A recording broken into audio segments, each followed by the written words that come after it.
Rumble, YouTube family, what's good? What's happening? I'm sorry, y'all.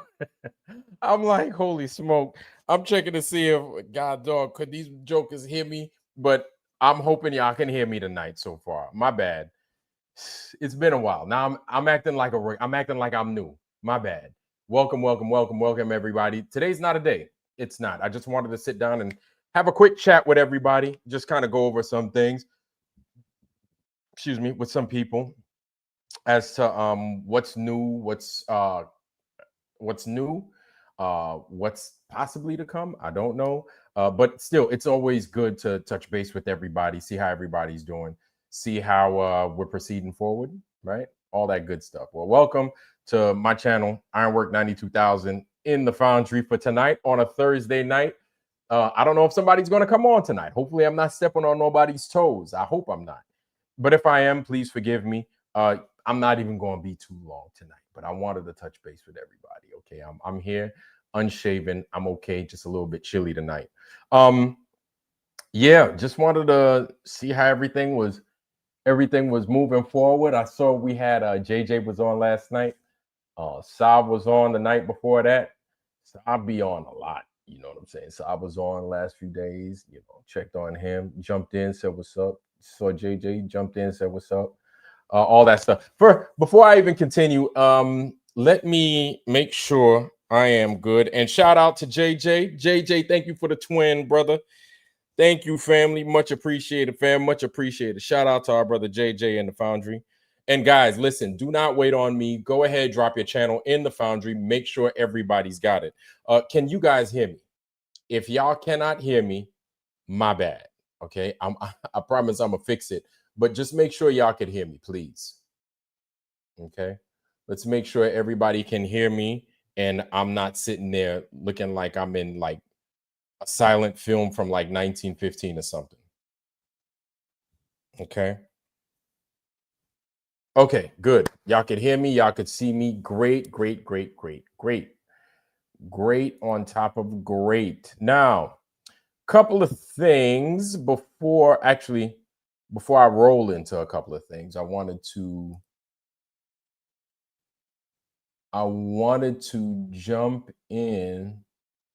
jump for my love, jump in, dun, dun, dun, dun, feel my heart, jump, meow, meow, meow, meow. Kisses in the night, baby, jump, jump for my love, jump. You know my heart will make you happy. All right, I'm over here bullshitting. My bad, family. My bad. Now,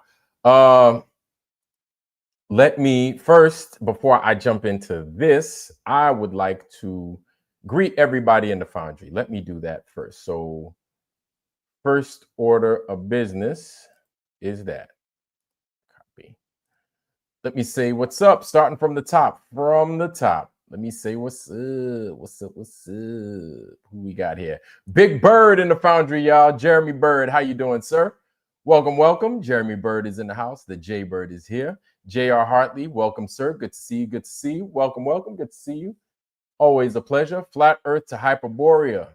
Welcome, sir. Good to see you, fam. Roger Ledwell. How you doing, Raj? Man, I'm tired, man. Good to see Roger. Roger Ledwell's in the Foundry. Y'all good to see you, Raj. Skeptic 936. Welcome, sir. Always a pleasure. Good to see you, fam. Good to see you. JJ's in the Foundry. Good to see you, Jay. Thanks for that 20, by the way. That rhymes, y'all. Welcome, JJ. Welcome, welcome. Guys, again, do not wait on me. Go ahead, drop your channels in the chat right here. Make sure everybody got it. Don't wait on me for that, okay? Just go ahead, litter the chat with your channel, please. Warrior coming out to play with us tonight. I am here on time, kind of, and I'm saying hi. Our brother Warrior, one of my day zeros in the Foundry. Welcome, sir. Welcome. Jim Anus, good to see you, sir. Welcome, sir. Jim Anus is here in the Foundry. Good to see you. Good to see you. All right. FB Nation, welcome, Carl. Good to see you, bro. Welcome, fam. Good to see you. Good to see you. Pebs, welcome, sis. It's good to see you, sis. It's been a while since I got you in here on time. She ain't got, hopefully you ain't got no rollers in your hair tonight. You know what I'm saying? And you got access to the TV, the internet. You know what I'm saying? And you're not going to pass out on us. So good to see you, though. Good to see you. Heresy Seed, welcome, sir. Good to see you. Good to see you. Heresy Seed is in the Foundry, y'all. Welcome, sir. Welcome.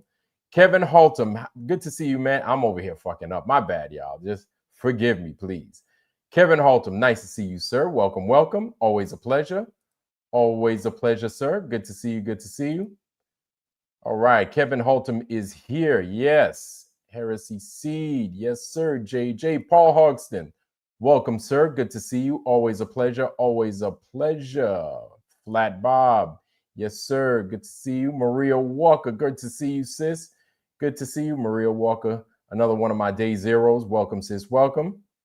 Good to see you. Good to see you. The Akinator. Good to see you, sir. The Akinator is here with us tonight in the Foundry. Welcome, welcome. Always a pleasure. Always a pleasure. All right. All right. Who we got? What we got here? What's going on here? What's the big idea? Saddle Bum, welcome, sir. Good to see you. Good to see you. Welcome, sir. Saddle Bum's here with us tonight. Saddle Bum, Sarah G. Welcome, ma'am. Good to see you, sis. Good to see you. Good to see you. Schneider's here from One Day at a Time. Remember Schneider from One Day at a Time? Always had that big ass utility belt and shit. Good to see you, man. Welcome, sir. Welcome. Dr. Bass Ackwoods playing that guitar left-handed and shit. Good to see you, man. Welcome, sir. Welcome. Good to see you. Always a pleasure. Mr. Roy, King Roy, Brian Roy. Welcome, sir. Good to see you, man. Good to see you. Good to see you. Wolfchild, welcome, sir. Good to see you. Wolfman Jack is in the house. Good to see you, Wolfchild. Good to see you, sir. All right. And we are moving and we are grooving. And what we got, what we got, what we got, what we got. What we got, what we got, who we got, and what we got. And we are just scrolling on down. Yes, we are. We are scrolling down, down, down, down, down, down. Serious business. Welcome, sir. Good to see you, sir. Welcome to the Foundry for tonight. Good to see you. It's always a pleasure. Welcome, welcome. All right. Dr. Bass, Schneider, JJ, Jim Anus, Saddle Bum, Dr. Bass. All right. Wolf Child Pebbles, Jim A, Brian Roy. Okay, Maria, Kevin Haltom, Chris Getz, hopefully no related to Bernard Getz. I keep saying Bernard Getz. I don't even know if a lot of you guys know who Bernard Getz is, but he is going to be a name that goes down in infamy here in New York. All right. Bernard Getz, look up Bernard, Goetz. He's quite an interesting character. Right. Everybody in New York around my age knows who Bernard Getz is. Chris Getz, welcome, sir. Good to see you, sir. Good to see you. Welcome, welcome, welcome, welcome, welcome. Martin Haley, welcome, welcome, welcome, welcome, welcome. Good to see you, family. Good to see you. J.R. Hartley, Derek Dozer, welcome, sir. Oh, new guy. Hey, we got a new guy in the Foundry. Welcome, Mr. Dozer. Welcome. Be good. Be nice. Make sure you're good. Kick your feet up. Sit back. Relax. Enjoy the show for the night. But make sure you play nice because these people sometimes, they're good. This is a good group you're around right here. But they move like killer bees sometimes. And if you're not on their good side, it could be a little bit hairy in there. Or it could get a little bit beesy in there. Get it? Beesy, because you guys are killer bees. Beesy. Anyway, I'm here all week. I promise. Let us continue. Let's see. Martin Haley, Saddle Bomb, Paul Hogston, Wolfchild, Heresy Seed, Chris Getz, no related to Bernard. Rumham Solo, welcome, sir. Good to see you, sir. Good to see you. Rumham Solo, good to see you, fam. Always a pleasure. Let's see. Roger, Paul, Kevin. And I think we're at the bottom. No. Plain and Simple Truth. Welcome, sir. Plain and Simple Truth is here with us tonight. Flatmate is here with us tonight. All right. Okay. Flat Earth Outlaw. Welcome, sir. Good to see our brother Flat Earth Outlaw is also joining us tonight. Good to see you. Harmon, welcome, man. It's always a pleasure, Harmon. It's always a pleasure. Matter of fact, me see.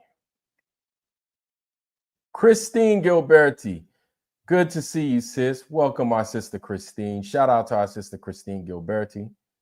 Shout out to our sister Christine. Oh, and also, guys, if you take a look down at the ticker at the bottom, that is for Mr. Gilberti. Go ahead, and if you would, please donate to get this man free, because he is being railroaded by the system. Y'all know how it is.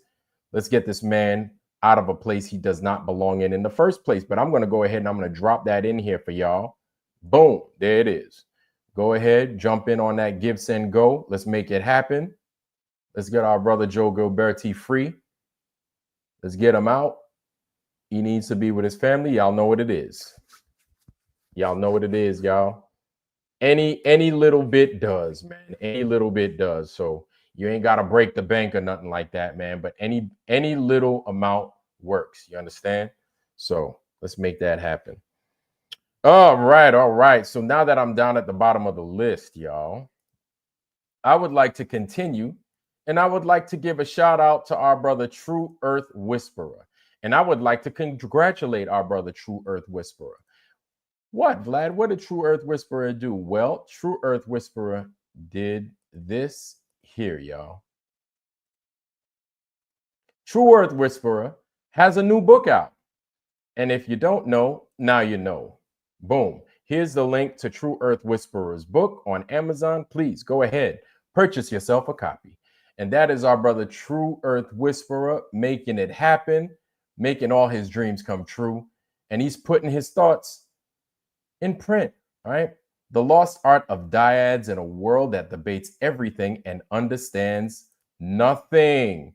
Let's get our brother True Earth Whisperer on the map. Let's go ahead and let's purchase that book. I know. I'm telling everybody to spend some money. I get it, man. I get it. But you want to know something, man? The good thing is that we want to support our flat earth family. You know what I'm saying? People that put good quality things out there, I have no problem supporting. People that come out and then they're out there making good happen for the community, I always want to support any which way I can. And if I can't be somewhere, you want to know something, even if I can't buy the hard copy, I get the Kindle. Or if I can't get the Kindle, I buy the hard copy. I prefer to buy the hard copy. I don't like Kindles that much. You know what I'm saying? Either which way, want to go ahead, put something in, put some love on it. You know what I'm saying? Put something in his brother's pocket, man, and make his dreams come true. Because he's making our dreams come true. And he's making our lives easier because he's bringing truth into a world full of lies. You understand? So this is it. True Earth Whisperer, making it happen. Shout out to our brother True Earth Whisperer, man. You know what I'm saying? I'm going to go ahead and I'm going to drop that one more time. But that is his book.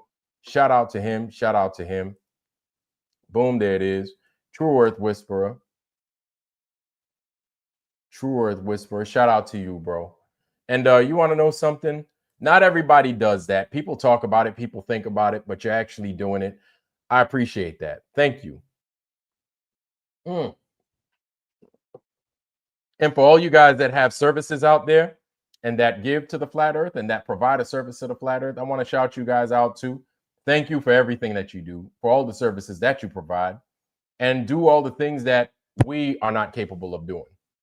Thank you for your services. I truly appreciate that. Thank you, thank you, thank you. All right. So let's get back to the chat, shall we? All right. All right. So a couple of things has been going on lately. Oh boy, a couple of things. So we have quite a bit going on. I guess you could say, would we classify that as not much going on? I don't know. We just had the conclusion to the final, whatever it is you want to call it, the final experiment. I'm not even going to play around with the name. The final experiment's come to a close. Now we have this comet that's showing up. Problem with this comet, I don't know if you guys know, but I don't know. I'm not going to act like I know everything. All right. Hold on. Not going to act as if I know everything, because I realize the more I start to learn, the more I realize I really don't know what I thought I once knew. I'm going to present this to y'all. I don't know if I've shown it to you guys before, but I kind of want to go into it. And I feel it's an important topic for us to talk, not only talk about, but kind of remember in the days to come, right?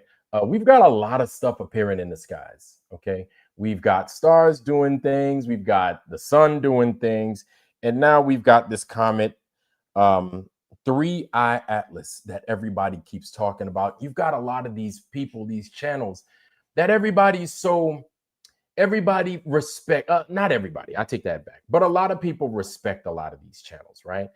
And then it turns into Chi-Town Cubby Bear. Good to see you, family. Good to see you. Chi-Town Cubby Bear's here in the Foundry with us, y'all. But it turns into like say for instance, we'll just use for an example a Joe Rogan, right? Say you like Joe Rogan, and you don't jive with some of the things he's done, because he used to have Eddie Bravo on there, and now Eddie Bravo no longer shows up to his show because it seems like Joe Rogan railroaded Eddie Bravo. Joe Rogan talks about the moon landing. He was against the moon landing, then he turns into a moon landing proponent, and then he again is an opponent to the moon landing. And then I'm like, this dude doesn't have his shit in one sock. I don't trust this motherfucker at all. You understand? But then you still have people that still like Joe Rogan. He has good content. Well, I don't know if I'd say that, but he knows how to run a show and he knows how to gather an audience. It is Joe Rogan after all. But still, some of you may respect him, or some of you at one time may have respected him. But he would be an example of somebody that might come out and be like, hey, so what do you think about that comet that's supposed to be here in the next couple of months? And it says right here, hey, Jamie, why don't you pull up Comet 3I Atlas for me, Jamie? Thanks. You know what I'm saying? So Joe Rogan might go ahead and do some shit like that. And then as soon as you hear this motherfucker talking about 3I Atlas, it's going to send your eyes into a tirade. And you're automatically going to be like, oh, here we go. This motherfucker is going to talk about some bullshit that, we find issue with it. Now you're going to have a lot of people say, well, use a comet and just use a telescope. You could use a telescope to look. We could use a telescope to look at a lot of things. I get it. You understand? Now, I have issue with it. And it's not just because I'm a flat earther. No. I'm not going to say that. I honestly don't know what the fuck is up in those skies. You understand? And when I say I don't know what's up in those skies, what I mean is this. Balls of gas, I don't believe that. Solid objects that are up there at millions and millions or zillions of light years away, I don't believe that either. Okay? These objects that are that far away, that have destroyed themselves, blown up at a certain period, and what we're seeing now is the remaining light of what that object at once was. I don't listen. In other words, I don't believe the bullshit that I was taught, because apparently those fucking things in the sky, we have no idea what the fuck they are. And so I'm going off the premise that I don't know what the fuck is in the sky. I don't know what's in the sky. So I think that's a fair assessment at the end of the day, because I'm not making claims on things that I know I don't know. So instead, I'm just keeping it real by saying I have no idea, because I know that what I was taught is a lie. And because I'm not going with your lie, I'm going to tell you the truth. I don't know. I don't know. And so what I don't need is a person coming up to me and telling me I'm stupid because I don't know what's in the sky.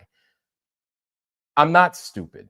We're not stupid. We know what the official narrative is, okay? We know what it is. And we know that it's full of holes and lies.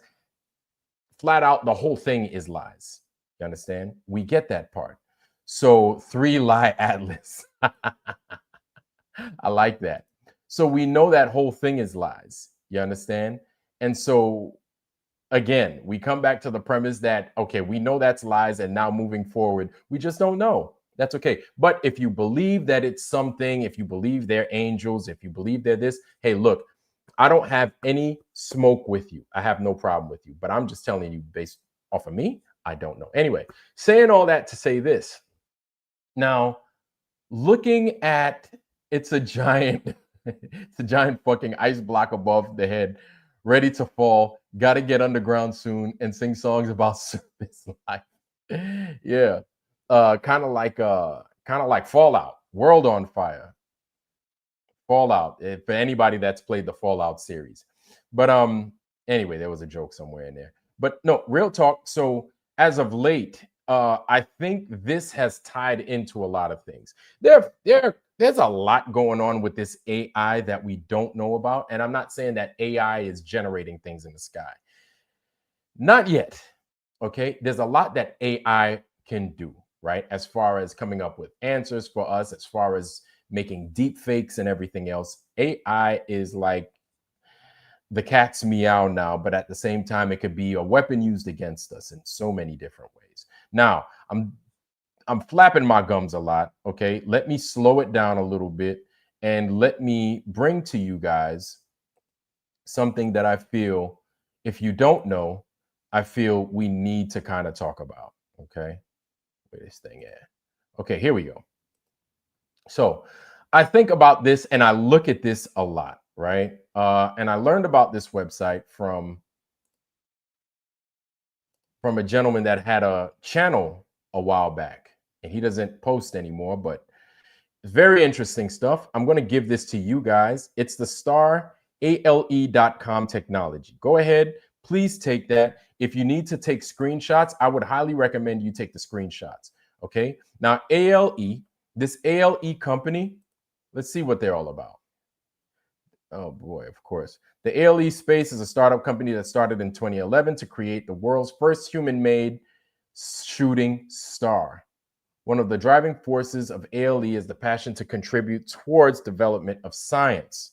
So during my time at the University of Tokyo as a student majoring in astronomy, okay, I learned scientific research in Japan was mainly funded by public funds. This made it extremely challenging for scientists and researchers to attain the budget they needed while continuing with their research. That is when it occurred to me that if there were ways to pursue scientific research without relying on public funds, the field of science would develop more than ever. One of the solutions for doing so is what we are trying to accomplish at ALE, right? So let's continue. In any age, and so one of the things I want to talk about right there is public funding, right? So when we think of public funding, we think of things like PBS, sponsored in part by a Helena Rubinstein Foundation and viewers like you. Remember that? Remember that shit? Anytime you watch Channel 13, y'all can't see, my bad. Anytime y'all would watch Channel 13 of PBS, sponsored by a Helena Rubinstein Foundation, right? We would think that. That's what I would think when I think of public funds, people funding the stuff to keep the stuff alive. Now we think of public funding as your taxpayer dollars, right? We think of shit like NASA and stuff like that. You know, and then our money basically going to a black hole, and we don't see the benefit of it, right? But we know motherfuckers is getting rich off of our dollars. Strange, but it's true. Now in Japan, things might run and function a little bit different. They don't have the public funding to push the sciences like they'd like, right? And so the science research might be a little bit different over in Japan. One of the things I recognize here in the United States is that a lot of times you have schools, you have certain institutions that have not public funding, but outside funding. So a lot of times it would be government funding. It could be private funding, right? It could be funding from private funding, for example, retired personnel that used to go alumni for like alumni driven, you know, funding and for the sciences and stuff like that. It could be many sorts of things, and grants. These guys would be giving grants now to push this scientific research.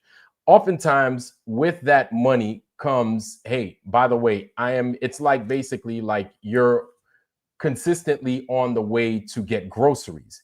And then I got money. It's like, hey, man, I need you to get me some cigarettes. I'm going to give you $50. But while you're there, I need you to go stop by, you know, old girl's house and tell her that blah, blah, blah, so on and so forth. And then bring me back my cigarettes, and then you do whatever the hell you want after you get my cigarettes. But I need my cigarettes. You understand? I'm just using cigarettes as an example because we know that, motherfucker. Here's $10, man. Go get me a couple of hot dogs. You can keep the change, but you got to get me my hot dogs. You got to get me my hamburgers. You got to get me whatever the fuck it is I gave you this goddamn money for, because I didn't just give you the money, right? You need to accomplish these things first, and then that money belongs to you. Why am I saying that? Because here in America, we understand that a lot of these schools, these institutions and the like, they run off of, when it comes to their research, right? One of the ones that come to mind for me is Georgia Tech Research Institute,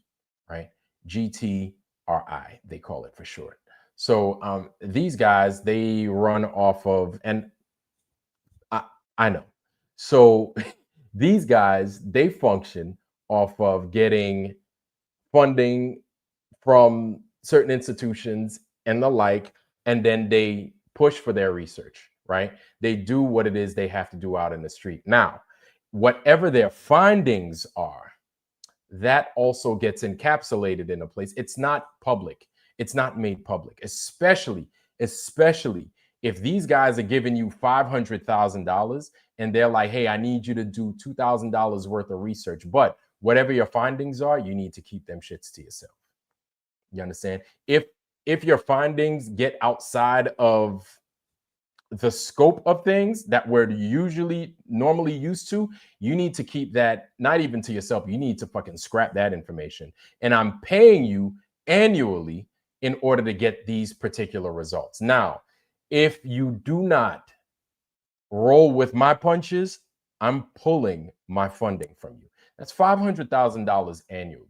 So that's $500,000 for you make a list of things that they can use, right? Equipment, payment to personnel, trips that otherwise they might not be able to make if they didn't have that money. You understand? So just putting that inside your mind, just to give you an example as to what a company or a group like ALE how they would possibly function, right? All right, let's get back into it. And let's go back to that paragraph that we were on here a couple of seconds ago. There we go. In any age, time, scientific advancement has always been one of the reasons behind the significant changes that have happened in the world. Comfort and conveniences are not the only results of advancement in science and technology, blah, blah, blah. Sometimes with these, right, okay, we get it. With the growing awareness of global environment and the topic of sustainability becoming more common in recent years, I believe the power of science, okay, we get it.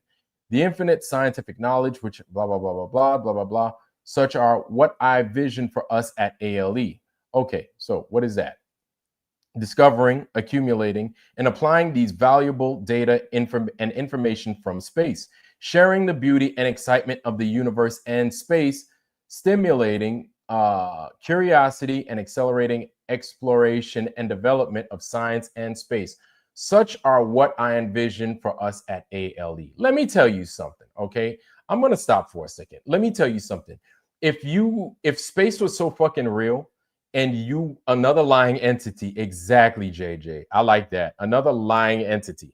So yeah, we want to push for science and shit like that. Get to the fucking point, number one. Number two, if you really wanted to push for science and understanding and learning and the like, why don't you just show us live footage of those things that we require?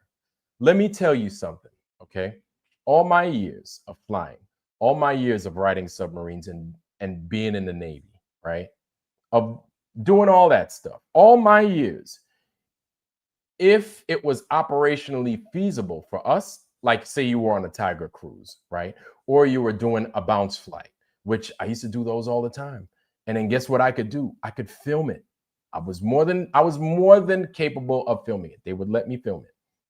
That's one. You could see from start to finish me pre-flighting my gear, one, me pre-flighting the plane, two, me getting on board the plane, and then the whole time I'm filming, getting on board the plane, doing my engine startups, everything. You could see me, right? I could film myself doing these things, and it's fine, just as long as I'm not my hands aren't tied up to the point to where I cannot do other things like make sure that parts of the airplane is up, running, and functionable. But I can film this operation go down, right? And then I could use it for training purposes. Then we could kind of show it off, because typically on a bounce flight on a P3, the plane is gutted out for the most part, except for essential electronics to do other things, right?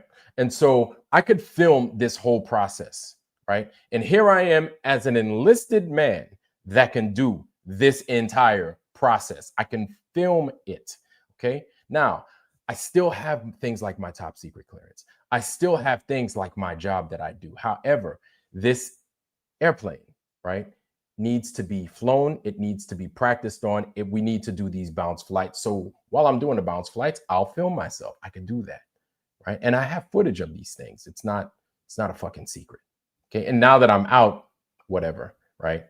And so I find that funny, because here I am on a piece of gear that I'm around all the time. And this is something not everybody has access to. So this is something that it's not as if it is a super secret plane. It is a normal gutted P3. It's not weaponized, doesn't have any dummy rounds or anything like that. It is a normal basic P3. And so while I'm flying this thing, I can give you action footage at the same time. So while you're seeing it, you can be like, wow, that's pretty cool. You're on a plane. Look at the plane. Look at the props. Look at your engines and your work area. How is it? Wow, look at that. Looks like you guys banked. You could see the whole process. I can show you the whole process. I hadn't, listen, during this time, this is me and my small amount of time compared to what 50 some odd years or 60 years of space stuff, right? Over 67 years, 68 years of NASA and everything, 68 years, almost 70 years. And not one time has these astronauts or these people getting on the stuff got their stuff giving you live footage, real-time footage that these guys are like, hey, I filmed all of this. Let's give it to the public. Let's show it to the public so the kids could learn. Not one time, not one fucking time. But here I am in my small fucking microscope time compared to what NASA's done in almost 70. This is 70 years, people. 70 years, okay? And my small amount of time in the military, and my even smaller amount of time flying P3s and EP3s, where I could film. And it's not like I was filming all the time. No, but I filmed, right? And this is for educational purposes. And if you wanted to look at, if you wanted to see, I could show you me getting on a plane, me doing engine startups. And then even after the plane touches down and then, you know, our bounce flights are over, guess what I could also film? It would be best if I didn't, but I could film me gassing up the plane. The truck will come around. I will give them the government card. Here you go, sir. Boom. And then I pull the nozzle out. I open up the tanks, the appropriate tanks, and then I gas up the plane. You can see that process too. All of these things I've done, I can show you. I can easily explain it to you in great detail. I can show these things to you, and I can educate you as to how the plane functions based off of what. Now, it's an argument as to whether, you know, the plane really holds that much fuel. Yes, it does. Yeah, the fuel is in a bladder within the wings. It really holds that much fuel. It really, really does. That's not a lie, right? And you can even hear the plane getting full, getting weight while you're filling it up, right? There are a couple of different ways in which you could refuel the plane. You understand how many gallons per minute the plane. Anyway, I could tell you, I could go on all day about these things, but I can also film it. I can show you better than I can tell you. You can see it for yourself, and then you could get and you can understand the process. The problem with NASA is that they'll make all of these claims, okay? And it's not me sitting here making fun of anybody or talking bad about anybody. I'm just telling you what the facts are, okay? The problem with NASA is that they make all of these claims, and we don't get to see any of it. or we don't get to see the parts leading up to the stuff that you're showing us. You're not showing us any of this. And then you wonder why nobody believes a damn word that you say. You're not showing us anything.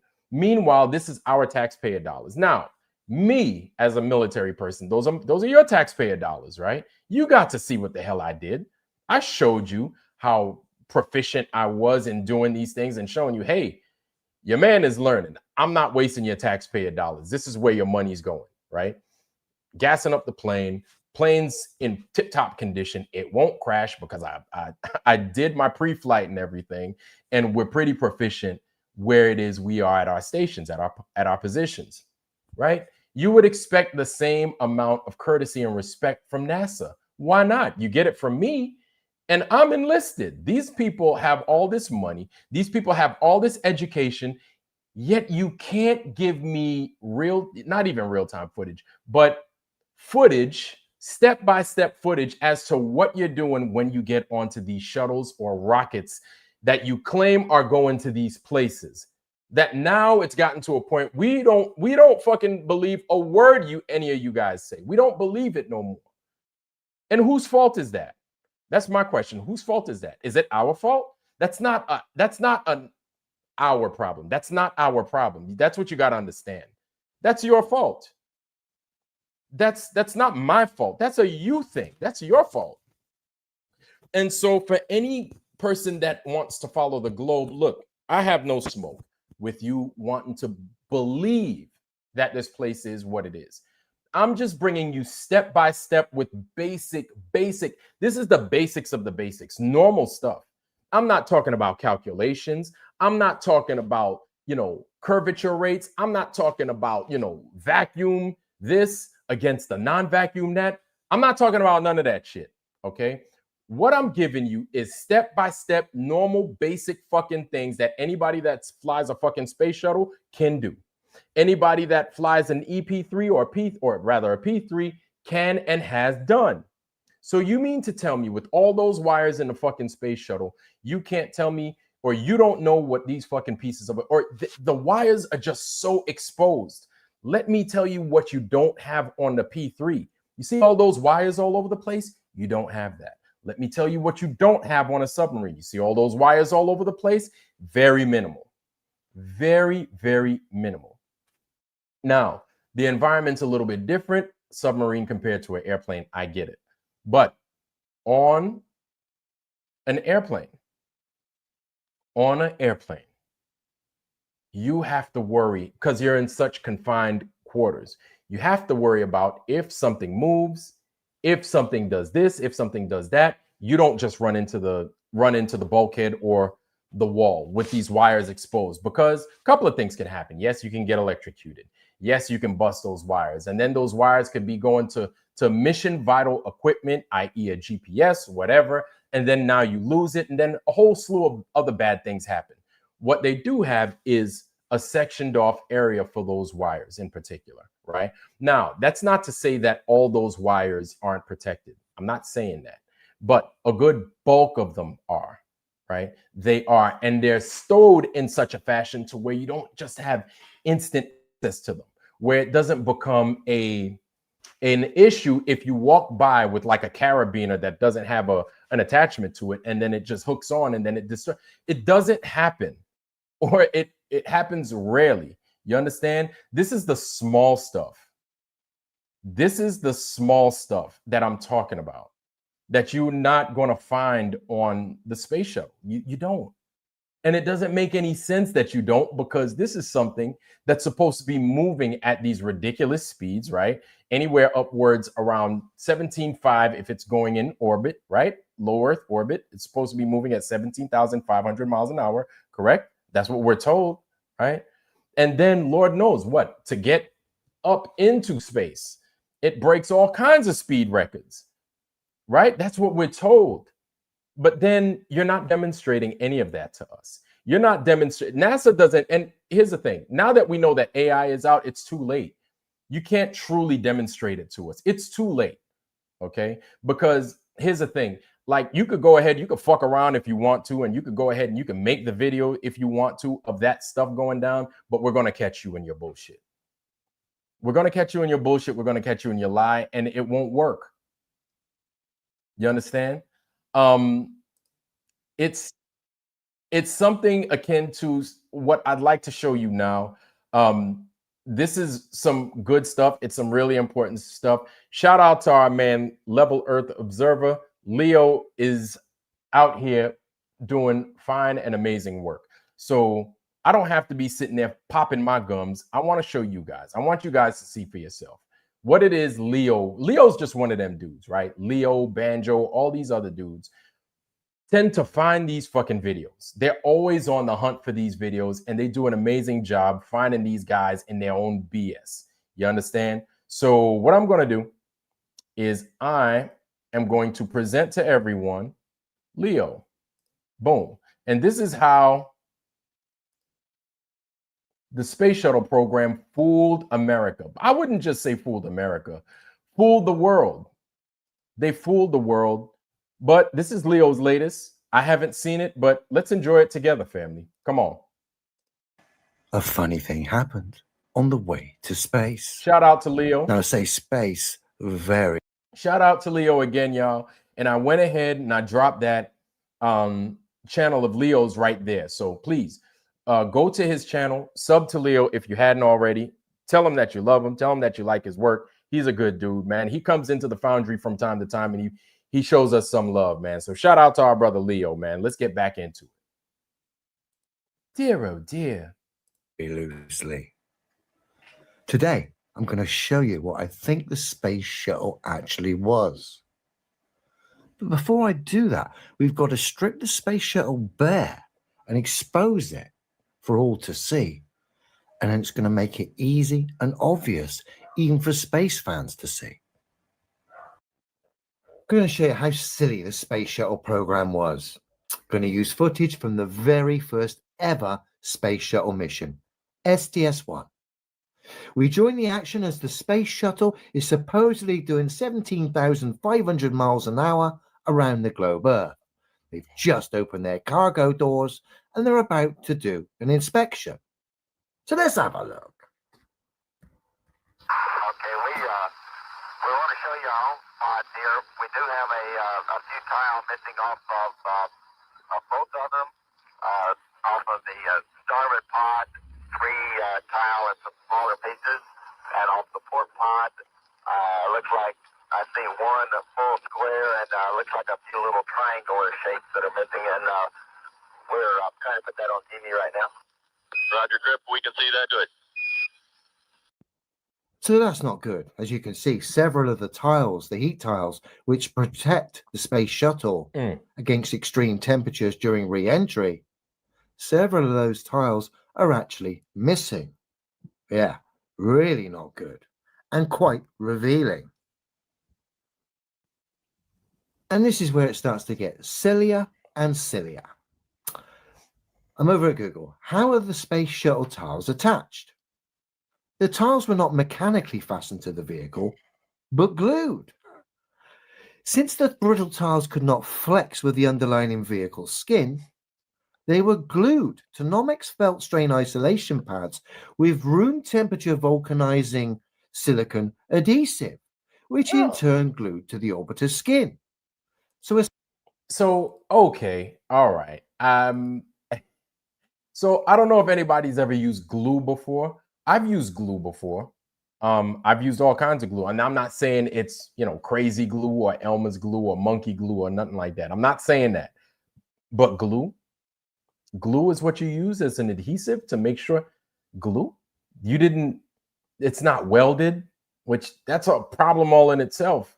It's not welded. It's not fastened on like with a series of bolts or nothing. Glue. Okay, all right, man. We'll let Leo tell it. Glue.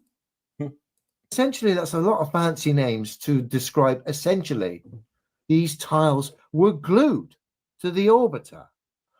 Glue. Oh dear. So back with the original clip and an extra clip regarding the aluminium skin that lies underneath these ceramic tiles that protect the space shuttle. Okay, we want to show y'all here. We do have a few tiles missing off of both of them, off of the starboard pod, three tile and some smaller pieces, and off the port pod. Looks like I see one full square and looks like a few little triangular pods. Yo, if you look at this fucking thing, it looks like listen to me. Listen. I've seen people put linoleum in their house, or tiles in their house that look a lot better than this. What the fuck? This is supposed to be a thing going into an environment that you're like, oh, it's an environment unlike any other environment. Let me tell you something. You see this? What kind of tiling thing? Okay, let me explain something to you. Let me explain something to y'all real fast. Okay. I'm glad we're looking at this group. This is my first time seeing this video. You know, Leo is only slightly smarter than you, Vlad, which you both know. Oh, well, no, well, I'll make sure to tell Leo that. Make sure you compliment Leo on that. Memorial Gardens, how you doing, family? Good to see you. Good to see you. Welcome, welcome. Memorial Gardens is here with us in the Foundry. And I know there were a couple of y'all that came in here, man, and I missed out on y'all. I apologize. But Rumham Solo, what's happening, family? Rumham's here in the house with y'all. With us, y'all, my bad. Hold on, who else we got? Kev, what's going on? Kev Haltom. Lord Racer, what's good, fam? Lord Racer's here. KB Tools, what's going on, big dog? Good to see you, man. KB Tools is here with us. Good to see you, good to see you. Always a pleasure. Always Coca-Cola. So, okay. So you mean to tell me they're gonna, you see how crazily spaced those tiles are? Like, where does that work? Let me tell you something. So when I was a diver, right, I've worked on submarines to where they have around the submarine a special rubberized tiling system around the majority of the submarine. It's called MIP, M-I-P, or molded in place, right? So when this submarine, not going to tell you the submarine's name or the class, but when the submarine goes to get dry docked, or when it goes into a maintenancing period to get fitted for whatever, or fixed, or everything, maintenance and everything, right? Certain submarines, particular submarines, get this MIP on it. Now the MIP is there and it's bonded onto, and it's bonded on in a particular way, right? Onto the outside or the metal or the exposed areas of this submarine. This molded in place rubber is there for all sorts of reasons. You understand? It's there for all sorts, for mainly, well, submarines is there to be quiet, right? And so, of course, you can understand why they would have a rubber on the outside of the submarine. So this molded, I've seen it. I've even dove and I've removed some of that stuff, some of that MIP, and then I'd have to, hand it over. I couldn't keep any of it because this stuff is, it's a mixed bag. This stuff is super, like, you can't mess with it like that. So you'd have to bag it and then you'd have to give it to the shipyard after that, right? You couldn't just cut it and let it fall all over the place. That's not what it was about. And so outside, up there, the thing is, all right, saying all that basically to say that whatever's on the outside of the sub, you want to make sure that it is all fared to, like, it's fared, right? Because the faster the sub travels, if there's any divot that doesn't belong there, if it's not hydrodynamic, it's going to rattle and it will make noise. That's the thing with this MIP.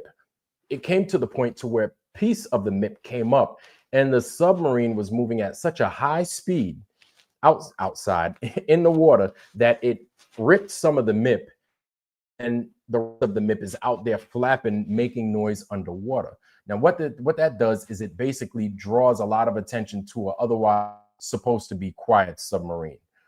Not saying that the space shuttle needs to be quiet, not saying that at all, but hydrodynamic, aerodynamic, right? The problem with I think it was the Columbia that blew up in, what was it, 2002, 2003, 2001, one of those. The space shuttle that re-entered back into Earth, from what we were told, that motherfucker's tile had been removed. What happened was, because it had that gap, right? That big fucking gap that they said. Don't you remember that? Right? They had that big gap that was gone. As soon as it re-entered back into our atmosphere, is what the claim was, that it basically destroyed the fucking spacecraft. That's what we were told. Okay. We were told this story. Now, knowing what we know, I don't know what the fuck happened. I really, really, truly don't. And now that I've learned that the guys that supposedly died in the Challenger, I don't even believe that those motherfuckers were in that bitch in the first place. Now I'm starting to fucking question whether the Columbia crew was even on the fucking space shuttle. It's going to turn out here in the next 20 years, those motherfuckers are going to turn up someplace else with gray hair, being approached by people saying, no, wasn't me. No, wasn't me. You got the wrong one. You got the wrong one, baby. You know what I'm saying? So these dudes, they're going to go ahead and they're going to tell us all this shit. Oh, we got this, we got that. Look, man, I understand it's a submarine. I understand it is not an airborne object, and water is not the atmosphere that we breathe. I get it. However, the principles still apply, especially if you're supposed to be moving at speeds that we've never seen in our lives, ever seen in our lives, ever here on Earth, right? We're not familiar with speeds of 17,000 miles an hour down here, obviously, because the atmosphere is a lot thicker, right? We are familiar with things like, the railgun. And that super monorail thing that goes real fast, right? We're familiar with that, but that's still like a fraction. That's like a quarter of the 17,500 miles an hour. You understand? That's still a fraction of that speed. So speeds of that nature, we're not familiar. Like, it blows my mind when they say it's moving at that speed. Yet we know with air friction what speeds like that can do. So I'm looking at not just those missing tiles, but I'm looking at all the gaps in between. And let me tell you something, saying all that to basically bring it all up, sum it all up right now, is that on a submarine, that is not even close to allowed. So even when you have a hatch that you open and you close it, it's basically fared into the rest of the submarine.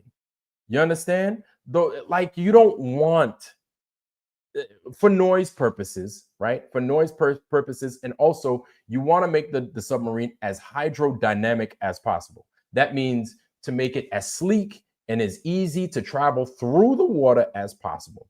So there are a million which ways in which we achieve max hydrodynamicity. No, that's not a word, but I'm sure you understand where I'm coming from. Many which ways in which we achieve that. The easiest way to do that is to make sure things like MIP, molded in place, is achieved at all times. You understand? At all times, because we're not afraid of the fucking submarine blowing up because we're missing MIP. No, we're making sure that it's so well fared into the submarine that, one, it's not making noise. Two, any metal part of its body isn't exposed to make it an easier target for sonar. You understand? So this thing right here, moving at the speeds that it's moving at, and all those gaps in the tile, that shit doesn't make no fucking sense, man. That's what I'm saying. That it doesn't make sense. It doesn't make sense. And yeah, you can make fun of me for making up words. Sure, I made up words, whatever. I'm not ashamed of it. But you understand what I'm talking about. Hydrodynamic is a word. Hydrodynamicity. The capability for the boat to be hydrodynamic. How much hydrodynamic is it? That's basically all I'm trying to, convey to you. That's it. And that's what we wanted to do. That's all. If I made up a word, whatever, sure. Okay, hit me for that. That's fine. But the truth of the matter is, nothing is going to be coming in that fast, mind you, right? With that many pieces missing, or with that much play inside the wings right? Because aren't these things supposed to be heating up on the way in, on entry? And then you're going to have all those gaps, and then nothing is going to happen to that fucking shuttle. Come on, man. Let's get back into Leo, man. I'm over here talking too much. Let's get back to Leo, dog. Let's get back to Leo. Looks like Look at all these I fucking see gaps. one full square, and looks like a few little triangular shapes that are missing, and we're trying to put that on TV right now. Roger, Grip. We can see that good. The aluminum skin will melt at 320 degrees. The silicate tiles must insulate the vehicle from the tremendous heat. So the aluminium skin that's underneath these tiles will melt when it's exposed to temperatures greater than 320 degrees. And that's a major problem when we're looking at this old school. Look at this. Look at this. It looks like they just took a bunch of construction paper and just laid it down flat. Look at this. What the fuck is this? Really? Really? So you mean to tell me this is supposed to be something that's sleek and aerodynamic, coming back down into Earth at some ridiculous speeds, and this is the condition that it's in? You see where my mouse is? You see this? This is the condition that they're telling us that it's in. Look at that. No, no, fuck no. Absolutely no. Look at this. Look at this. An engineer, an actual aerodynamic engineer would have a fucking heart attack if he saw the fucking product that you're using to put in an environment like that you claim to put in an environment. No, he'd fucking have a heart attack. He doesn't agree with this. Get the fuck out of here. No way. Footage from STS-1.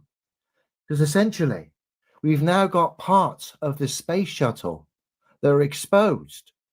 They're weak links in the chain, if you like, where we've got the aluminium skin not protected by a heat tile. What makes it worse now, the temperatures during re-entry. NASA have told us it's around about 3,000 degrees, which would be terrible for this situation which we see on our screen right now. But they're ranging from anything from 3,000 degrees from NASA all the way up to 9,000 degrees from a NASA legend, a space shuttle legend, Gibson, who had this to say about temperatures regarding re-entry.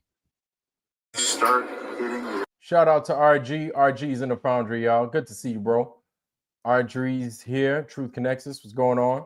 Yeah, so I think I've heard of the Slingertron. Is that big centrifuge that they take to launch rockets or to launch sensors up into what they claim to be space? Is that what you're talking about?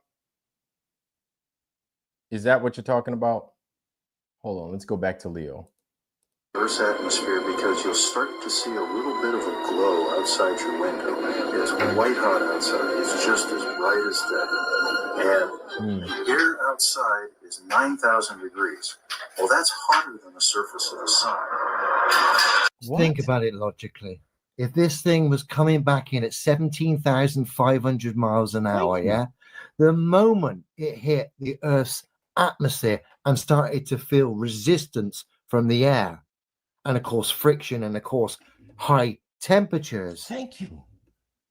The lack of aerodynamics here due to the missing tiles would cause serious problems. The glue would fail, the aluminium skin would melt underneath the tiles that are... Hold on, Leo. I don't know if that glue would fail, though. Come on, man. They put glue in there. You don't think they got that shit figured out? Come on, Leo. Not even there. The hot air would get underneath these tiles here and rip them off, exposing more of the aluminium skin, and this aircraft would just disintegrate. That's at 3,000 degrees, yet alone the 9,000 Hoop was on about. Doesn't matter who's right, whether it's NASA or the NASA legend. Coming back in at 17,500 miles an hour, hit an atmosphere, these tiles would be ripped off the back. The temperatures would just melt the aluminium skin. This thing would have essentially just been burnt to pieces. For anyone claiming, oh, they fixed it before they returned, no. So I'm over at NASA, STS-1, touchdown, landing the first space shuttle mission. We get an image here. I'm just going to nip into the image. When I zoom in, we can see the tiles haven't been replaced, Oh my which God. means this space shuttle didn't come back from space doing 17,500 miles an hour, hit a globe Earth atmosphere, encounter temperatures ranging from 3,000 to 9,000 degrees. No, didn't encounter any of that or do any of that, because it would have actually ripped up and burnt up and been absolutely obliterated upon re-entry. The aluminium skin that was under the tiles fallen away would have been exposed to ridiculous temperatures, and the spacecraft, due to a failure of aerodynamics and a failure of space heat protection, would have failed and been destroyed upon re-entry. But strangely enough, it had no problems landing, which means it didn't encounter the things they said it did. Just highlighted yet again the fraud that is this space shuttle program. They can't get their story straight. The reason they can't is because it's lies. Hey, look, and you want to know something? Again, this is what I'm talking about. This is exactly what I'm talking about. We don't have to sit there and sound like this. This is the problem that globe people have. You have to sound smart in order to be smart. You have to use the best words in order for people to believe you. No, we provide you with what you claim that you did. We provide you with evidence of what you said that you did based off of what you claim the reality is, right? And with those two, they don't fucking work. They don't work. And it's not me trying to sound smart. I'm not trying to sound smart. I'm just presenting to you the reality that you've claimed. That's it. I don't try to sound smart. I don't try to, no, I'm not. I really don't. I really don't.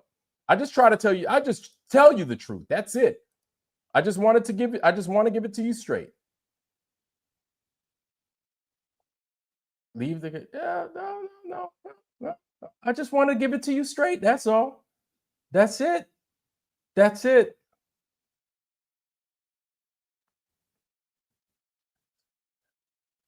Oh, right. Yeah, the government, hey, listen, if the government was telling you the truth, would I tell you that it lies? Not at all. Hey, listen, and here's another thing. While I was working in the Navy, I had no problem. Saying that the government lied. Absolutely none. That's why I'm collecting my retirement still. I'm collecting my disability still. Honorably discharged, honorably retired. Yeah, and the government lies. Nobody, listen, here's the thing. Nobody that was in the service, or especially nowadays, a lot of people are going to come out and they're going to tell you like it is. They're going to be like, yeah, the government's full of shit. Why would I say something different? If I told you that the government wasn't lying, that's a problem. Just because I criticize the government doesn't mean I don't love where I live. I love America. I absolutely love America. I can't say I don't love America. I love America. Everybody damn near, as far as I know, loves America, right? But as far as those in charge, they're liars. They're liars. Why would I tell you something different? It doesn't make no sense. I would be doing you a disservice if I just went along just to get along. I'd be doing you a disservice. That's not what your tax dollars paid for. To give it to people straight. Oh, yeah, I'm stupid, guys. That's basically what it is. Yeah. So there's no reason for me to sit there and make things up. I'm just basically using what we're given, right? And we're given something melts at a particular temperature, and then it does something against that based off of what they said was present. For example, that space shuttle they said was in space, and then it made re-entry coming in at whatever speed that they claimed it did, 17.5, whatever, and then it touches this Earth's atmosphere. There's no fucking way. There's no way. It's not going to work. Leo presents that very well over here, but let's let Leo continue. So this, in my opinion, is how they got away with the space shuttle fraud. 1, a good firework display, the launch. 2, space pantomime performances, essentially theatrics, to get the naive and gullible to believe the astronauts are actually in space after the rocket launch. And then 3, the return of the space shuttle, supposedly from an orbit. But myself and many others have highlighted that's more than likely done by space shuttle jets, just returning from an undisclosed location, landing, claiming to have come back from space. You want proof of that? Check this footage out of the Russian space shuttle Buran taking off and landing.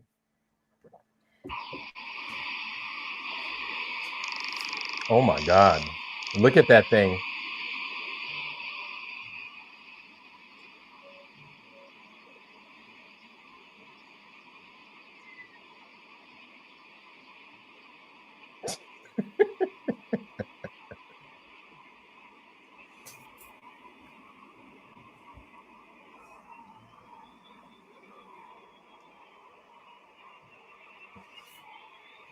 Look at this. Come on.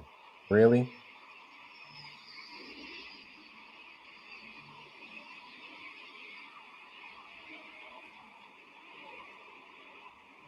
Yeah. Okay. Uh-huh.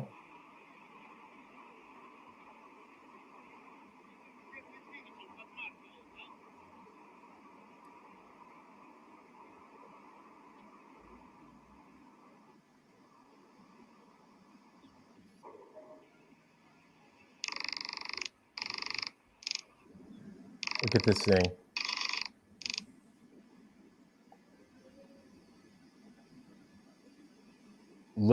Just look at this thing.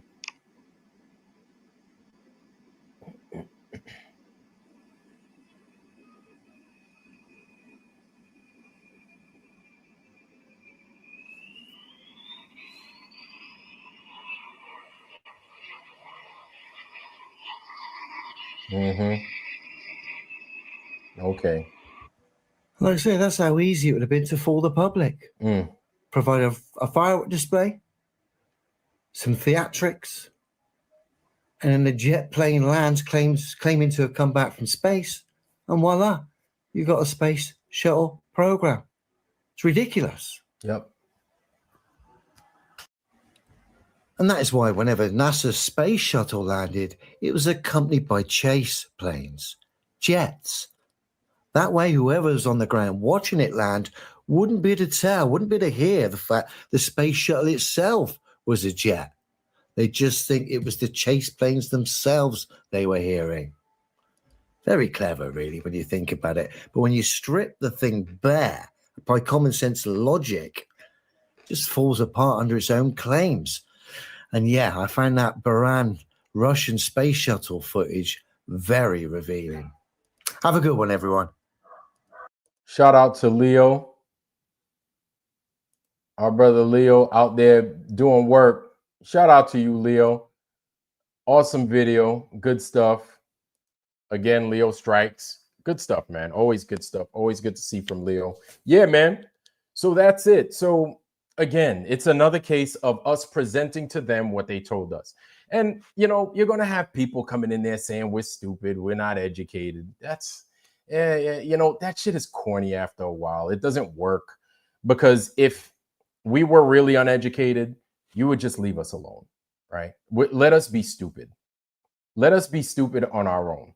But such isn't the case, because they're quieting us up. And it's not that you're quieting stupid people up. No, you're quieting us up because we're on top of that truth, right? What we're on top of, we're not claiming to know we've got it all figured out. No, but the deception, we do know that we are being deceived. That much is clear. That much is abundantly clear. So we don't have to sit there and give it to you any other way, except we can present to you what the claims are based off of what the reality is. And then you get to figure it out for yourself. Of course, you might have somebody like me come in and narrate. Other people come in and narrate and be like, well, how is this possible if these are what the conditions are? How does that work? And then, you know, you want to know what they come up with? Kind of like what's his name said. Freaking Don Pettit said, well, I guess it's just good engineering. Bullshit, motherfucker. Not good enough. Good engineering doesn't cut it. Good enough engineering, I guess good enough engineering doesn't cut it. Let me give you an example. So you guys remember when Don Pettit was talking about the goddamn, he was in the cupola and he was like, yeah, the cupola does this, the cupola does that. Cool. It's a section of the bird, right? A section of the ISS that he was in. And it was the one with the little nipple, and it had them extra mirrors, the extra windows and everything else that it lets you see in a basically a 180-degree arc this place, right? Or out in space, excuse me. And so Smarter Every Day asked him, so what if there's a leak in here? Because he was asking him, hey, if you're going to seal this place off, isolate it from the rest of the ISS, what if there's a leak? How is it that you close it in this fashion and there's no leak? It doesn't make any sense because you're dealing with a vacuumed environment, right? Well, Don Pettit is caught fucking off guard because he doesn't know. He doesn't know because you know why? It doesn't exist. That's why. It doesn't exist. It doesn't exist. And let me, I could speak from experience. That's where I find I'm lucky. I can speak from experience with my little knowledge that I can give you.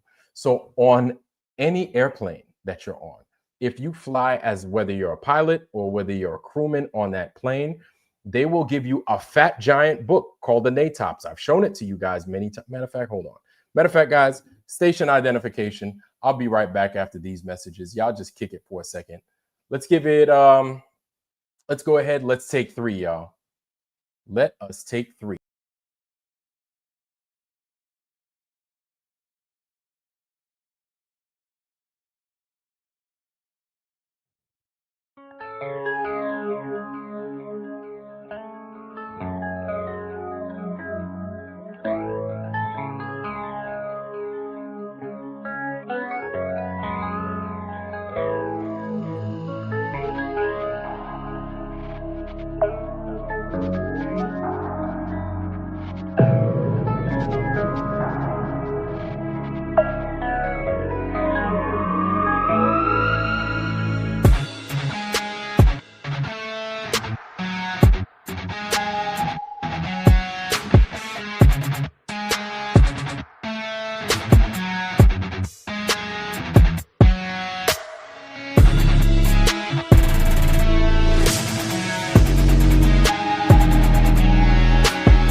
All right. Hopefully you guys could hear me. Breaks over.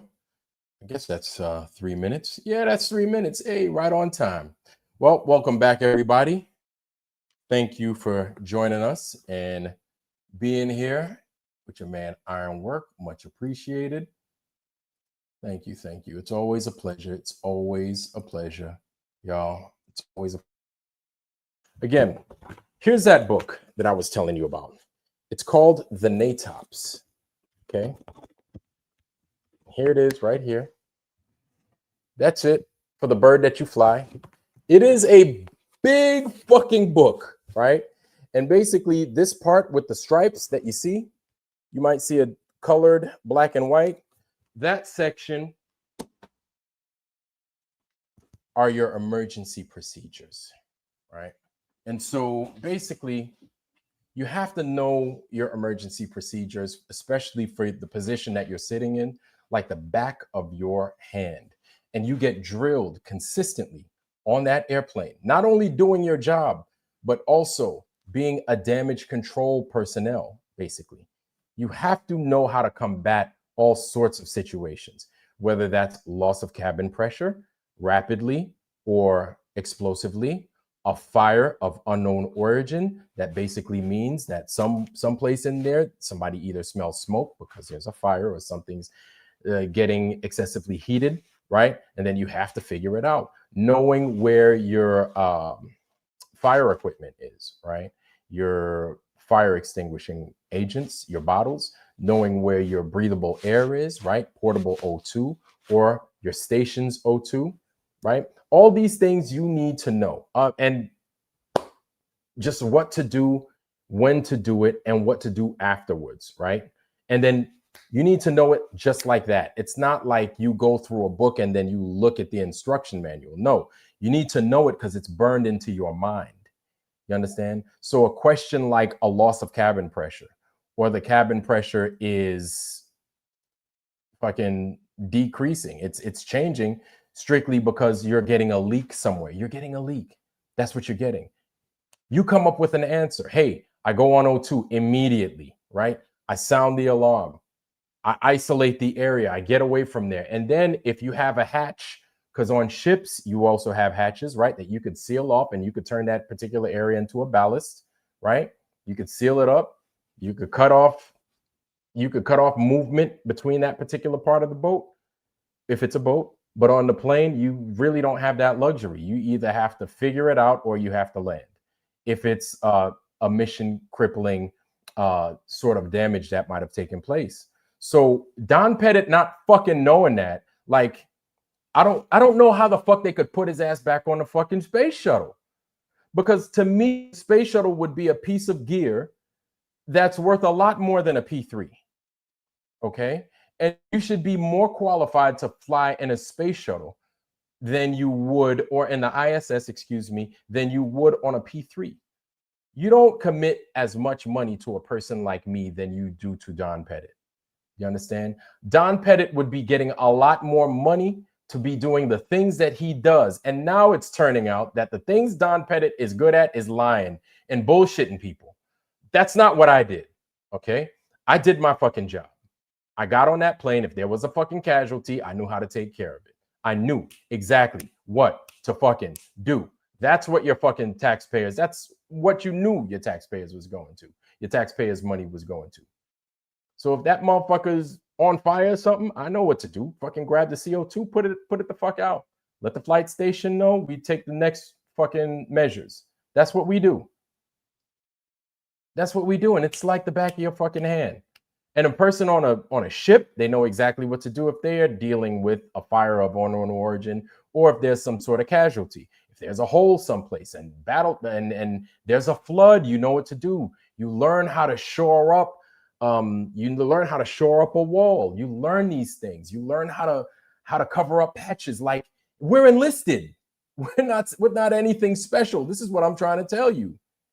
We're not that fucking, not saying that we're bad people because we're enlisted. No, I'm just saying we're not your officers, right? And Don Pettit, his title on the ISS would be the equivalent of an officer, a military officer on the ISS doing his job. But he doesn't do it because he's not doing it.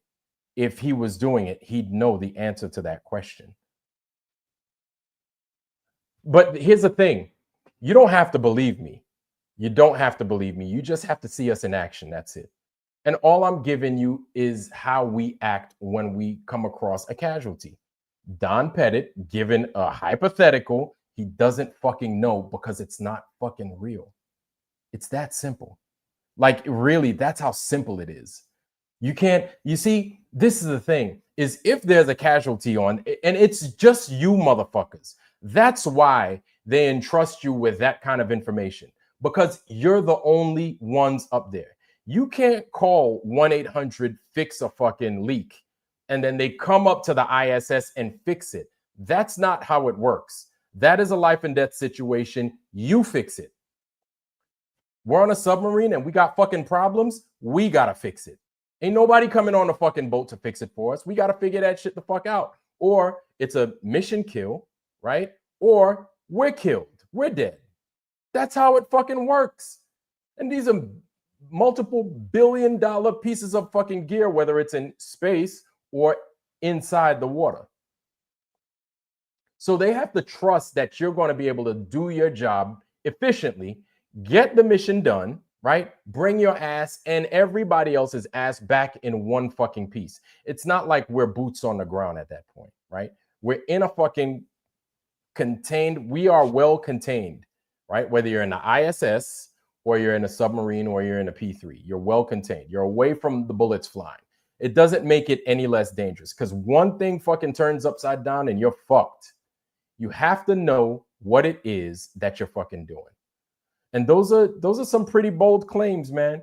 You could call me a fraud all you want. That's okay. That's okay. I haven't said any lies.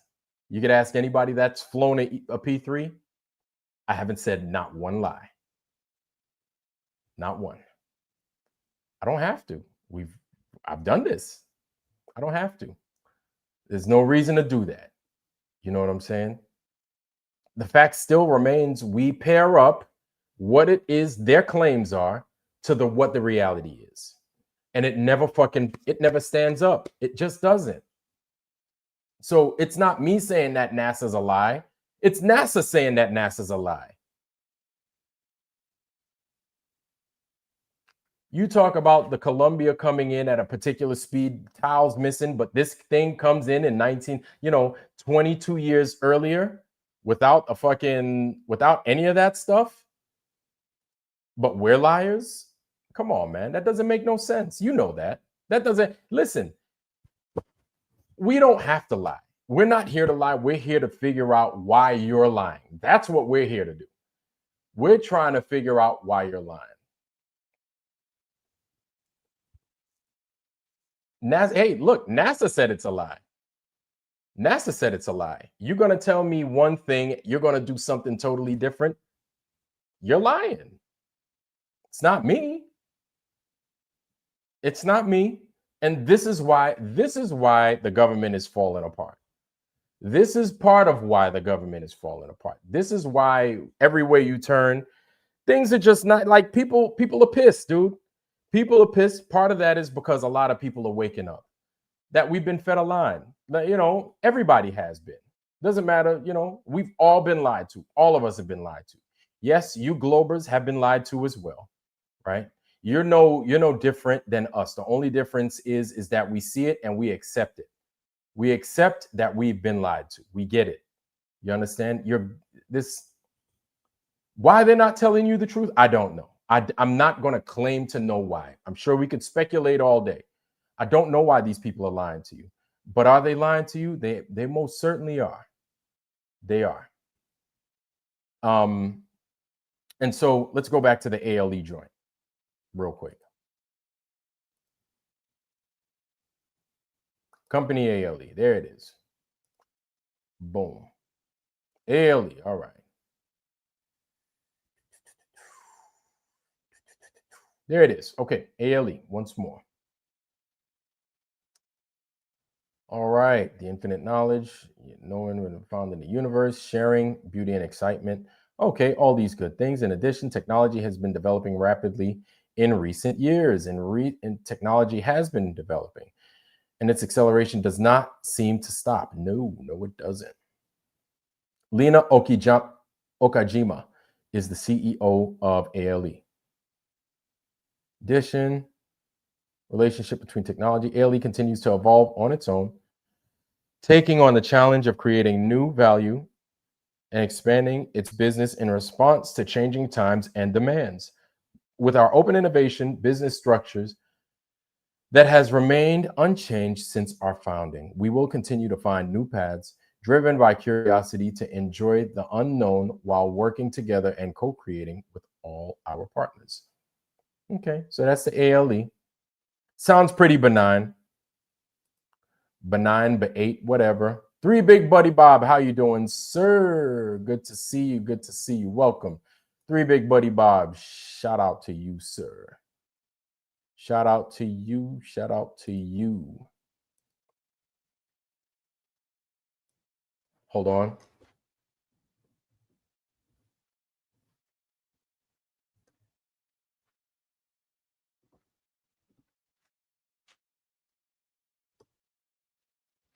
Good to see you, fam.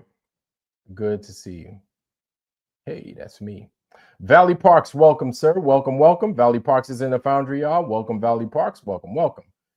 Good to see you. Good to see you. Big Pine Sailing. What's going on, fam? Good to see you, Big Pine. Big Pine is here as well. Welcome, welcome. Christine, you take care, man. Good to see you, sis. Christine, thanks for joining us tonight. Good to see you. Good to see you. Good to see you. Good to see you. So, again, there these guys go talking about their mission and everything else. Okay, I'm not even gonna get into it with them. You guys want it, there it is. You guys could have it. It's about ALE.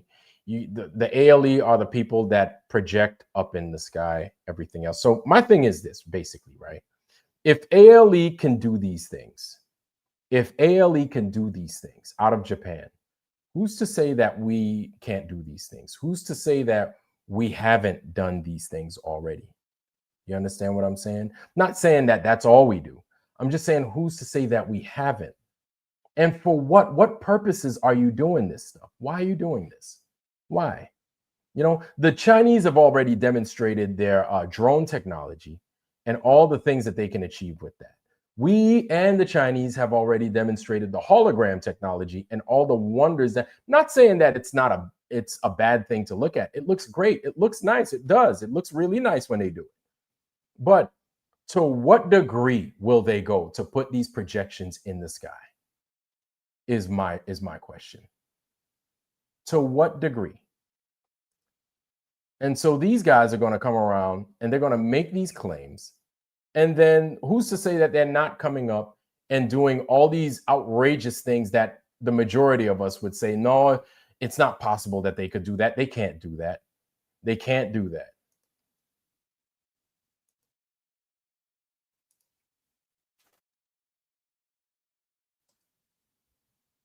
So I'd have to say that these guys over here, whatever, man. Whatever. But we have those that are trying to slow us down and everything else. So look, guys, listen, man. I'm not going to tell you how to do your stuff, whatever. Don't waste your time with it. Just come out with the truth anytime you come across it, anytime you see it. Just come across them dudes and you just give them the truth, man. You just give them the truth. Just give them the truth. So let's see. We just had, who do we have lately? I think we saw Z come across. What y'all think? I haven't heard from the Foundry in a while. Haven't heard from you guys. I'm going to go ahead. I'm going to drop this in here. Foundry, come on up. Let's talk. Come on up. Let's talk for a little bit. I haven't seen Z for a while until I saw Z a couple of weeks ago. It was cool. I haven't seen Z for a long time. It was good to see him, you know. Good to see him. Haven't seen him in a while. You know, haven't been out on these streets much. I've been busy as hell, man. But it don't make it an excuse to be avoiding the Foundry. I get it. It don't make it an excuse. You know? So I think it's always a pleasure to catch up with everybody, see how the Foundry's doing and everything else. Always a pleasure. Always a pleasure. And so come on up, step right up, step right up. Come on down. Come on up, come on down, whatever. Always a pleasure to have everybody here on a Thursday night, no less.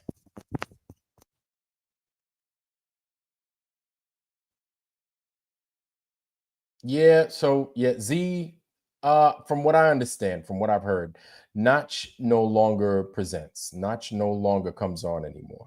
So it is, I don't know, maybe he wanted to take a break, which is fine, I guess, you can't, sometimes you need to take a break, you can't talk flat earth all the time. And some people just need a break, you just need a break sometimes. Maybe Notch just don't feel like talking about it. Maybe he just don't feel like talking. And he's like, I just need a break from the web for a bit. So it is what it is. Z2, because I hadn't seen him in a while up until a couple of weeks ago. Right. And so it was good to see him. I hadn't heard him transmit in a while. And hey, man, all hands on deck. All hands on deck. So it's always going to be more people telling lies than you do telling the truth. You know what I'm saying? More people are going to be telling lies than they are telling the truth. So you can expect that, right? The rise. Oh, that's a wild one. And again, y'all, if you have a channel, do not wait on me. Post your channel, drop it in the Foundry. Make sure everybody's getting access to it. Make sure people are logging on, making it to your presentations and everything else. Don't want you guys missing out. RG, welcome. Good to see you, bro. Welcome. Hey, what's up, man? Thank you for having me. Yeah, Appreciate not a problem. Man. It's good to see you, man. So what's up, RG? Shit, and another day, I guess. Another pretty productive day, I guess you could say. I got a few things accomplished that I was piecing together. Started out with like 3 documents about future warfare, and that ended up with 5 across different branches of the military, and just trying to get a good idea for myself of the future of warfighting and shit like that ties together multiple domains like cognitive, physical, medicine wise, or just different things like that, and just got that taken care of right before I jumped on here, actually. So I feel like I got a little bit accomplished of what I wanted to do. Okay, all right, man. All right. Yep. There's always time for the truth. There is always time for the truth. Exactly, man. And I was kind of glad you were. The only reason I kind of jumped on here, I didn't want to not ask you, but when you on the subject matter you were speaking on, and I just kind of wanted to get maybe the Foundry's opinions as well, but it kind of tied into what I was doing earlier. So with I guess you would call it like high altitude kind of things. Low Earth orbit kind of stuff that they've been focusing on, I guess. You're not talking about balloons neither.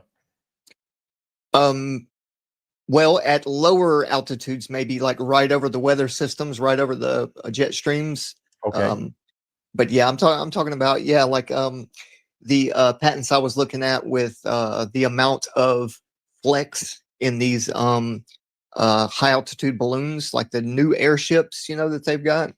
Okay. And they kind of stack together like 3 of them width wise, or 2 3/4. Like they're not quite as wide as they are long, but it's pretty impressive, the stuff that they talk about, how much it can expand, and then without busting, and then the fail safes they have if certain liners do rupture inside, that they have enough they have enough to still keep it afloat, and then slowly descend. But yeah, they were talking about everything technology-wise that are high-altitude platforms. I'm speaking of airships would be above 65,000 feet, like Right. that kind of thing. And then, who knows if they've got multiple like communities up there to do work. And it's kind of seems that way that, as far as what I could tell with what Lockheed Martin and their patents and stuff like that. So it's pretty sophisticated. And now that I'm kind of really digging into it and looking for as much info as I can, I'm also finding out that they've been using it for quite a while up there, and now now that it's out in the public more, they're going to start doing commercial use with these balloons. And yeah, man, I'd love to go on a trip that they're talking about, but it's super fucking expensive, and there's no way I can afford it. But yeah, that would be pretty cool. But I don't know. I guess just to answer your question, as far as what I guess you would call like aerospace industries or military's use of these kind of things, is still a little vague. But you can see that they never got rid of them. You know what I mean? From the old world, they just kind of carry. You're talking about the balloons. Yeah, an airship. Well, airships. Yeah, balloons are a little different. But my bad. I got what you're saying. Yeah, right. But I think what's going on is they just kept the technology for themselves from whoever in the last reset, maybe, and then after the war, they just made it look as if they just disappeared and they weren't using them anymore. But I'm pretty sure they just continued on, and as we weren't looking up anymore because the Hindenburg, like no one was like looking for airships in the sky anymore, So I think it just went underground, and it went only for military use. And now, excuse me, and now, dude, from what I've read, I don't know, man. A lot of people don't even know. A lot of people don't even know that we had fleets of them in the Navy. Right. Yeah. A lot of Navy people don't even know that. Navy knows Navy people know carriers, hovercrafts, or LCACs, freaking amphibious crafts, submarines, airplanes, goddamn aircraft carrier, you name it. They don't know that we had a blimp force, an prior air force way back in the day. Yeah. You know what I'm saying? Yeah. It's actually pretty impressive technology, man. They're, it's in from the ones I was describing to you, that Lockheed and the patents, what they describe is, it's pretty much 3 instead of 1, but then you can scale it as well up to pretty much carry up to like 500 tons over 12,000 miles. And then there are, lighter than air vehicles, lighter than air. They call them, oh shit, I can't remember. But anyway, the lighter than air vehicles can be used for like carrying materials long, periods or long distances. But the better use is just being able to stay afloat and carrying very light loads, and just staying up and going wherever you want above the weather systems.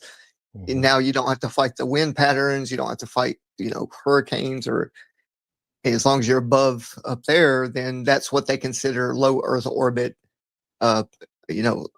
platforms, high altitude platform. But there's many, many different ways to connect stuff like that. And, the technology, they have to, show they can project what's behind them onto the front of them, and they can, certain ways to bounce off where radar don't pick you up, which is a, it's a double, I'll tell you what, I guess the point I'm trying to get around to is that, and I take a long time sometimes, sorry, brother, but what's been happening, I think, is that there is infrastructure up there that no one knows about, not even me or anybody. But the way it seems is that they've been up there for quite a while, and they've built a like breakaway kind of civilization, I guess you could say. And and there's special suits you can wear to like compress your blood flow. That way, being so high won't mess with you so bad, and you can accumulate. But it seems as if there's people that go into service and don't come back. In certain branches of the military, they don't come back for like a couple of years. So who knows if they're just going back and forth all the time, and we just aren't aware of it. But yeah, your satellites. That's what I was going to say. Your CubeSats, your nano sized like dust, your neural dust, your smart dust. It can be programmable and made to hover above the weather system as well, high up. And then it's pretty much like you're dumping, let's say, chemtrails. You're just dumping this stuff up there, and then there's something called self-levitating particles. Well, it's not just self-levitating, but there's from NextRad and the towers down here, the towers they put up during COVID, all over the place. Well, with certain frequencies, lighter than air particles, like tiny particles, you can just suspend up there through frequency, and that's how you form a neural network at high altitudes. And then you can shoot your signals from below up into that field, and then it can in turn send that signal over to somewhere else that just ground based a satellite, or not satellites, but radar couldn't do. And but the technology's there, bro, and I think a lot of us just aren't aware of it, and it sucks. Well, we have that's what your boy here is for. I've been doing it. We've had for quite some time airborne radar, like airborne and stationary radar. And I mean, we use it like now. There's one called it's basically on a blimp, and it's tethered, right? And they use a radar. It's tethered to the ground, sort of, kind of, and it's a huge balloon. And then they have a radar. It's a huge radar, and it gets to propagate far because, well, it can. Yeah. You've got all that land in front of you, right, at that height. Yeah, it works like a champ. Yeah, and these are just technologies that that we're allowed to know about. Yep. And it's pretty, I'd say it's pretty simple. It's mad simple, right? You just attach it to a fucking, it's like taking a balloon and attaching a camera to it, a high-powered camera, and then you can see everything in front of you. It's no different. You know what I'm saying? So, yeah. And then your angle of incidence, like the higher you go, the further, of course, the further out you know that. But, yeah. And so I would think, bro, that's what they mean by this Golden Dome tech that he's talking about. I think this is just the way they do it, the high altitude platforms, and like these particles that are super, super fucking small, but have, crystals, they're like, it's just dust, man. It's so small, but you just, I would think you could probably put these kind of things like every few thousand miles, or not few thousand, I'm sorry, few hundred miles. And then, you send up your stuff. If there's something wrong on your balloon, you can easily just send up your, how do you say it? Your patchwork if needed on something. And you don't have to use rockets. You don't have to use airplanes or none of that shit. You just float it right up, And I would think, being pressurized systems up there, that is, as long as your body could accumulate to it and stand that kind of, pressure, then, you just switch out your duty, maybe every 6 months or every 3 months or something. You just change out position to come back down here and get regulated back again. And, when you're ready to go, send you back up. Now, I'm not saying this is absolute. I absolutely haven't been up there myself, but I do see through just research, man, a lot of proof that we are in low Earth orbit, but it's not what people think, like what they've taught us. It's just high up. You could just use weather balloon videos that we've sent up to 120,000 feet and think, okay, well, they're 20,000 foot less than that height, but still above the weather and doable. But yeah. So this is what I think, and I could be wrong. What if, when they talk about orbit, something does go into orbit? And hear me out. Right. But it's not in orbit like we think. Instead, it's like running on a track. You understand? You go on a circuit. That's your orbit. You're going like this. You're not going like this. You're just going in a circuit. And what if they have things, what things? One can guess. But what if they have things that are going in a circuit? And that circuit, people are calling falling around the sky. Right. Orbit. Yeah. I think the atheists, man, they got us in the mindset, right? And then when we became flat earthers and everyone was like, fuck space, it's fake and fucking gay, and then if you try to explain to them, hey, it's just doing the same thing the sun's doing.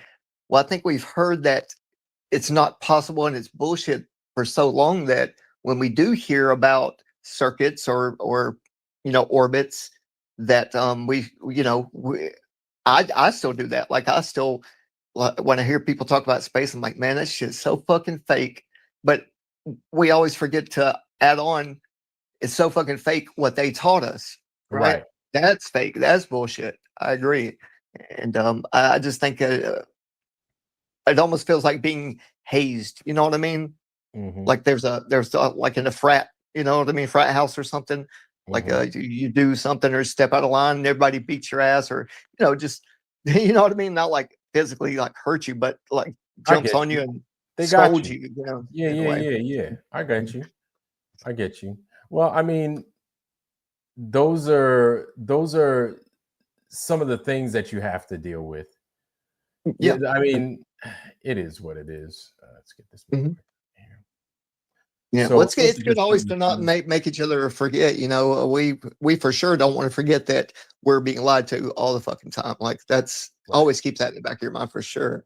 That's a safety mechanism to not be lied to. Like so you just cut them off anymore. You cut them off. That's really what it boils down to. And what sucks is that it's like 3, say out of 10 people, a room full of 10 people, maybe 2 or 3 of us that might have our senses and our wits about us, and then the rest of everybody else is falling for the bullshit. You know what I'm saying? And they're falling for the bullshit hook, line, and sinker to where they will defend it and they'll fight you. A lot of them. Yeah. Right? You see it in the chat. You see it right here. Guys that are just going to fall for the lies. It is what it is, man. Yes, sir. Nothing we can do about that. I do appreciate the fact though that everyone in the Foundry for sure I've been just keeping up with, man, and I just sit back and listen and watch, and I know for sure this group right here is one of the strongest minded fucking geared towards success, you know what I'm saying, in the future. Absolutely. Group. This is definitely one of the most tight-knit groups that keep each other in, not like keep each other in line like that, but help each other not to get fooled anymore. Yeah, exactly. And if we find somebody slipping, falling for the bullshit, like nobody's afraid to call it out. Right. That's one of the things I really like about this Foundry. You know what I'm saying? And it's good. Like I don't run from that. I welcome it. Like we need that. We need more of that. And I wish other channels were a little bit more receptive to their chats, and they gave them the respect that they deserve. I'm not saying that they don't. I'm not saying that. I'm not saying they don't give them the respect that they deserve. So please, I don't want to make it sound like that. But I mean, the chat is definitely important, and they clear up a lot of things, and they bring clarity to a lot of things that otherwise would be clouded as fuck. So yeah, definitely, I agree 1,000%. There's a lot that I wouldn't have known if it wasn't for this group right here. You know what I'm saying? There's a lot I wouldn't have known, and a lot that these guys have introduced me to and shown me, and blows my mind. And I still use it as part of my research into this weird fucking thing that we call the true Earth. I can also tell you, yeah, it's gotten me to read some really weird books. I got this one same, book. bro, same. Yeah, some really strange ones. I got one.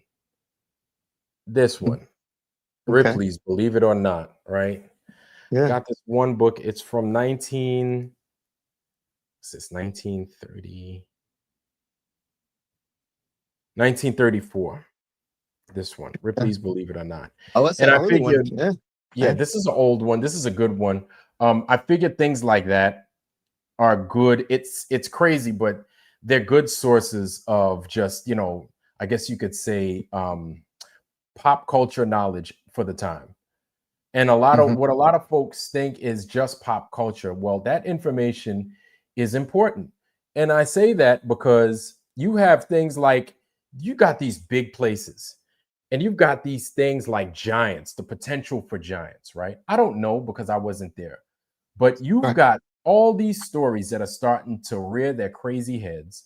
You've got all this stuff about the Smithsonian, which I feel many of us have known for a while. The Smithsonian has been hiding a lot of shit, especially a lot of shit concerning the old world and giants for a long time, right? It's probably their primary purpose was to hide shit that we never see, kind of like the end of Raiders of the Lost Ark.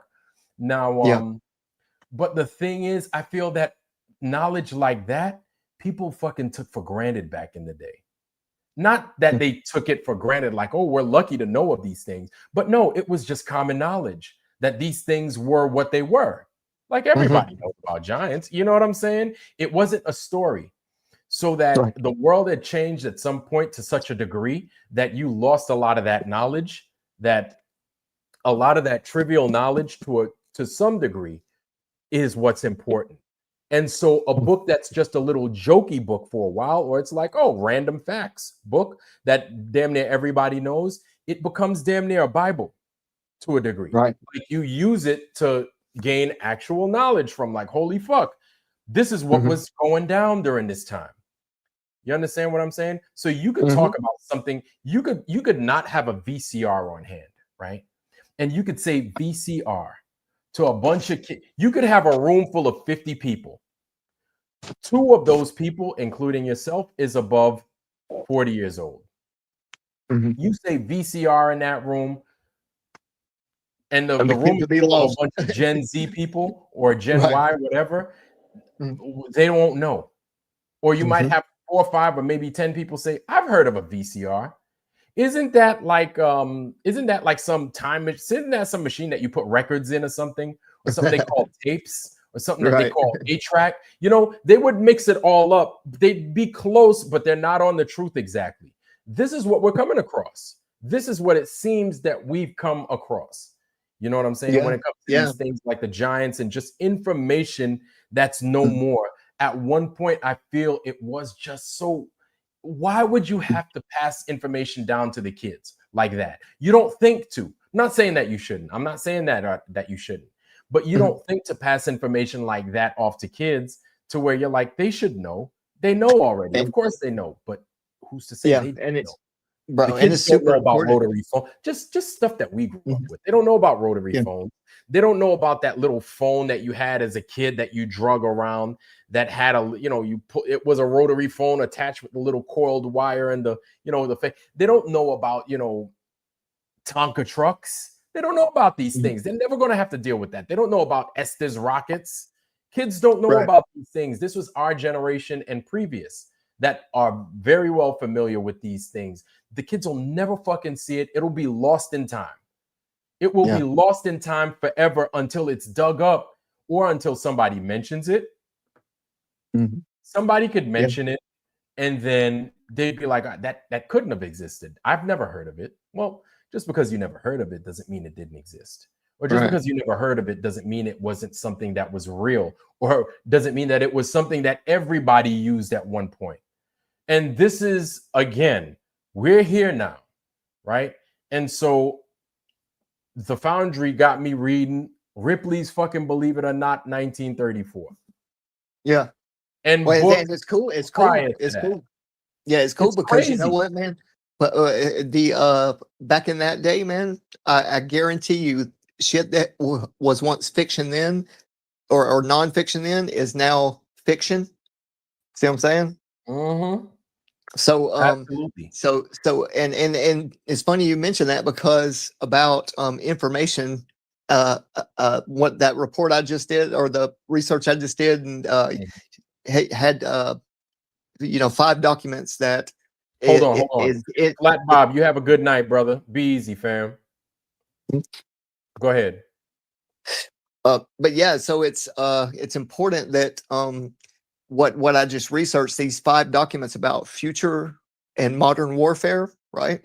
The biggest thing that they were talking about, with Department of Homeland Security, is something called NBIC. I don't know if you know about this, but it's NBIC. It's initials. It's an anagram, or not anagram, but anyway, it's neuro. It's NB bio, info, and cogno. Like it's all these merging cognitive. It probably stands. I probably had missed one of those words, or one of the examples, but the point I'm trying to say is that it's speaking of the time right now, like maybe 10 years, or not even 10 years ago. It's current, and where it's going, and like up to like 2035 or 2050, right, is the extent. And what it's explaining is, this is going to be World War III, that we are in the beginning, and it's not going to be anything recognizable like old war, right? It's all these merging, combined fields, like misinformation, like fake news, and all that shit. Well, it goes really deep. It's like these concepts that, yeah, you're going to hear it on TV, or yeah, you're going to hear influential people mentioning certain tactics that other countries use, right? And those other countries being accused, they're going to do the same for us, right? And we're the enemy. No, they're the enemy. And from all of our perspectives, it's all saying the same thing, right? But just from different perspectives. So if you get that drilled into people's minds, like that kind of warfare, you don't need guns. You don't need anything like that. So once you get the mind, what they did was burn books. You got them. Yeah, right. Well, you remember they used to burn books, book burnings, public book burnings, and shaming people and all that. Well, and now monetary, like the financial system is going to be based off of what you can give, right? As far as your energy, right, and your ability to repeat what your leaders say, or you don't get access to these kind of benefits or whatever, and it's, as long as cash and a hard metal or something is gone out of the picture, all you have left is energy and time. So what they're doing, right? We are in the middle of it already. I'm a smart guy, but it hit me hard yesterday when I was merging all these documents and pulling out, like, cross-examining each book and stuff, like what are the similarities in all these papers. And bro, it really hit me, man. And I was like, fuck, we're in the middle of World War III already. Right? Yeah. I mean, and like we're talking about space and this kind of stuff. There's a sprinkle of truth to it, but the 80% of it's bullshit. It's a fucking lie. But it's lies. But anyway. Yeah, and I think a lot of it is the way in which they're removing us, reducing our numbers. They're using methods in which I don't think they've ever spoken about in history. Sure, we're familiar with the mud flood, right? Sure, we're familiar with possible nuclear holocaust and stuff. Like they say, oh, there was a nuclear blast that killed a whole fucking section of this, civilization, blah, blah, blah. Sure, we're familiar with the floods and the this and that. I don't think anyone thought that they would weaponize our food against us. Right. I don't think anybody considered, not saying that it's not happening. I'm just saying I don't think anybody really considered that. So I think, or maybe it's a concerted effort. It's a combination of things.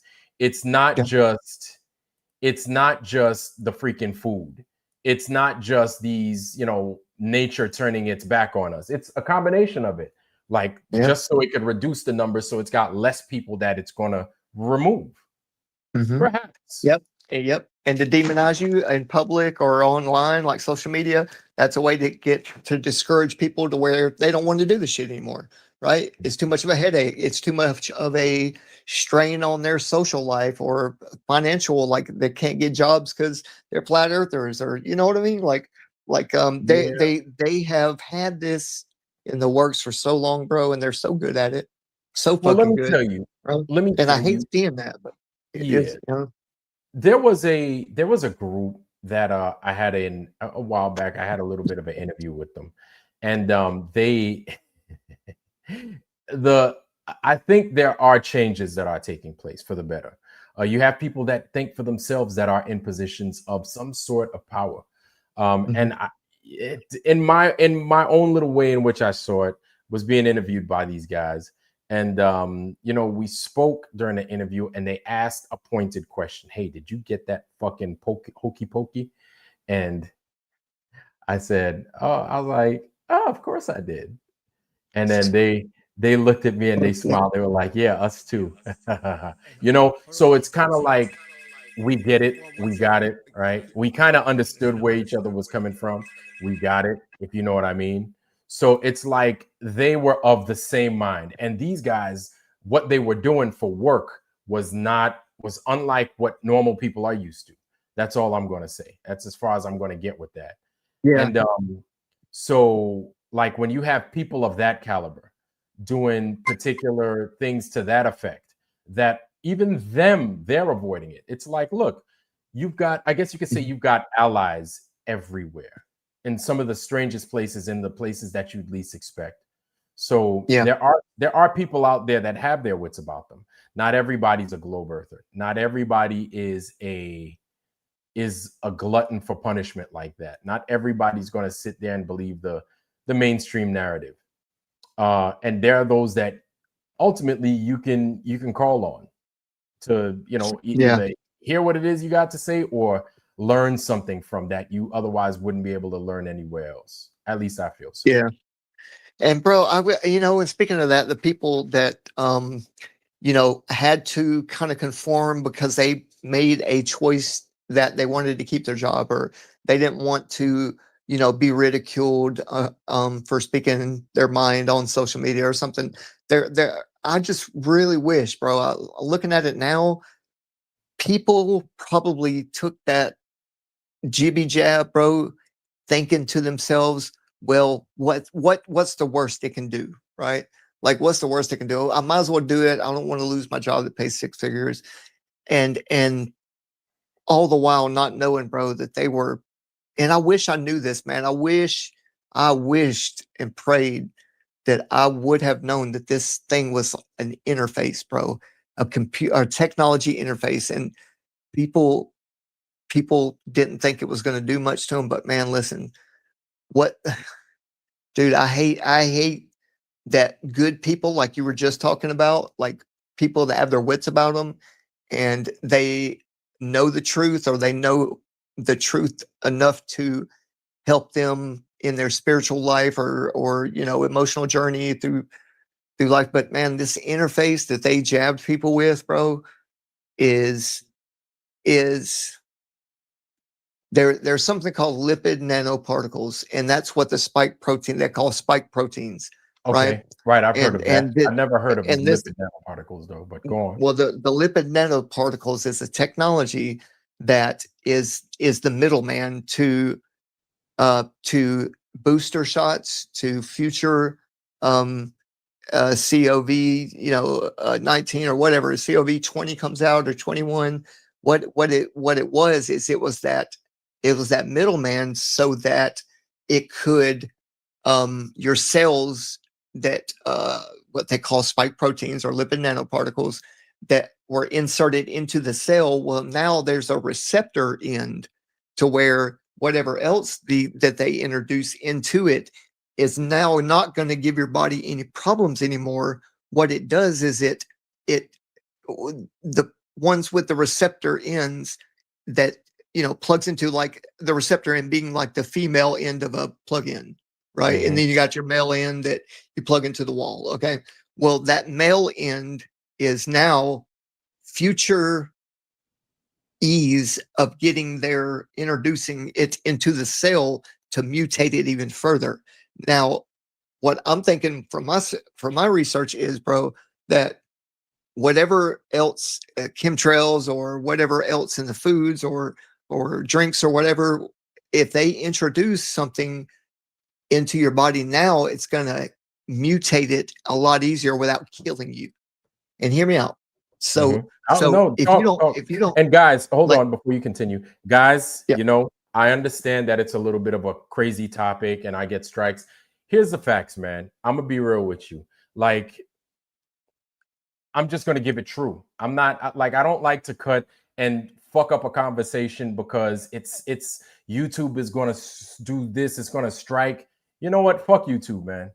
Fuck YouTube. That's why we got Rumble. We go ahead. We use Rumble. Okay. So if they don't like it, well, I can say what the fuck I need to say on Rumble. I get it. Like, I'm not getting upset with you for saying that it's a dodgy topic. Like, I know it's a dodgy topic, but it's like, listen, we're being killed, right?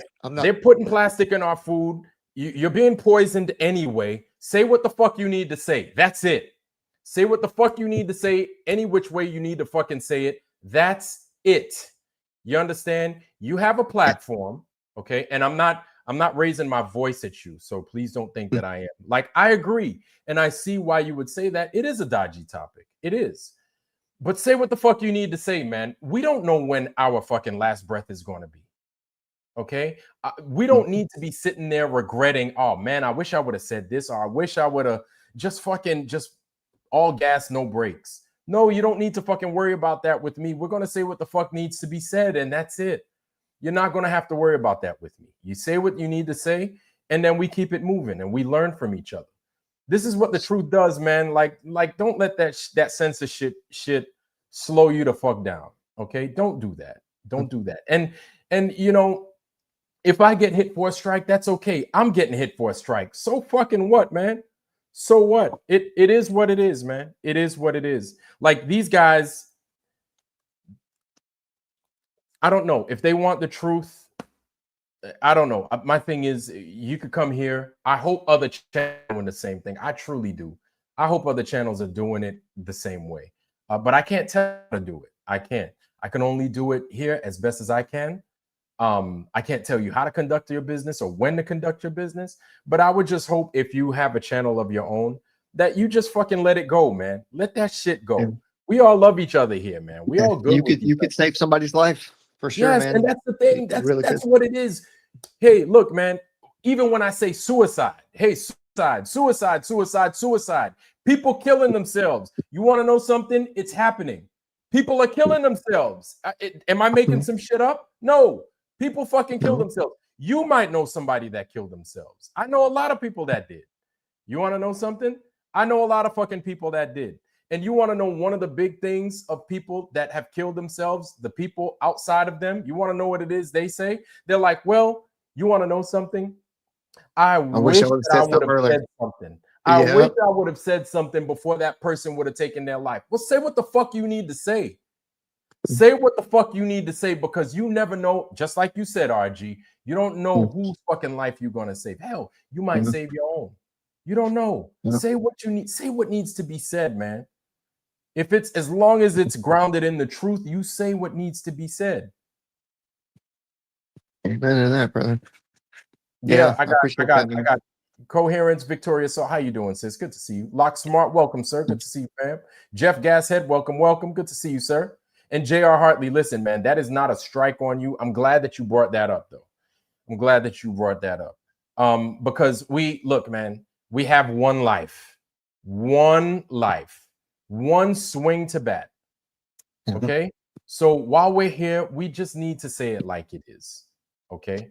We just do. And love each other, right? But we need to protect each other. The only way it's true. Yeah, that's it. It's all out of good heart.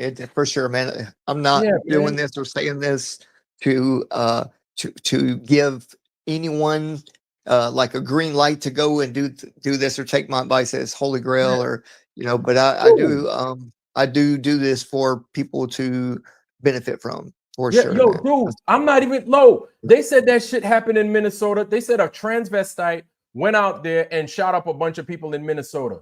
Automatically, who the fuck you think I thought of? Oh yeah, I thought of Brenda. Brenda off the top. Yeah. And is that a joke? No, I thought it was fucking Brenda. I was like, oh, wait a minute. So when you say something like that, people, no, I wasn't joking either. I really thought I was about to get on and be like, holy shit, that motherfucker's out there fucking tearing up the neighborhood. But I know it sounds funny. I know it does. But that's the only transvestite that I know in fucking Minnesota.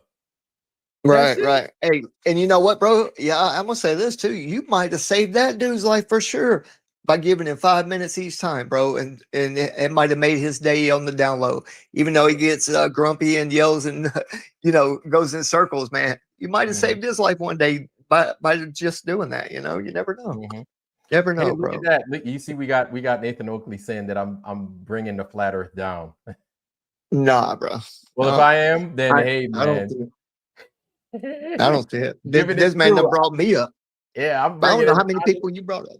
Yeah, I'm bringing this up. I'm being man. I'm being as real as possible, man. I'm being real, man. Hey, if you don't like that, listen. Nathan Oakley, check this out. If you don't like that, that's cool. You don't have to be here. That's all right. Matter of fact, I kicked you out, so don't even sweat that. But if you don't like it, Nathan Oakley, there are a lot of good flat Earth channels that you can definitely rock with. And I ain't got no problem with you if that's what you want to do, man. I ain't got no smoke on you. I never heard anything bad about a Nathan. I've heard of Nathan Oakley. I don't know too much about him, if that's really him or not. But I ain't got nothing bad to say about him. Is that the guy that was that went on with Austin on the trip, the America round trip? You want to know something? That's the name that kept coming up during that trip, Nathan Oakley. But I think he's British. Is he British? I know a couple of Nathans, or I've heard of a couple of Nathans. I don't know anybody personally, but I don't know. Never heard the guy talk. Yeah, when sounds familiar. And so that's these motherfuckers out there doing their agenda and shit like that, man, fucking with people. So they're gonna come out and they're gonna be like, oh, a transvestite did this, and it's like, oh boy, Lord have mercy. You know what I'm saying? Oh boy, here we go. And I thought it was who we, him, it. When did this happen? When did the shooting thing happen? But it must be recent. Yeah, you didn't hear about the Minnesota shooting? I didn't, bro. I don't even look at the news, man. I'm staying. I don't blame you. You ain't missing nothing. So apparently, recently they went to a Catholic school and shot up the Catholic school. I think 2 kids died, 1 adult died, but they shot up a Catholic school. And apparently, this dude, I didn't know what the fuck I was looking at. Right? They said it was a transvestite. I looked at his face long than a motherfucker. I don't know if you ever seen that movie Mask. Yeah. I've seen it. I know what you're gonna say. Yeah. You know what I'm saying? Like this motherfucker face. Hold on. Did he look like the bad guy when the bad guy put it on? I remember that part was wild. Yeah.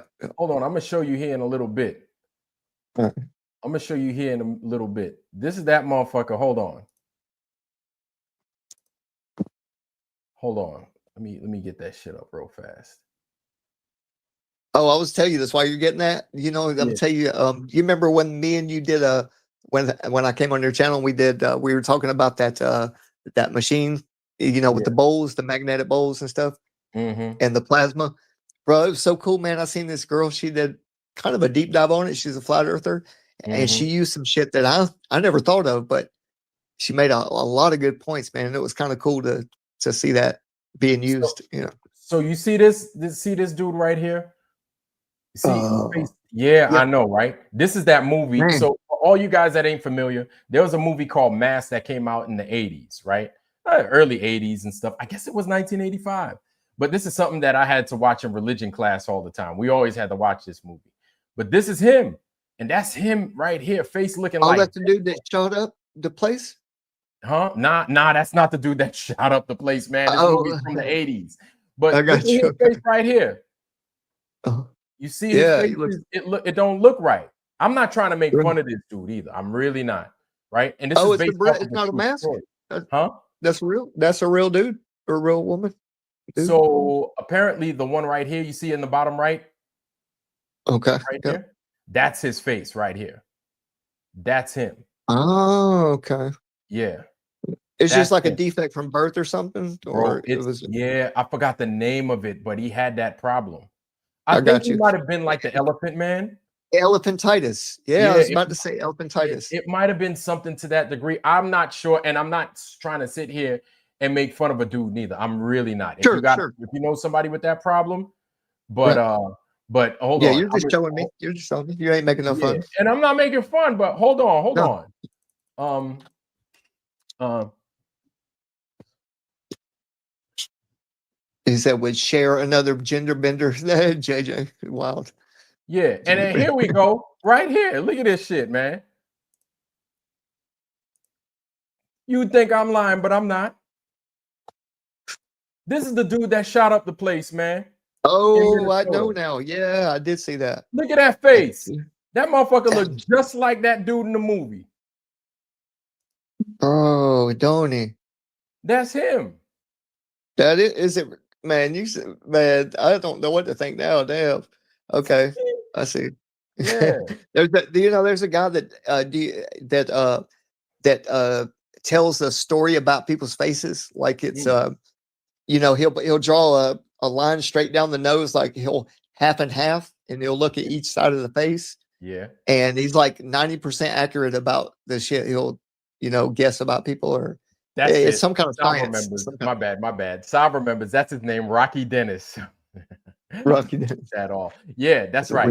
Rocky Dennis. And yo, look at this dude. This dude face look exactly Just like like Rocky him. Dennis. That's who it Man, is. He looked just it like might be his child. It might be. I don't know, but he looked just like him. And then he's the one apparently that they said, but people are going to find, that it didn't go down the way they said it did. This is probably for them to push an agenda. As usually it seems like this is that shit that they're on, man.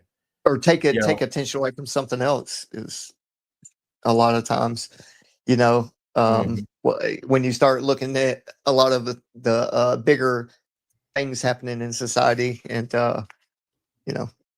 that a lot of times the crisis actor, they'll come up with the whole scenario, and then just to take away attention from other things. So, exactly. Hold on. Yeah. Do you believe in numerology? You ever looked into that? Yeah, totally. Okay, cool. Yeah, because a lot of things that make sense to me, with numbers. Hold on, real quick. Shout out, Saab. Good to see you, fam. Good to see you. Good to see you. Saab's in the house, y'all. Good to see you. Welcome, sir. Drop that link right there. Mm-hmm. Yeah, go ahead, RG. My bad. No, I'd been looking into numerology a little bit recently, and thought it was pretty telling. Okay. What kind of numerology? Because there's numerology, and then they have like a Hebrew numerology, which is like a little bit different, I guess. The placement of where the numbers go. Yeah. There's a numerical value for each letter, and then what you can do is there's some type of calculator online. I'm newer to the numerology, so if I butcher it, let me know. But so what I've been seeing recently was they will use people's like names, and then like the place or the place of where things happened, or they'll type out a word that describes what happened, kind of thing, and then they'll cross-reference them with the opposite side of what's going on, or what was happening. Like there's two sides, and then they'll meet in the middle, and there's like 4 different rows of the overall values of these words or phrases, and then they'll match up almost perfectly a lot of times. Like it's kind of scary. That's a tough one. Like I don't know how to play numerology. Before I continue, so it kind of what I was going to say. It kind of reminds me of a simulation theory, like by either binary or using quantum computing, kind of qubit values, and it just, to me, it seems as if it's pretty fucking accurate, and it would line up with me and, you know, my past with studying computers and shit with Right. programming, with Mhm. coding, programming. So computer science, like, it seems to be pretty on point with a lot of things. Shout out, And hold on. Shout out, Saab. What's going on, bro? Good to see you, man. Together, man. There's What's a good, man? picture of what's that guy Rocky named Dennis. Eric Stoltz and playing Rocky Dennis in the movie Mask. I got it backstage picture of him, so in comparison. Oh yeah. Shooter. Look, I got a picture. Hold I on. found a Wait, I picture. thought The yeah, girl, hold one of the on, students, hold on. and she's there. Yeah, He is. there he is. Better. Got a picture of one of the students, and they're got a bullet hole like right here through their arm. The blood's already dried, right? And there's a tourniquet down here, just above the elbow, What? below below the the, wound. Yeah, oh shit. yeah. Supposed to have it above, right? That's Yeah. right. Oh wow. Yeah, Wow. I'm not See, they seeing that on always, this end. yeah, they always fucking something up. Right. Yeah, they're crisis actors, bro. A lot of them are. I think that it's just hard to introduce the idea of things that we've studied to the main masses, and because it's so emotionally tied, right? So emotionally charged that Yes. their mind is like so googly gog, messed up and tied up with the facts that they're seeing on TV that end up being lies and not facts, right? Yep. So it's hard to explain to people sometimes. Yeah, and you want to know something, man? Like, and that's what it is. People are just over emotional with those bullshit and lies. You're like, you can't even touch it right now. Kind of like when 9/11 happened. My dad was like, yeah, your government did that. Like it was like 9/13. It was 2 days later. My dad automatically jumped off the top He rope knew it. blaming the government. I'm like, God damn, Dad, what you talking about? And it's like, damn, Damn. so soon. But yeah, people don't want to hear that. Like definitely not, because it's a Yeah. bunch of kids getting shot. Apparently, Right. And what adds to the brainwashing is this blue light technology. I'm sure of it, bro. Not 100%, but I'm sure they use tactics like that when these heightened moments of emotion coming out of the TV. You know, right? you're caught up and your eyes are wide open, bro. They're flashing that blue light technology so fucking fast, bro. It draws people in, you know. Yep. And it probably fucks your whole mind up, man. Probably turns your mind into pudding, and we don't even know. Right. So Yeah, man. I wouldn't know about the how high of a frequency they use, but I'm sure these fucking towers are doing something, man, with coming through the TV and, you know. man, let me tell you. So there's so much. Excuse me. There's so much information at one time. So I just made a contact with I don't know if you're familiar with her. Her name is Deborah Tavares. Deborah Tavares. Yeah, amazing lady. You talk about the amount of information that she's got. Oh my God. Like she's been putting me on. I've been seeing a lot of stuff that I either heard about. I'm going to start spreading this stuff, right? And letting you guys in on it, because I feel that somebody like me, it's a lot for me. And so I have to put y'all on as to what it is she's been showing me, introducing me to. Because you should do a Discord, bro, or a Foundry Discord or a Foundry Telegram where you can drop links and papers. But go ahead. Yep. Okay. That'd be a good idea. Yeah, and I mean, just the wealth of info that she has at her fingertips, and what she's coming across, what she's seen, it goes well beyond this whole primary water and everything. Like I'm like, golly, man, how do we fight this? Is my question. I mean, really, at the end of the day, I think the best way to do it is to inform people. There you go. There's that picture, Vlad. You see, you got it. Oh my gosh. Oh, look at that. What? It looks so What is fake. that? Was that a melted Twizzler? What is that shit? That's one of the Look. victims of the shooting. A tourniquet at the bottom? Below the wound. Well, I'll be honest with you, I've never seen a tourniquet that far up above the wound, because isn't it supposed to be like, what is it, 2 inches or It's something got like to that? be. It's if at least that's the closest you want to be to it, but Right. also it's got to be between the wound and the heart. Yes. That's right. Yep. That And it is doesn't- right.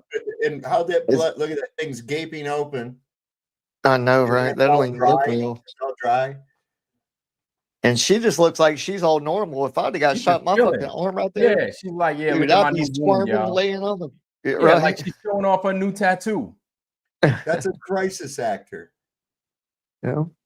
Okay, And that's one of what a Jay- crisis actor does. They dress up for these parts and shit, and people are looking at the wound. They're not looking at the details. Yep. That's the first thing I noticed. I was like, "What? They put a tourniquet down on what? It's like, what they ain't doing any goddamn good." Yeah, but even still, Saab, like the wound has to be pretty serious for you to treat it with a tourniquet too. Yes. You just can't tourniquet every single wound you come across. No, and it's dangerous. I mean, Yeah, but like it's you're less setting dangerous somebody up to yeah, it's less dangerous than not doing anything. right. So yeah, because you can actually kill the rest of the limb. Exactly. That's Mhm. that's what I was gonna say. Is once you tourniquet it, and then you you're supposed to do a bunch of things. Tourniquet, put a time on the person's forehead, like a lipstick or some shit, or a Sharpie marker, and then Yeah. it's like you better put a time on, because if that thing goes over a certain time, you're talking about losing limbs. Yeah. Mhm. Yeah, you got to sanitize them things good. And my brother, he was an EMT for a long time, and he worked in the ER. And I'm gonna send him this picture, man. I'm gonna download it and see what he thinks. But in my opinion, just my opinion, because I'm no medical professional, but that thing should have been cleaned up, and like it Yeah, wouldn't she look just like showing it that off. if a EMT would have done their job right, or Well, somebody. and you figure you would take the You rest would of your think. shirt to wipe that thing up, or you'd get some kind of cloth on it. You'd be like, man, fuck Yeah. that. I don't need blood getting on this thing. Just, I mean, Yeah, or it's having the- somebody hold pressure to that motherfucker so you yeah, don't bleed you out. feel You like know? direct pressure, all that shit. But as soon Mhm. as you show it, you're like, there goes my wound, y'all. I'm chilling. Who's this character over on Rumble? This guy seems to be very angry with me. Yeah, you got people coming in there talking shit. Yeah, That's that's what they all do. right. I'm sitting here laughing. I'm like, wow, this guy's really angry about something. I don't know what his problem Yeah, is. it's the group of people that won't get any shine, because it's the same people the last time you were on, because there's no debate. Yeah. There's no debate, and we've basically shunned them. We've kept them Tell, away. hey, tell that dude to give us one picture. Surf the internet and we'll find one picture with a tourniquet below a wound of a fucking gun, right? A bullet. I guarantee you can't find one. Mm-hmm. Yeah. Hey, I'm almost. he's got the same messages over and over. He's just copying them and pasting them into the fucking chat. Yeah, that's all he's doing. He's spamming. He's They spamming. get They're the funny as people shit. from the drunk show. Well, and here's the thing. Look at that. That's, I mean, just the stupid shit that they're saying in the first place. It makes you have to wonder, what's wrong with your mind, man? What's wrong with your brain? Bro, It's like, this is how low the globe has gone. Just for what? Like, we're Yeah. so stupid. That's my thing.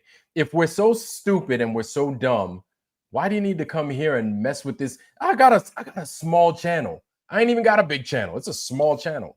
So why you got to even come here? Like, why is that such a big deal to come here? It's because we're hitting the truth, man. That truth bone, and these paid motherfuckers got to do their job and try to, make a big scene about it and like cut you down. Well, like, you know what I mean? It's not my Yeah. fault that y'all shot yourself in the foot with your fake fucking preacher and your stupid fucking Antarctica bullshit. Exactly. You did that to yourselves, you dumb motherfuckers.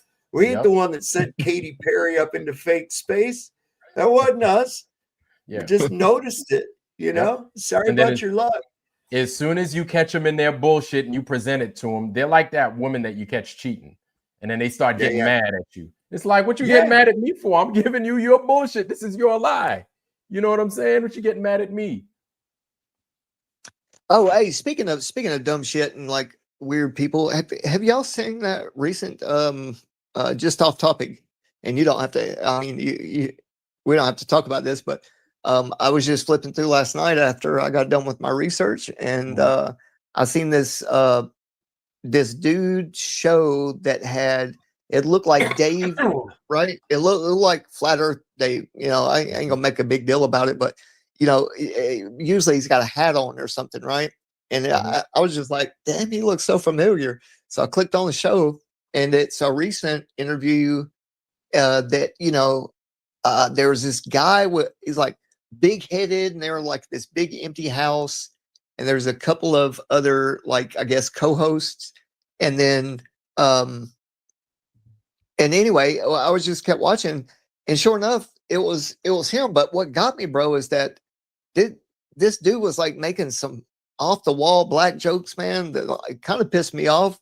Who? But it was, I forget the name of the show, but I'll get the link and drop it in here. I'll go my history. But it's a dude I've never seen, like but his show, he's got like a bunch of fucking subscribers. I'm like, why haven't I heard of this dude? Right? And so they're cracking these jokes, man, and I'm like, that shit really ain't that fucking funny. And it kind of got under my skin. But anyway, I just didn't know if y'all had seen or know who it is, but I'll drop the link. No, And I don't. My thing is when it's some shit that I know is gonna get on my nerves, I'm just like, you know what? I don't give it any play. I don't give it any I got energy. you. I won't You know what I'm post it. saying? Because I'm like, there's stuff to actually be upset about. There's stuff to actually be annoyed about. And typically it's lies. You know what I'm saying? And how they can how they can basically start affecting our kids. I think that's what I think that's kind of what it was, because it was the host making the jokes, right? But Dave laughing. And I think what he did, now that you say it like that, I think the dude may have looked back at past interviews, and you remember when it was kind of a thing where, you know, Dave was making some weird remarks. Well, I think the guy might have did his research, and he was making jokes to see how Dave would react. Maybe that's what it was. Oh, okay. They were like, is it Hyde and Weiss? Is it that big fat dude with the beard? The big fat head, yeah, the big fat head. I saw him for a little bit. Okay. Hold on. This is the first time I've seen him. I'm about to wrench you up on the Rumble side. Sam Hyde. What's up, Gio? Yo, what's up, RG? What's up, dog? Yeah. Stav, Gio, go ahead, do that while I do this, okay? Y'all go ahead and run it while I Cujo, you saw no such fucking thing. You saw no such thing. Not at all. That shit right there, we all saw Titan, a moon of Saturn, cast a shadow on Saturn. Shut the fuck up. You did not see any such thing. Jesus Christ. These motherfuckers will lie about anything, won't they? Jesus Christ. What did he say? He's seen the shadow of the moon? He saw the shadow of Titan, which is supposedly one of the moons of Saturn, cast a shadow on Saturn. Huh. Didn't see any fucking such thing. Shut up. Yeah, those are lights, bro. He's got to wake up. Those are lights, brother. These dudes, man, they are. Oh boy. Yeah, there's a live stream where you showed some video of somebody looking through a telescope or some shit, a telescope that you don't have any access to. Some kind of special telescope that you can't obtain yourself. Shut the fuck up. Jesus Christ. All right, Saab, go ahead, man. You got it now. Gio, what's good, fam? Good to see you, bro. Hey, did you see my second video? Which? Oh yeah, with Duffy. Yeah, I saw it. I saw it. It was pretty solid, man. That was a good way to redeem yourself. But you already know how I feel, man. It's like you it's like you trying to tell the devil that his house ain't hot. It's Right. let them be them. They need us. Like they really need us. You know what I'm saying? Mm. So the more we ignore them, they have nothing. But Nothing. I'm burning so many globies with that model right there, with the simulation that I have with the flight path, Right. because it makes it's an additional 3,500 miles with the rotation of the Earth. Mm-hmm. Right. If you count in rotation, so flying against the rotation or flying with rotation, Mm-hmm. I did the breakdown. I made the simulation and all of it, and they always bring up that argument where they put that airplane inside of a moving vehicle or Oh inside yeah. a train and all that bullshit. I'm Me, like, this is your I think, argument right here. I broke it down already. This is the stupid shit that you bro. believe in, and I it think doesn't make we, any fucking sense. Get it yeah. out of your head. I think we over argue with them. I seriously think we over argue with them. Like all we have to do is, well, show me this curve that you're talking about. Like I keep hearing about this curve. Please show me where this curve is at. I thought there was a curve too. I didn't find it. Maybe you could find it for me. Right. That's it. Like ain't nothing else. We ain't got to talk about no plane feeling like you inside of a train or a car. That's I think honestly, I think we give them too much time to talk. Well, And they it's think like, the horizon is a physical place, right? Exactly. They think it's a Mhm. physical place, and I'm like, oh, that's where the curve's at, eh? Right there. That's where the curve's at. Hey, right. why don't you lay down on the ground now? Look, oh my God, the curve's only like fucking 100 feet away. Exactly. Thank you. Thank Idiot. you. Yo, And these guys, they Chicago, can't come up with anything. come up here, Oh, Chicago. hey, speaking of maybe like original kind of thoughts, I Y'all was go thinking, ahead. I'll be right back. I'm going to the bathroom. all right, I was watching this video the other night. I don't know if you or Gio, you or Sav have seen this. It's an illustration. It's a video. Whoever did it did a good job, but it explains the distribution of like stars from, kind of in the middle. There's like a heavy concentration of stars, but as as the circle of the star trails gets wider and wider to the outer extremities, there's an even distribution across each line of latitude. So if you think in terms of latitudes coming from the outer edge to the inner edge to where Polaris is in the center, then extrapolate that from a top-down view, right? But instead of just stars in a circle, you would think a ball, like a 3D disco ball hanging from the ceiling, and then just shining light excuse me, just shining light on that, and it would then, looking down, it would from our perspective down here looking up, you would see the circular motion, right? But instead of it being a curved dome or firmament kind of idea, it would be a flat ceiling, and the shining of this disco ball lights would be shining down on a flat surface there. And if y'all would like, man, I would like to get y'all's opinion on that. If it's like a 10-minute video, and maybe when he comes back, if y'all are cool with that, and just get y'all's ideas of that compared to the framework of an arched dome and something being projected up from the bottom up into that. You see what I'm saying? So instead of a perspective of us looking up and something being, like a, let's say, energetic glass ceiling, instead of it's a flat and from a top down view.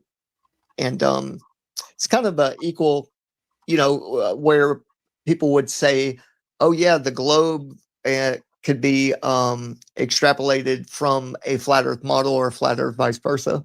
It's kind of that concept, but just with the stars and the distribution of the stars being equidistant, right, from each other from the center out. And it's I think the measurements they used, you know how they say there's 4 corners to the earth, or hypothetically there's 4 corners. Well, use that model, but it's 20,000 kilometers wide by 40,000 kilometers long. That would be your measurements.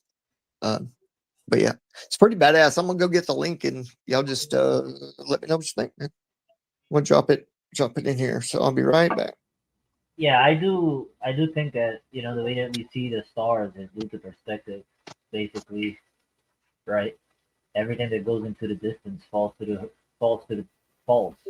know what I mean? And you're not seeing everything, every single star here, right? When you're standing somewhere, because the distant stars, they reach the horizon because it's falling due to perspective, and you're not gonna see it all. You know what I'm saying? Whitsitt, back in his days when he was legit, you know, he talked about the azimuthal grid of vision, and I totally agree with that. And it has nothing to do with any shape. It's just the way that your eyes see, and the way that your eyes process objects and stuff into the distance. They fall with distance. The bigger the distance, the lower they will look in the distance. You know, we have small scale example of that. You know, you can be standing in a tunnel and you can see this perspective, and you can get a medium scale by standing on a big highway with a lot of light poles that are going into the distance. You can see them fall. You can see the clouds fall to the horizon, right? So you go from small to big, and you know that's what I think about how we see the stars, right? What you think about that, or Black? What's up? What's going on? I heard you ask a question. Yeah, RG was talking about the way that we see the stars, right? Hmm? The way that we see the stars, Right. it kind of looks like it's an arch, but in my point of view, right? I do think that it's perspective, right? You know, Right. things that are far away, distant from you, the farther they are, right? The more they fall. And I think we see somewhat like what 3,000 miles or something like that. The furthest star that we can see, some shit like that. Or that's the claim, right? Or something like Yeah, that. that's the claim. That's right. Mhm. Yeah, but the way you were getting the stars when you flew where you were going, I forget where you were Oh going. shit! Yeah, that's crazy. Yeah, like look, here's my thing. You got the shit. You understand? What the hell you got? I have no fucking clue. I have no fucking clue either. I questioned Right? the fuck out of it, but Yeah. I cannot put a certain on it to say that hey, this is exactly what it is. You know what I mean? Mm-hmm. Yeah, and that's really at the end of the day, it's like, look, we're using your claims that you've made against you. Yeah, true. Explain. Instead of getting an explanation, we're told we're dumb, we're idiots, blah blah blah, this, that, the third. My thing is this, man. They can't come up with a fucking answer. We know that. I'm fine with that. But instead, we get backlash. Right. If you don't know, you don't know. We can show. Can we guess? Oh, it might be an angel. It might be this. It might be that. Fine. I like guessing. It Fucking doesn't mean it's diamond, right. fish, angel. What else did we see? Yeah, right. We saw all kinds of stuff. People would say we have pareidolia, but what the truth is that those don't look like stars like we're normally used to on the ground. No, bro, they're not spherical. Right. So They you weren't got spherical. something. Right. But and here's the thing. Nobody goes out looking for the stars like that. Nobody does. I know. If more people did, we'd probably get more pictures like that. I would be a little bit out of the fucking how do you call it when you're in the woods or whatever. I would be a little bit out of the woods. Out of the Trying woods, to, right. Yeah, some shit like that. Yeah. Oh no, that yeah, Sav. Yeah, that's the thing. I don't debate these dudes no more. Like they are no longer on our diet. They are no longer on our menu. Yeah. They don't last long with me, anyways. They don't Yeah. last long because they can't reconcile the basic physical impossibilities. They want to rip on about gravity and shit. All right, let's talk about gravity. Let's go ahead and do that. What is gravity? They'll say mass attracts mass. And I'm like, well, why? Yeah. Why? What do you mean, why? Well, why? The same guy that you're saying come up with this gravity came up with this thing called conservation of energy. Energy cannot be created or destroyed. It can only be transferred or transformed.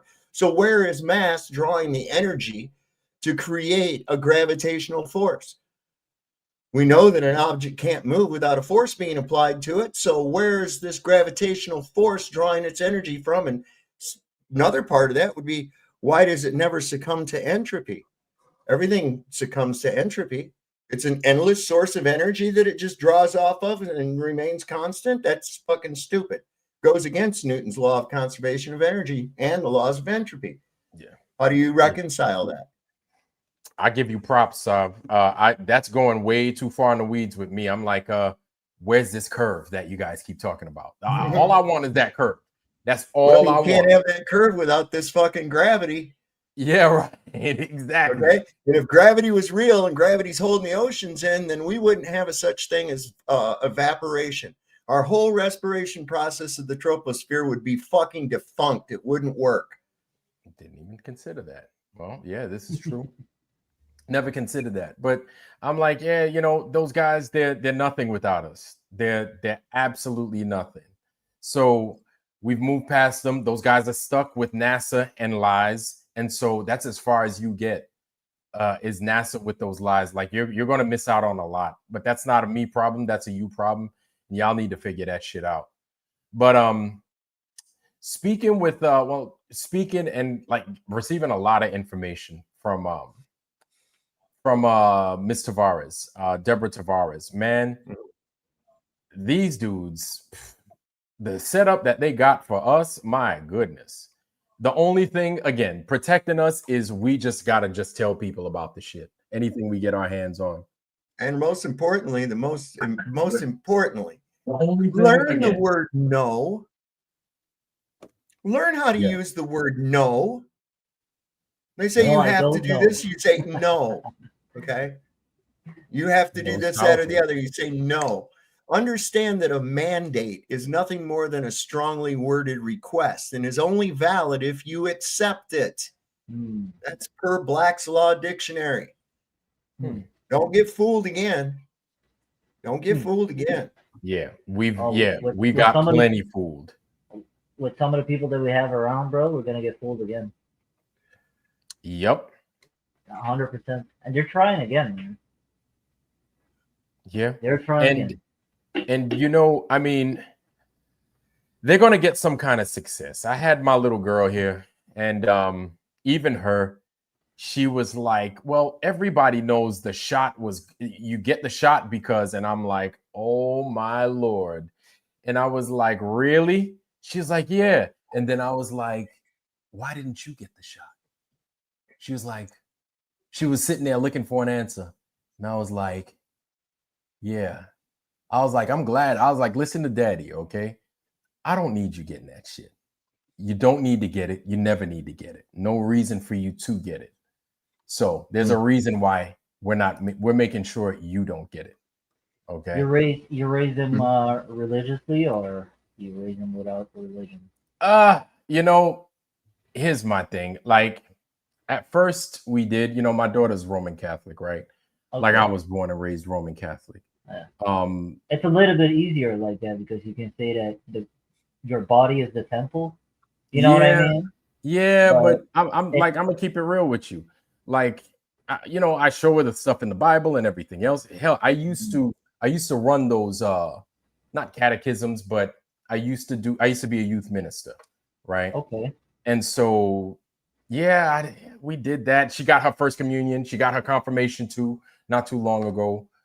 And I keep it real with her. I keep it a buck with her. I'm like, don't trust these motherfuckers. I was like, they're liars. They rape kids. They're no good. They're evil. Like all this evil that you see in this world, it comes from them, unfortunately. So I don't know. And they're just trying to use they're trying to use our body as nodes. Well, those that got the initial shot, it sucks. It sucks because they're hooked in. They're hooked into the stuff that we don't like about the system. They're hooked into it. Yeah. Chi-Town Cubby. Oh shit. My bad. Chi-Town Cubby. What's good, bro? Hey, how's it going, guys? Just been listening in. Solid. My bad, What's man. up, Cubby? No, I just came on. Yeah, Cubby's here. But yeah, man, I figured out, bro, that so these nanotechnologies, let's just say, once they get in your system, they're a plasma base. So there's I want to say sentient, but that I don't want to use that stronger word right at the moment, but they're self-replicating, so they can just repair themselves, they can grow. And so what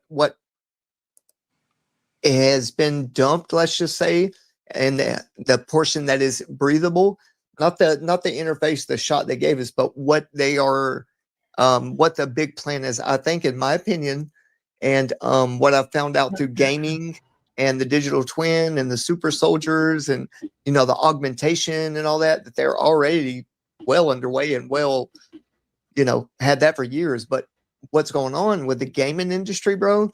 And what you said earlier, Vlad, made perfect sense to me. When, you know, how much of this stuff have they dumped in the air? What can they keep suspended? And what is the connection between intra-body networks, right, of these technologies, and the outer techniques they're using, the materials that are called metamaterials, right? They're superconductors. Yeah. Well, with the gaming industry, bro, you're going to be able to see. You won't need glasses. You won't need contacts. What you're going to be able to see in the metaverse is in real time. It renders in real time, right? I believe and that. You're going to be able to access the gaming like with credits or cryptocurrency. That also has to be an energy exchange. So you're going to be able to play games and all that shit in a whole nother world with what your body is being augmented to accept and to interact with your digital twin, whatever.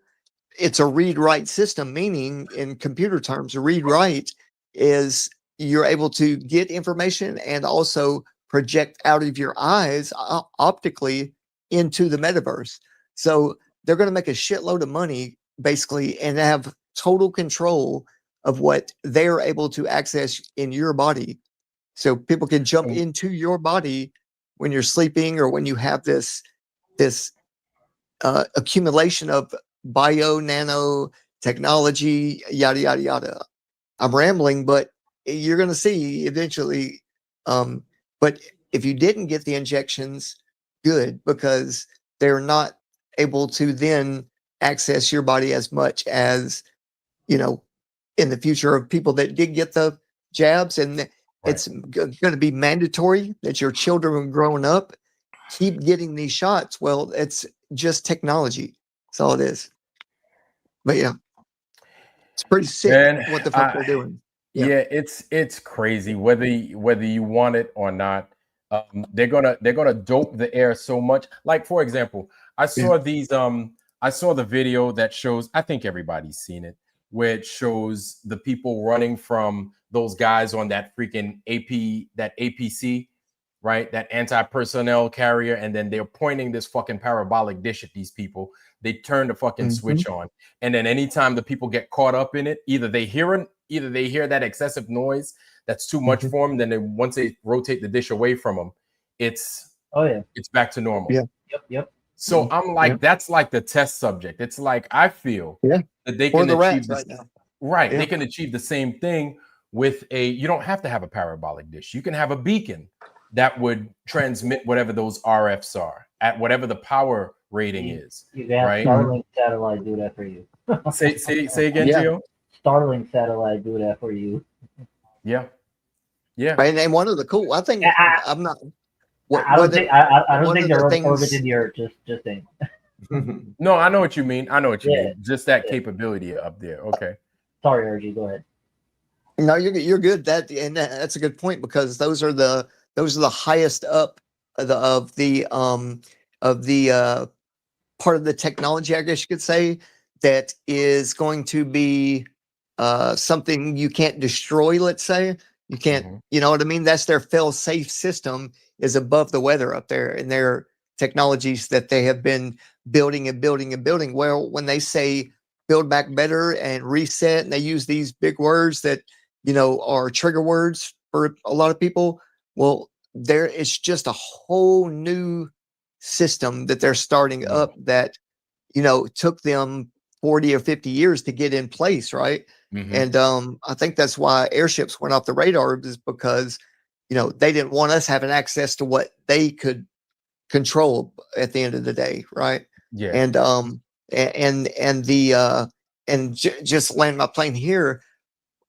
How are they, think about this, how are they powering these biosensors that are in your body and under your skin? Well, it's through your own energy, your biofield, your biomagnetic electricity.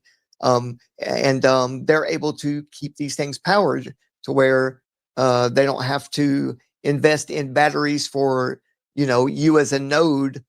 You're a way to transmit energy to their systems, so they don't have to worry about powering the gaming system.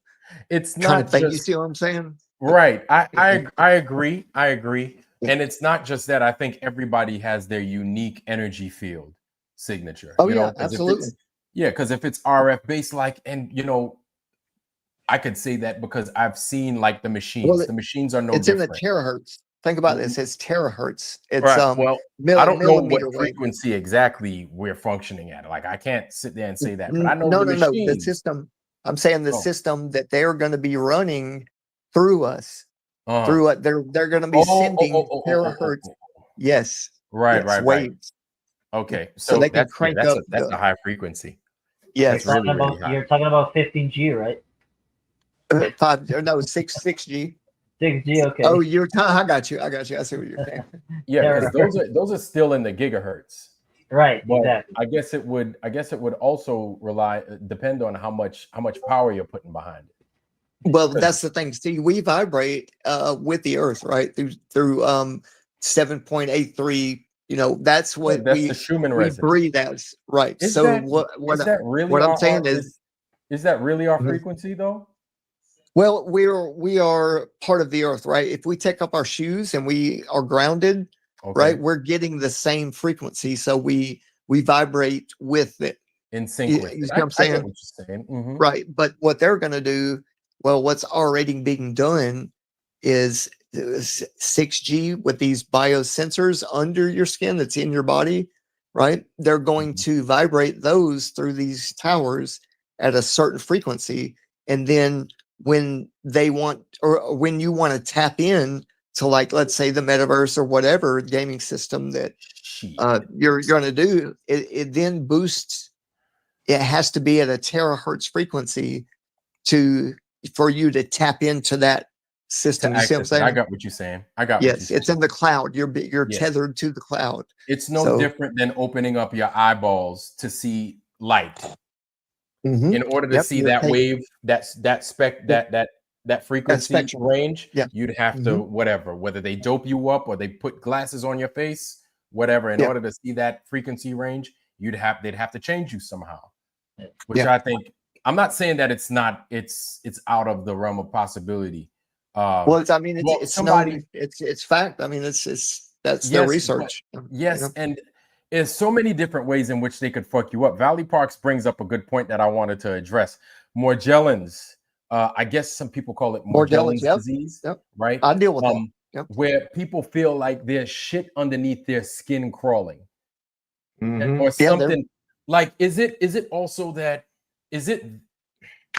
This Like, is in what the old exactly medical. is Morgellons? Because the first time I heard of it and I learned about it was on Coast to Coast AM. That was the first time I learned about it, and like, it sounds absolutely terrible when people talk about it. So check it like out. an antenna. Have you ever seen what Hold on, happens? RG. Hold on, RG. Stop. Go Have you ahead. ever seen what happens when mercury reacts with aluminum? Yep. It's very similar to Morgellons. No, I can't say. If somebody would like to bring it up. I'll look for it here just one second. But if you think about it, both of those ingredients are in jabs, man. Yeah. Yep. The graphene and it's an organic thing, actually. It grows under your skin and then spirals out like an antenna. And once it's out of your skin, sticking out like a hair, like they're tiny, but once it's sticking out, then you can get the reception better. But anyway, the first I learned about that was from ODD TV. And I didn't know what the fuck was going on under my skin. I kept getting rashes and like itching. And I went to the doctor and told him I thought I had parasites and shit. I was freaking out, dude. Like I thought I still deal with it. But anyway, my point is, and back in the 1860s, like mid 1860s, in the old medical journals, is Morgellons, and it shows it like a curled up little coil. So yeah, that's old. Coil where? Coil doing where? It just by itself or underneath like a layer of skin? Yes, under the skin. Yep. Jesus Christ. And it comes out just like an antenna. Okay, Sav. Okay, I'm bringing it up. I got something positive. Go ahead. Go ahead, Gio. What you was going? Yeah, I got something positive to give from the whole gaming industry, and especially the people that knows about Steam. I'm pretty sure a lot of people knows about Steam. It's a big gaming platform, and Steam, yeah. Yeah, it makes they rake millions by now, bro. It's a big platform. What? So they're perversing the whole platform. They've been trying to perverse the whole platform with a lot of crazy games, and you know that platform is basically for kids, also for adults. Right? Whoa, what platform? Steam. Right. Where you can download all that. You do the online games. Yeah, you can download like Steam's been around for a minute. Yeah. Oh yeah. But they've. I mean, I'm watching the development of it. They're trying to bring in like crazy, psychopathic, perversing game, and then they stop, and then they try again, and then they stop, and then they try again. So what happened? I think it was a couple of weeks ago. The credit card companies told them that, hey, if you guys don't stop this shit, we're gonna cut off all our services to your platform. So basically, Steam would run dry if they do that, and they literally knocked off all the upcoming porn games that are into that platform. What? Yeah, they stopped. They stopped all of it. So, I mean, if you really do care about kids, that's a really positive thing, because I've seen this platform go from being one day good and then allowing a lot of crazy shit on it, and then stopping again and then allowing a lot of crazy shit on it. And these past months, bro, it's been going crazy. And they've hopefully, I don't know, maybe they're gonna come back or whatever, but something good has happened. So I'm pretty happy about that. I'm happy about that. The problem, it happens on PlayStation and Xbox too. It ain't just Steam. Yeah, you know, there's other maybe platforms. it's gonna get there too, bro. Maybe it's gonna get there. What was that Roblox? Yeah, that's what I heard. Yes. Also, Roblox. And they were, and then the owners of the fucking Roblox went and sued the people that were busting out the predators. Right. Yep. Exactly. That was kind of like the spark to what the credit card companies did. Cody Bear told me about that to begin with. It was kind of like a spark. It kind of like made a ruckus, right?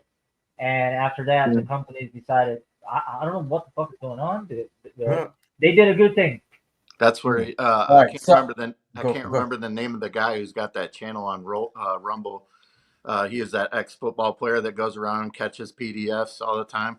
I can't pick the tall guy, but that's how he does. That's how he does a lot of it, is catching them on Steam. He does like he kind of does a Dateline NBC on them. Basically, like Chris Hansen, so to speak. It's about time. You know, it's about time, because that one show they put off the air, To Catch a Predator. You know, yeah. So we're catching too many predators, man. I think, you know what, bro, we should definitely make this a more public. If you catch people, it should be legal that we could drag their ass down to the square, make an example out of them. You know, something like that. Something they need to pass a law to where if they really want to catch predators. This is the same kind of thinking that's led to federal troops in fucking cities. Okay. Oh, right. I got you. You see what I'm saying? Yeah, there's a problem, but you got to go about it the right way. We still have a due process that we have to observe. Okay. No exceptions. I don't care how bad something's getting.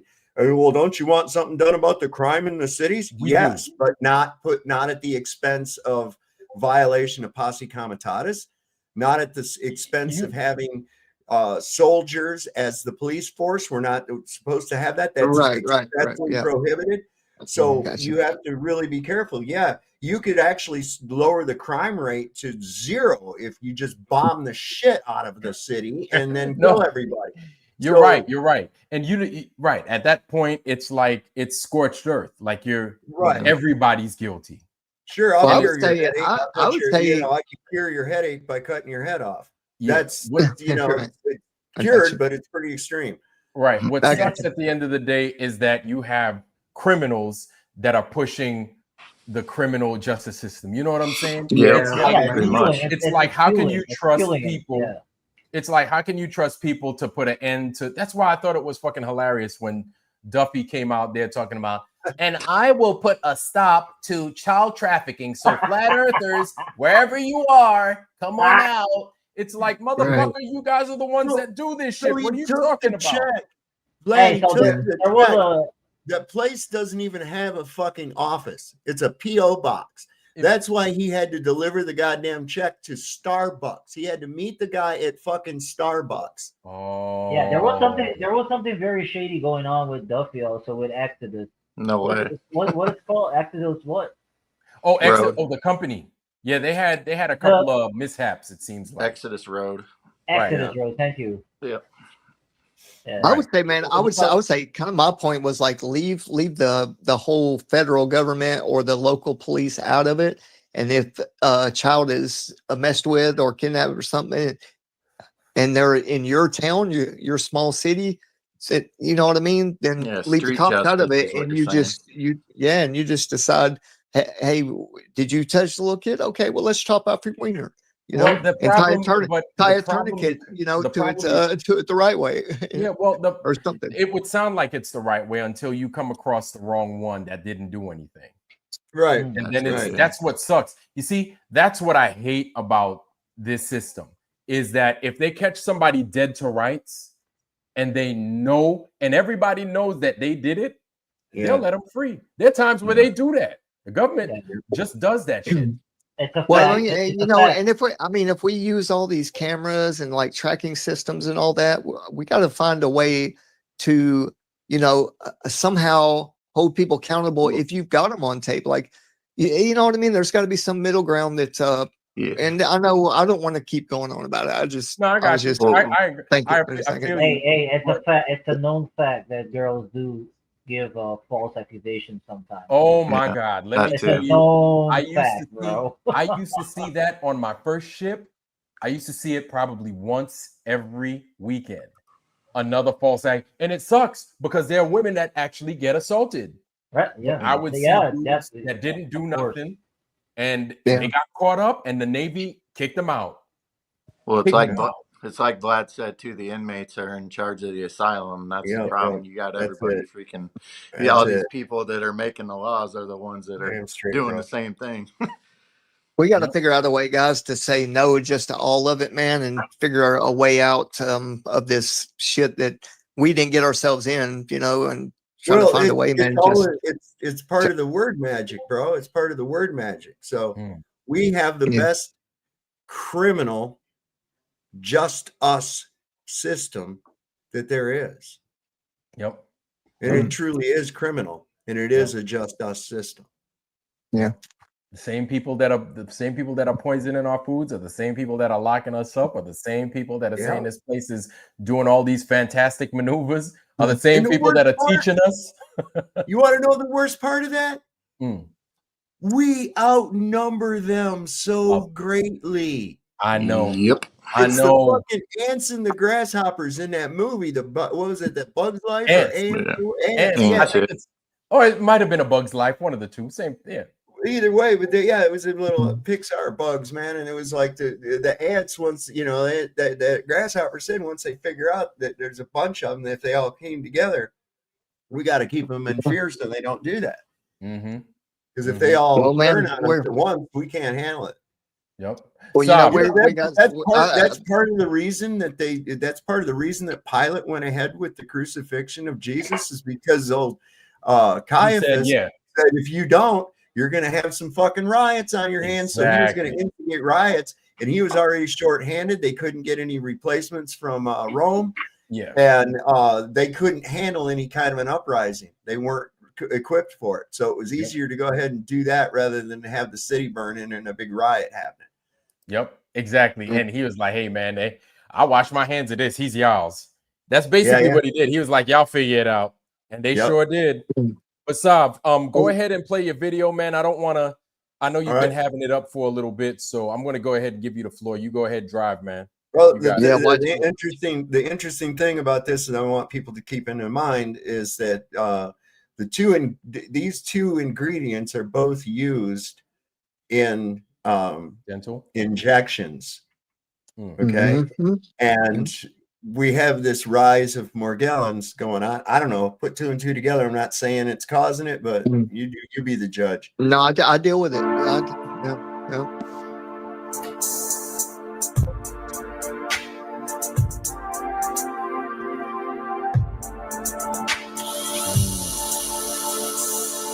I'm going to tell you the reason that they're drilling that little divot in that. Yeah. One, it's going to hold the mercury so that it can amalgamate, and also it's freshly exposed aluminum without any oxidation on it. Yes. So they're breaking through the oxidation. That's why when you drill into something like that, it's real shiny. And then later it'll dull out.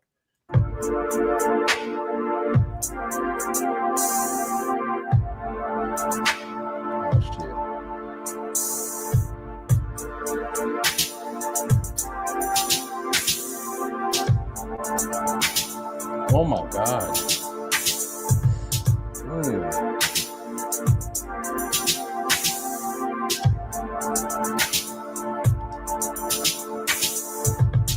I don't like that at all.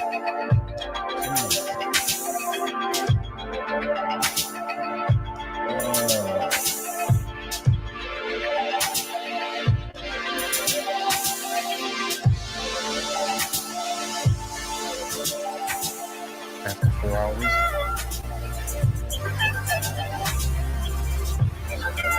Oh my God.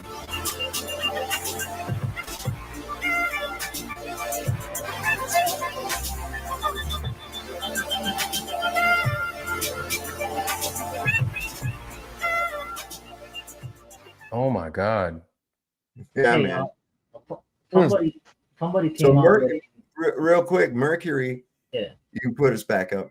Mercury will amalgamate with every metal with the exception of iron. Our blood. Okay. Yeah, that looks like those fibrous things they've been finding. You never seen dyed sunlight? Those things that they've been finding. Blood. Yeah, the autopsies when they do the autopsies at the funeral homes. Right. And check this out. In a minute, I'll drop a link for you, and it'll show the real thing under the skin and how it looks. Yep. Morgellons. The Morgellons. Yep. This is like a different take, but I saw it freshly, so I gotta say it. There is a new documentary that came out from Monsanto's, and Veritasium did it. It's called "Exposing Why Farmers Can't Legally Replant Their Own Seeds." It talks about when they used to use not formaldehyde, oh fuck, I forgot the name of glyphosate in their product.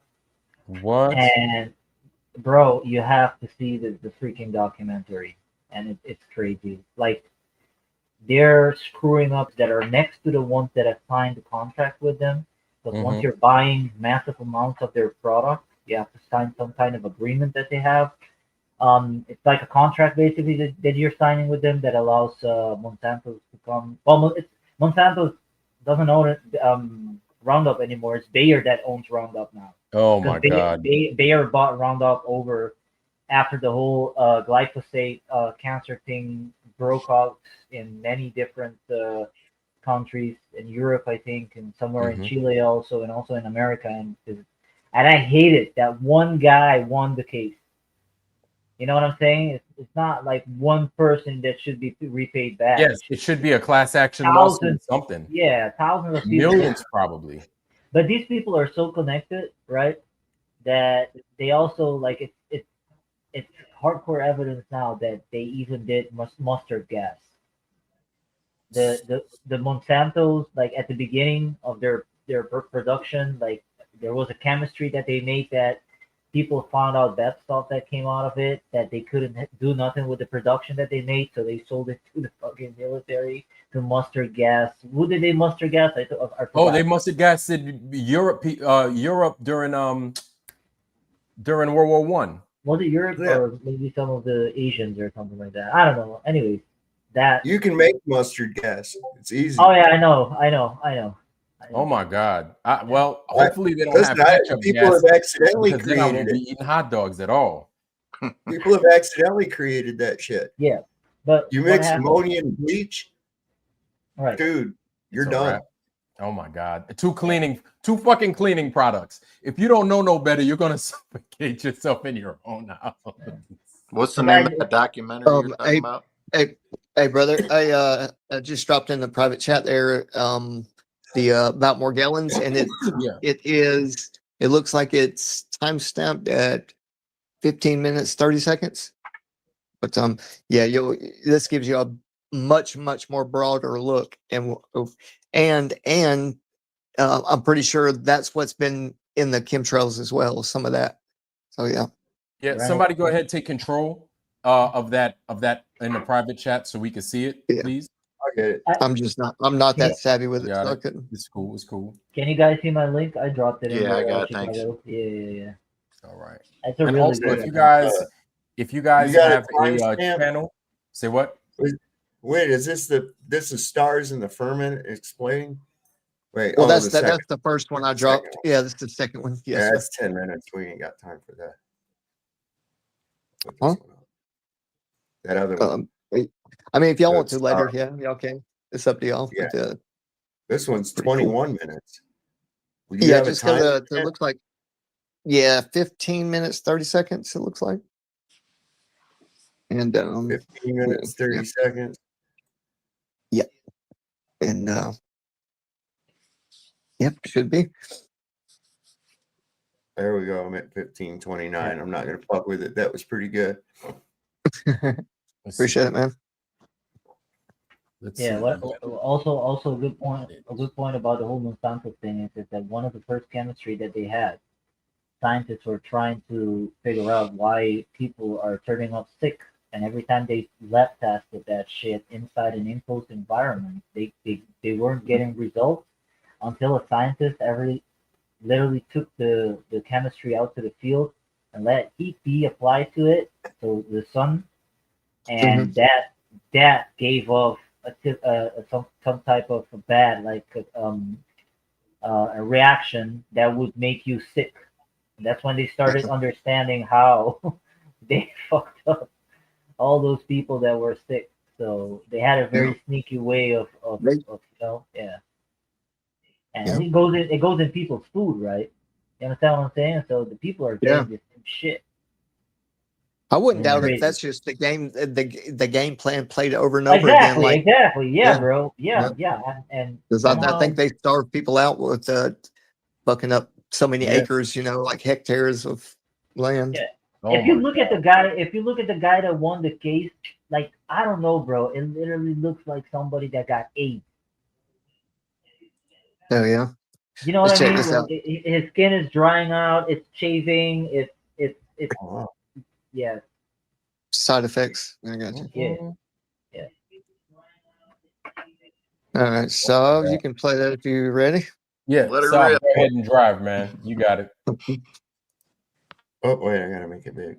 Oops, that's what she said. So this leads me to my next point. Let's have a look at Morgellons disease. Good evening. Tonight we're going to focus on a controversial and mysterious condition known as Morgellons. There are thousands who say they suffer from its bizarre symptoms, But there are many in the worlds of science and medicine who believe that it's all in the mind. Well, now the government has weighed in, acknowledging that people are suffering and accepting the need for proper scientific investigation. So the Centers for Disease Control today announced that it would begin a new in-depth study to try and explain this strange condition. My co-anchor Cynthia McFadden reports. Mary began poring through the medical literature, looking for clues. What she discovered was a 17th century reference to a strange disease with so-called harsh hairs called Morgellons. She named the strange fibers Morgellons disease and put the information on a website. Since then, more than 4,500 people have contacted Mary, claiming they too have Morgellons-type symptoms. If you do a literature search in the medical literature, there is no Morgellons disease. The skin symptoms fit perfectly with the same group of individual symptoms that we saw in patients with delusions of parasitosis. Delusions of parasitosis. In other words, it's all in their heads. And despite today's announcement, many doctors remain skeptical that this is a real medical condition at all. They've pre-decided that these symptoms are too impossible to be real, so they've come to this conclusion that it's a delusion. Randy Wymore is not a medical doctor, but he is a scientist at Oklahoma State University. He started out as a skeptic too, but years ago, after taking a closer look at the fibers, he changed his mind. And he says other doctors might also, if only they would look. And the few that have seen patients often have never actually gotten down with either a handheld microscope or a dermatoscope and looked at the patient's skin to see these fibers. On the day we filmed this, Wymore's colleague, Dr. Rhonda Casey, examined that chronic sore on Drew's lip, which after 5 years still had not healed. Jesus. Plain as day, definitely a fiber. There are fibers there, and I have never seen fibers in any other child's rash similar to this. What are the symptoms, and what, from your view, from your studies, what exactly is Morgellons disease? My view of Morgellons is basically the result of industrialization. The list of symptoms is extremely long. It's almost similar to like a fungal overload, pathogenic overload, and there's so many related symptoms. Some of the more prominent ones being the body actually growing these fibrils or hairs, the body producing artifacts of some kind, that whether they're some people, I've even met a couple of people that are producing plant-like material growing out of their skin. There's actually these non-earthling type of insects being come out of their body. I mean, unbelievable stories that I would never have believed it unless I was standing in their house witnessing this. Hexagons. I mean, on our website, MorgellonsResearchGroup.com, there's probably 1,000 pictures that you can see. They're real. It's unbelievable. It's like the science fiction channel come to life. Absolutely, I agree with you. As well. Can you guys see how all this might tie together? They could very well be distributing smart dust and many other things into our system using chemtrails, sunblock, lotion, other hygiene products, medicine, and even food and drink. Is this part of an ongoing plan to turn human beings into walking receivers that are dumbed down by toxins and filled with heavy metals? Robot zombie citizens that can easily be tracked and identified as they travel through the smart cities? Are we in the process of a full-on gray goo takeover? Well, I think so. That's why I made this video. This has been... Man, that's some fucked up shit. That's real fucked up. Yep. Did you guys see? And it's a combination kind of thing, bro. It's all merged together, and they try to fucking gaslight us and tell us this shit ain't real. Fuck them. Yeah, right. Anytime they say like fact check, fact check, I'm like, ain't nobody looking at no fact check. Fact check. Here's my thing. After that shit went down 5 years ago with this fact check, I said, get the fuck out of here. Ain't nobody listening to that fact check shit. They're not fact checking the aliens that are so fucking CGI and fake from NASA. Oh God, yeah. Oh yeah. There's no fact check when it comes to this fucking comet, right? That's covered in carbon dioxide. They said, carbon dioxide. They said, the big chunk of ice, but it's an alien ship, and it's got all this stuff. And I'm like, and people are fucking talking about this all over the fucking news. Everybody is like, there's no fact check on that. That's a really good point, Gio. Bro, check this out. I'm gonna show y'all. I deal with this shit all the time. I mean, I ain't trying to be gross, bro, but check this shit out. You're gonna be able to see it on my face, bro. You see all that? Oh shit! What happened? You got acne? Is that an acne or something? No, you see that? My nose here? Check this out. See how red and raw and shit? That's Morgellons, bro. You got Morgellons? Bro, I keep telling y'all, yeah. That shit grows out of my skin, man. You ever take ivermectin? I've tried everything, man. You can't get rid of it. The shit's in your system. I mean, it self-replicates, bro. It's a organic being. What? And in my opinion, only in my opinion. No, fuck no. I've dealt with this stuff on my face, man. And when I found out about Morgellons about 3 or 4 years ago, that's when I really started diving into the research and stuff. So, yeah, it's stuff that it's hard to get rid of, man. Bro, but anyway, I don't understand. You see, medicine has always puzzled me because I'm like, if we're so advanced with technology, why isn't the medicine keeping up? But then I learned about, all the BS, like, big pharma and everything else. Think about it like this, bro.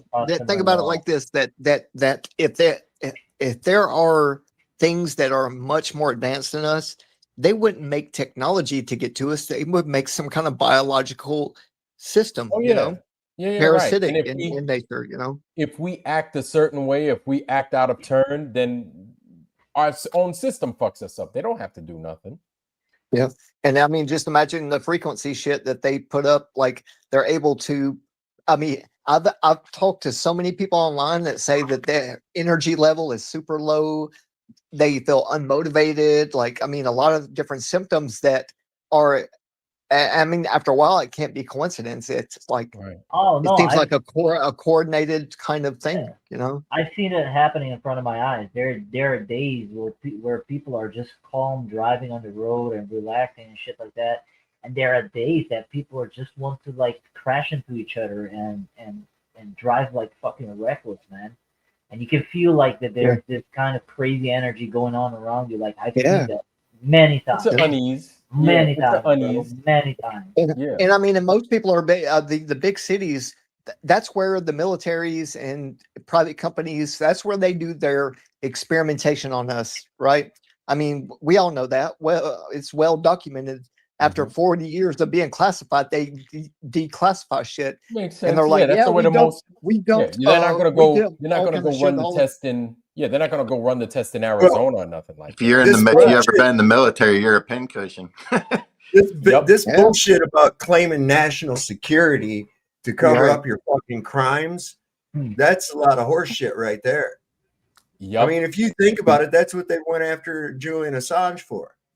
Okay, that's what they went after him for, was because he told the truth about shit. And they said, well, that breaches national security. You don't get to do crime and say, oh, no, you can't look into national security. And one of the things that they say, one of the things that they also double that down with, Saab, is that they'll come out and they'll say during our trainings that, oh, you can't protect, like they claim that there's no such thing as protecting national security as basically of what you said. This is part of our training, right? They're like, oh, the government cannot protect themselves from embarrassment and call it national security. I'm like, why would you tell me this? They do this all the time. Why would you say that they don't? Why they weaponize the terminology? Yeah. Why does the Congress have a slush fund that's explicitly for sexual assault and sexual harassment cases? Why would that be? Why would they have that? That's dirty, bro. That's it's that common. It's that common that they have a fucking slush fund to cover the expenses of that. Yep. That's for them. Dirty, man. That's for them. Yeah.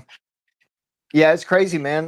That we know these things, man. I wished I had a more of like a bigger platform, a louder voice to where, and I was up walking, bro. I don't know, man. I would be forced. You know what I mean? Because when you just close your eyes and you think about all the fucked up, dirty shit that politicians get away with, right? And they never serve time, and they cover themselves up because they're all buddy secret societies.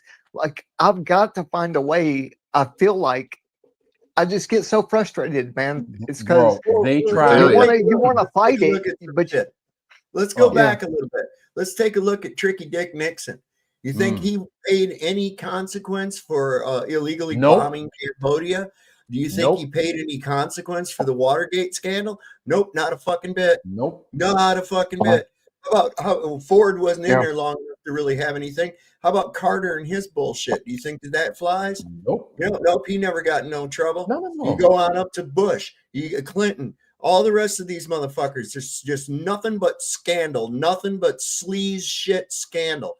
Cocaine deals, human trafficking, arms deals, illegal arms deals, all kinds of shady fucking shit. They try to cover it with national security, and it ain't no difference. Here we are. How long ago was Nixon? Come on, y'all. 50 fucking years.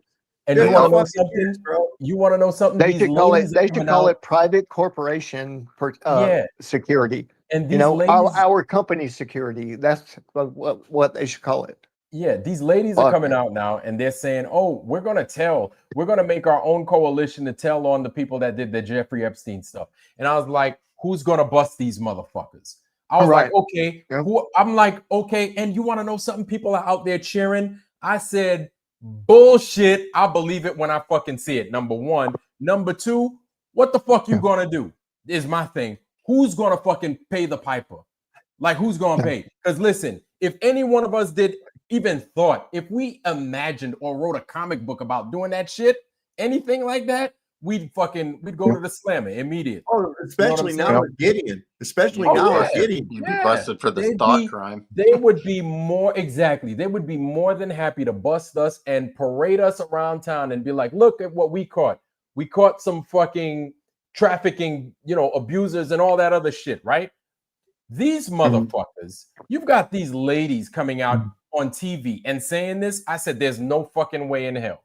No way in hell that they're gonna. You really think these motherfuckers that are going to the ends of the earth to cover up their crimes, you really think they're gonna let you fucking put a coalition together so you could tell on them? And then after you tell on them, what are we supposed to fucking do? And the commission that's appointed is usually all their friends and cohorts. Thank you. I'm like, really? Let's take a look at. Do you know the Warren Commission, right? Yeah. During all those people got a seat at the table. Kennedy. All those people that got a seat at the table. Gerald Ford was on the fucking Warren Commission. He got his piece of the pie. Okay. Yep. Richard Nixon, he was involved with the shit. He got his piece of the pie, although they kind of took it back there at the end. Okay. Yep. George Bush, he was there in Dallas in 1963 on the same date. Okay. He was actually photographed as one of the hobos with unusually nice shoes for hobos. And guess who else was there with him? Little George Jr. Okay. Even when Nixon was in office, Nixon was like the Trump of the day as far as the Republican Party was concerned. He was the staunchest Republican leader in the United States at the time. And the staunchest Democratic leader in voice, one of them was the former governor of Texas, John Connally. Okay. Nixon appointed him Secretary of the Treasury. He was also in the car as well, wasn't he? Yeah, he got shot. The one bullet supposedly that went through Kennedy went through him. Now, get this. It went through his arm, shattered his wrist bone, and into his leg after passing through Kennedy, and didn't have anything but rifling marks on it. Just fell out of him on a stretcher that he wasn't even on in the hospital in Park. Somebody just found the bullet laying on a stretcher that he wasn't even laying on.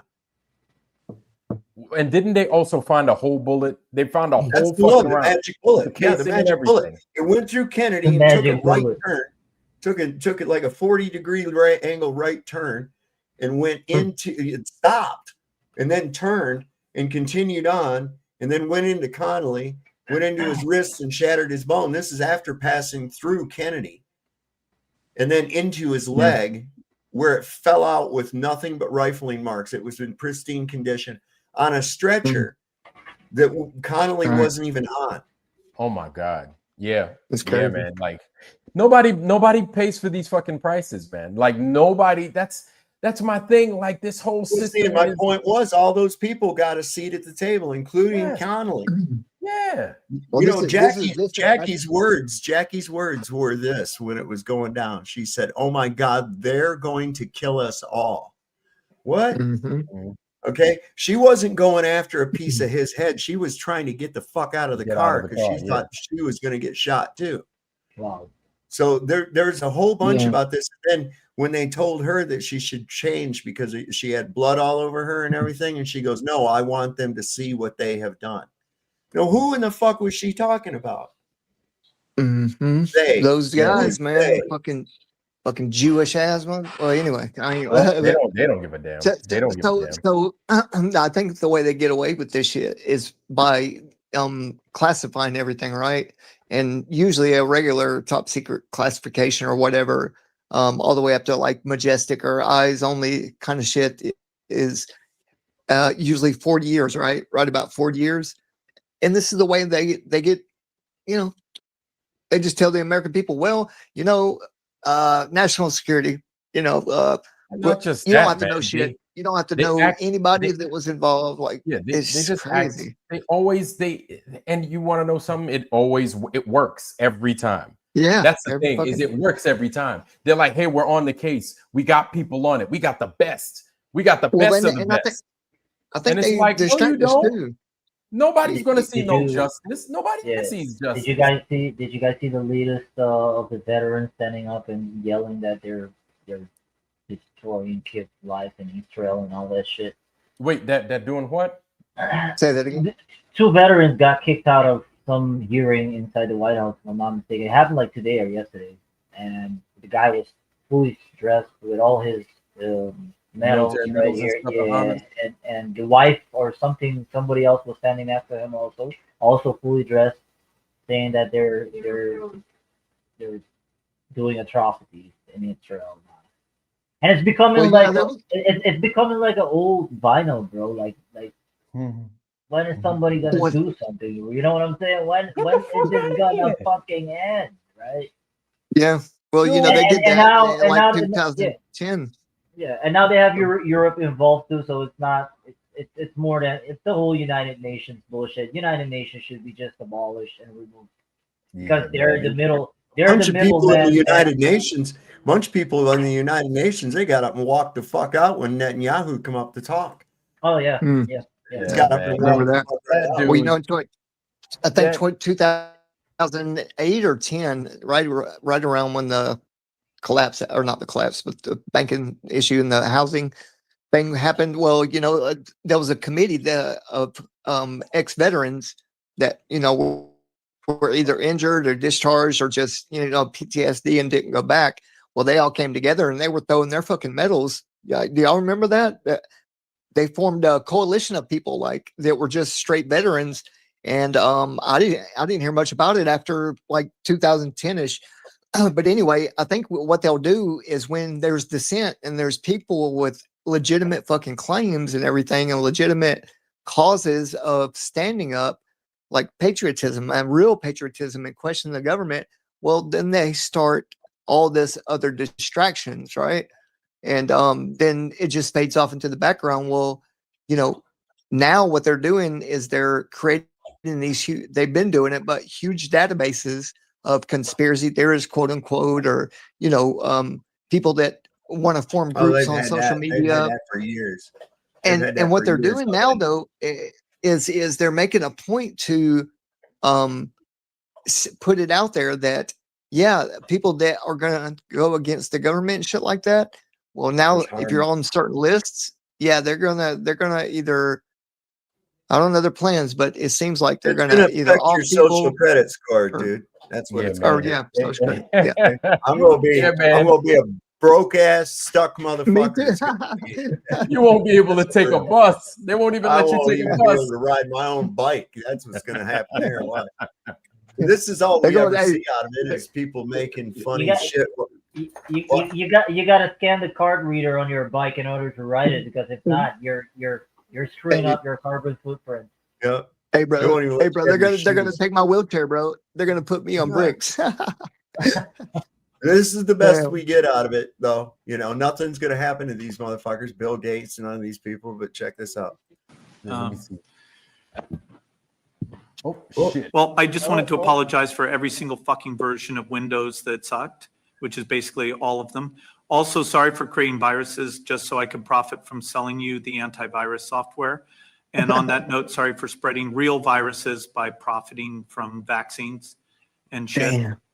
Also, sorry for sterilizing so many of you. There's just too many of us, and some of you are not nice. That's why I'm trying to block out the sun. Anyway, I just came here to ask for a pardon from all the Epstein shit. Thank you. Oh my Fuck god. no. Hey, And look did at you who's in guys- there. Exactly. Hey, did you guys hear about that Dutch lawyer that had the whole case set up to jail, Bill Gates? Oh yeah, they threw him in jail. They They threw the threw Dutch him in lawyer jail, bro. They arrested him. They said the Dutch special forces went after him to get him. Yep. It's like the Dutch SWAT team or the Dutch SEALs, some shit like that. Yep. It's a bunch of Navy SEAls with wooden shoes. God. Hey, speaking, you remember Vlad, me and you were talking about a little while back about the Arctic, you know, and the ice melting. And anyway, so there's a scenario that all of the northern hemisphere, as the ice melts more and more and more, and there's channels that open up, that there's going to be like a, you know, King of the Hill. Did you ever play King of the Hill? When you're younger in the rivers or something, you try to knock each other off the. Yeah. So that, I think that's what's going to happen, bro. When all this ice starts melting up in the Arctic, and resources are starting to be more and more slimmed down on purpose, there's going to be some shit go down in the Arctic, I think.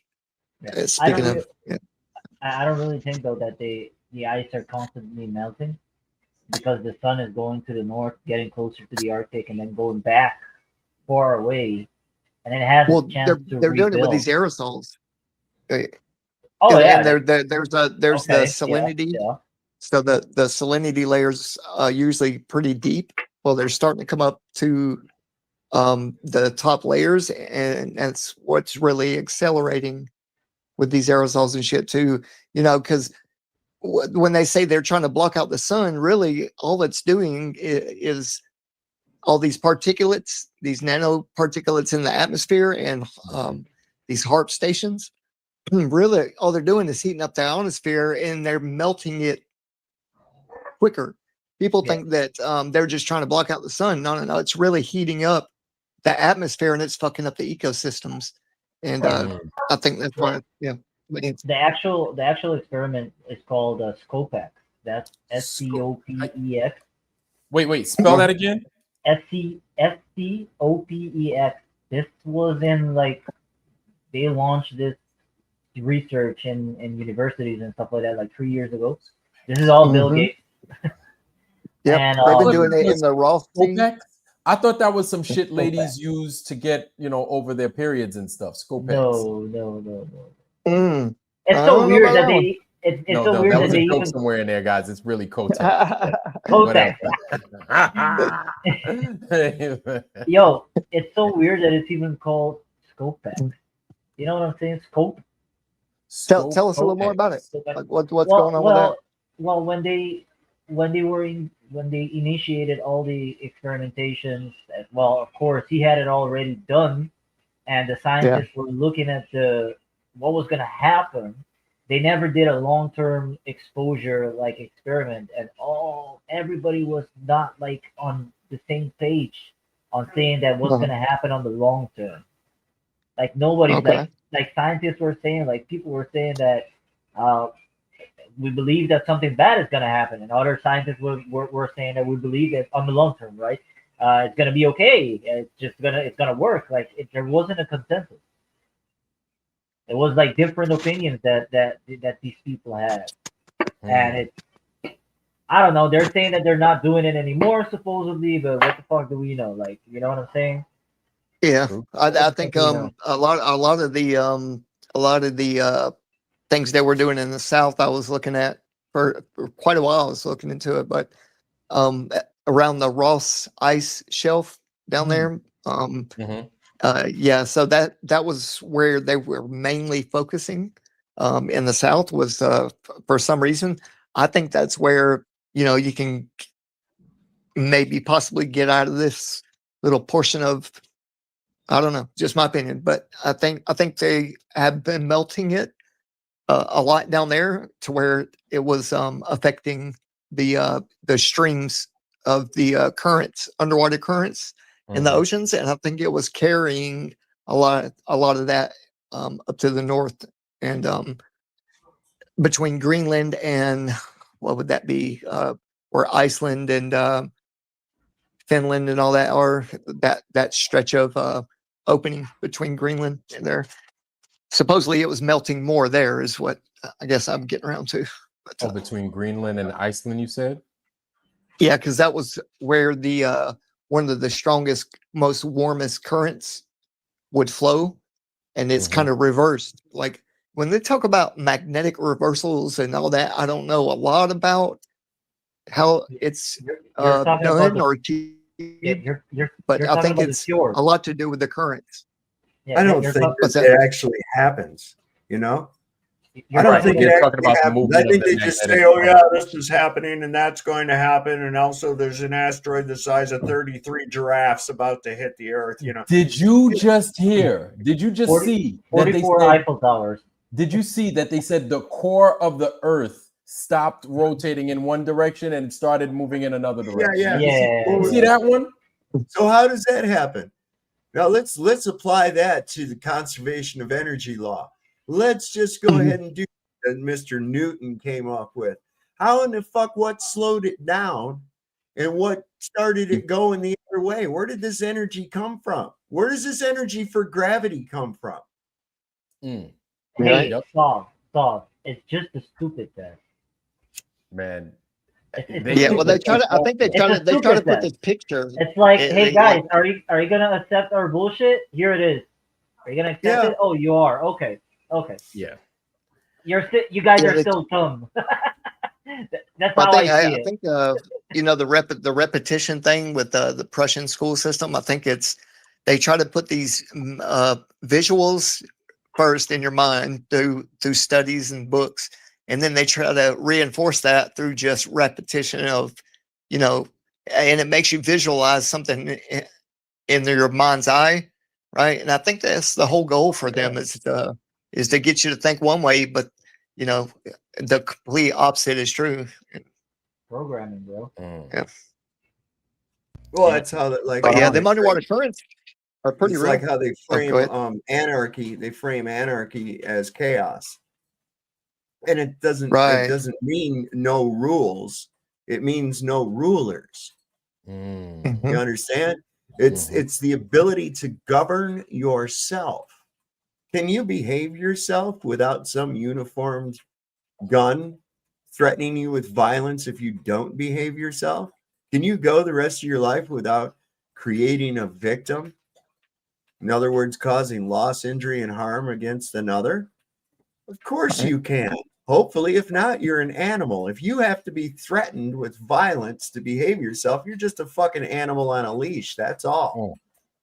Even the animals have their own set of rules. That's how, they can kind of live in some semblance of harmony with each other. Yeah. But I mean, you think about it, God's law is immutable. Man can't create law. Right? But they've got everybody believing when they hear the word anarchy that it means chaos. Well, they want you to think that because they want you to feel like you need government. But in all reality, you don't. I mean, I lived my entire life today government free, 100%. I govern myself. I didn't have anybody making me do anything that I didn't really want to do myself. Okay. Yeah. So what the fuck is the justification of them? The only thing that they can say is, well, without it, you'd have chaos. Well, that's not true. They try to drive that into us. You mean, wait a second, the police. You talking about the people that show up after the crime has already been committed? Yep. They're not proactive. They're reactive. Putting more police out there just means there's going to be more of them standing around eating donuts and corrupting the crime scene. Yep. And then making crimes out of things that ain't crimes. Right. That's another Because thing. if your only tool's a hammer, everything looks like a fucking nail. Mm-hmm. Yep. Yeah, and you know they do a good job of pressuring people, I think, into forcing the community to see you as dangerous.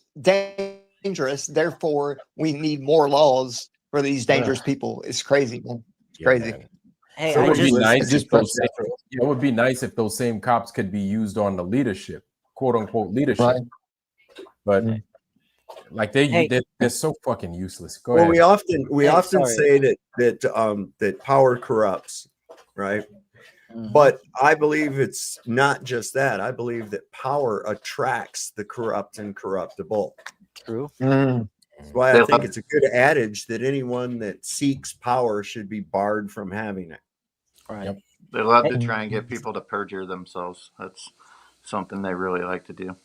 Yeah.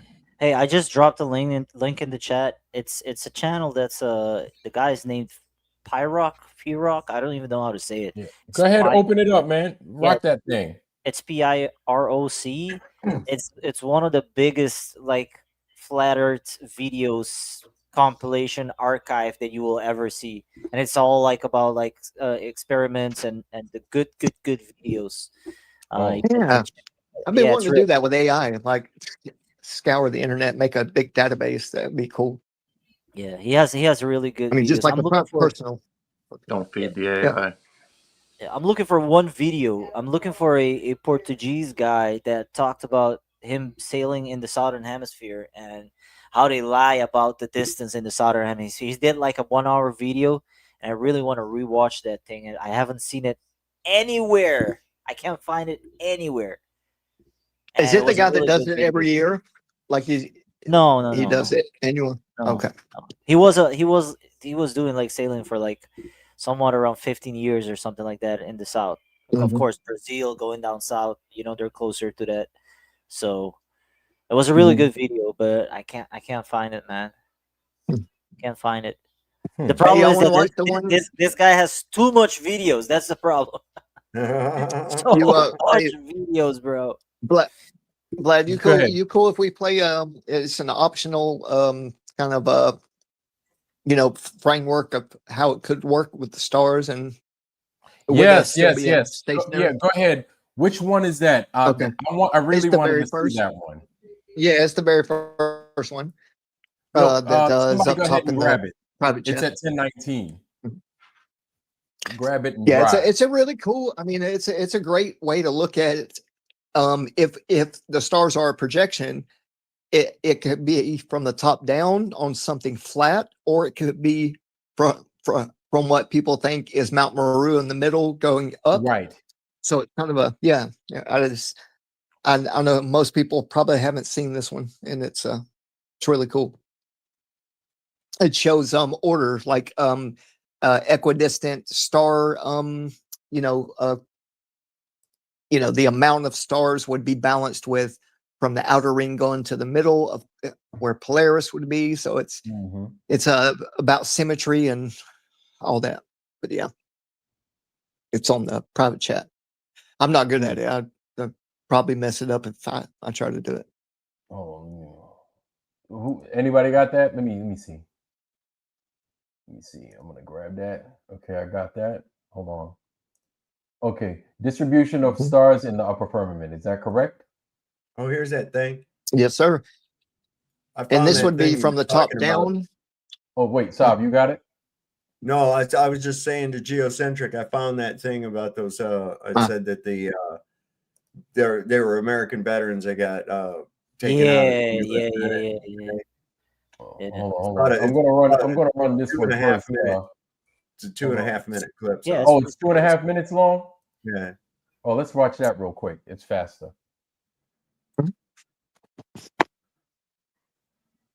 All right, Bob, go ahead. You got it.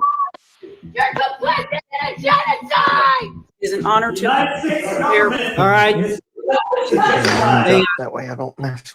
You have an obligation to the Constitution of the United States. Oh, why they let that motherfucker touch him like that? Yeah, that's the same, bro. There's a genocide! There's a genocide! You are all complicit in genocide. Ma'am, you're not allowed to film in here. You're complicit in a genocide! You're complicit in a genocide! Eddie, there's a genocide! Eddie! Eddie, there's a genocide! Come on, Eddie! There's a genocide! You're complicit in genocide of the Palestinian people! You are complicit! Come on, Eddie! Eddie, help us! Eddie, help us save them! Come on! What's he under The arrest Israeli for? terrorists are committing a genocide, and the U.S. Congress and Senate are complicit in funding the bombs that are forcing children to be slaughtered and massacred. Shame on this government. The United States of America is complicit in genocide. The Israeli terrorists are starving children. If they'll arrest veterans, they'll arrest you. Stop the bomb! Oh, wait, wait, stop. Arresting Pause us that for real quick. speaking out against genocide. Stop the bomb! Stop. The U.S. Stop Congress. the bomb! Stop. Pause that real quick. Yeah, so she's a captain, right? And what was he? I didn't see his rank. I already looked and listed. Let's back it up a little bit.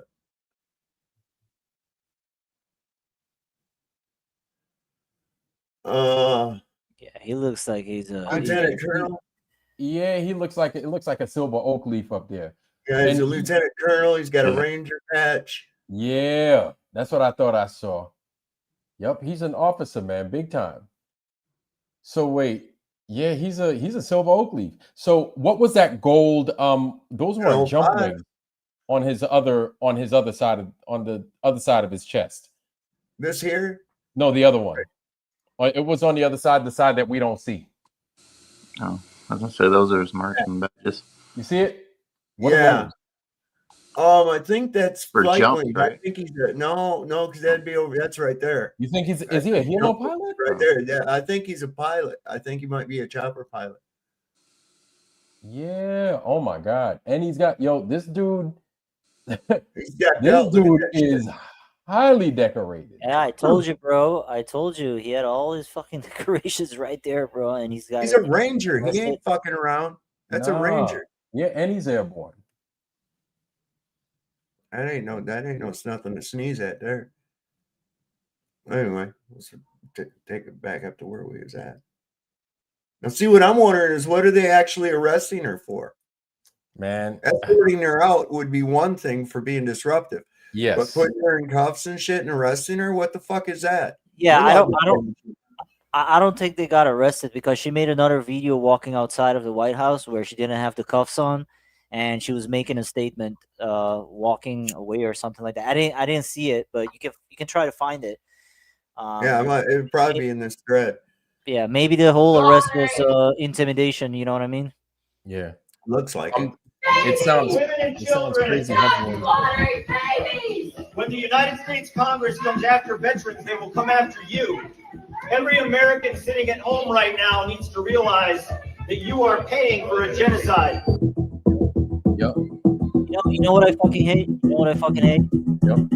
Even the Europeans are paying for this shit, and it's not just America, right? It's the whole. That's why I said a while ago the whole United Nations shit is just it has to be abolished. Oh shit! I think he's special forces. Look at his arm. He is. Yeah, he is. That's 82nd. That looks like a knife with a lightning bolt on it. Damn. Yeah, that's 82nd. Yeah, that dude's special forces. Holy shit. Yeah, I think that's the chopper wings, man. Yeah. There's his jump wings, there's his combat infantry badge, and then all of his other conduct medals. God dog, man. Dude's decked Action out. Jackson right there. That dude's a real deal. Look at him.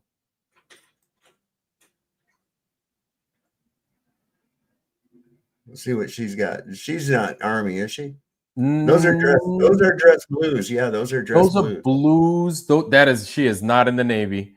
She looks like she's in the Army. Yeah, those are Army dress blues. Yeah, she is not. She's not Air Force, Navy. She looks like she's in the Army.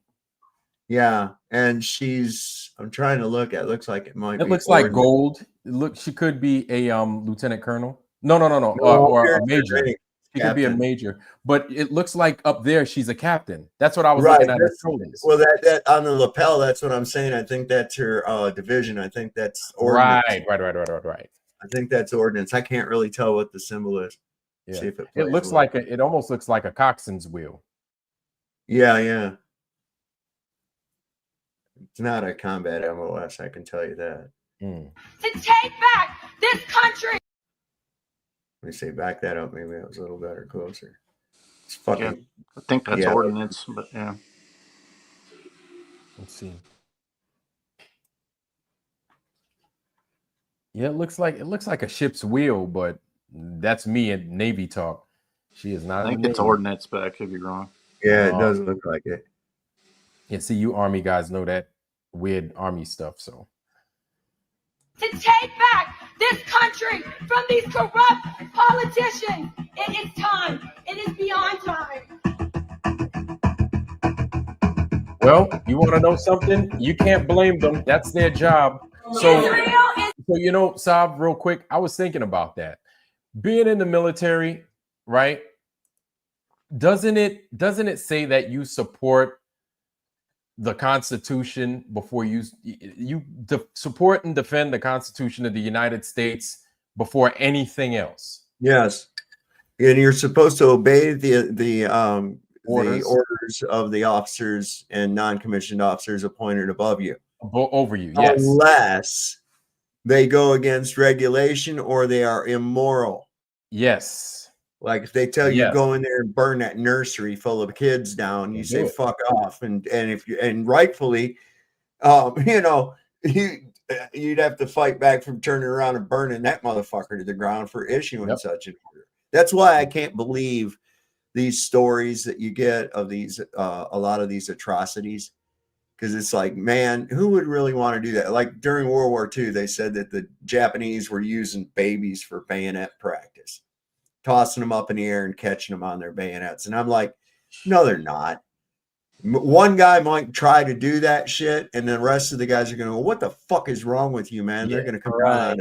But after that one, everybody sees it, and then that's what they're going to go ahead and be like, they were doing all of them. Well, the reality of it is it probably never even happened. You could also be a conscientious objector. You know, you can put in paperwork to do that, but yeah. Well, my Uncle Bill, on my mom's side, he was at the Battle of Anzio. Now, he was also a Seventh-day Adventist, just like that guy in the movie Hacksaw Ridge. What was his name? Dawes, Private Dawes. And he won that Silver Star because he got all those guys off the fucking Iwo Jima. He was taking all, or whatever battle that was he was in, Hacksaw Ridge. That's what it was. Duh. Anyway, he saved all those guys up there, and he was under fire that whole time. Everybody else had retreated, and he started lowering wounded down with a rope. And that was a good movie.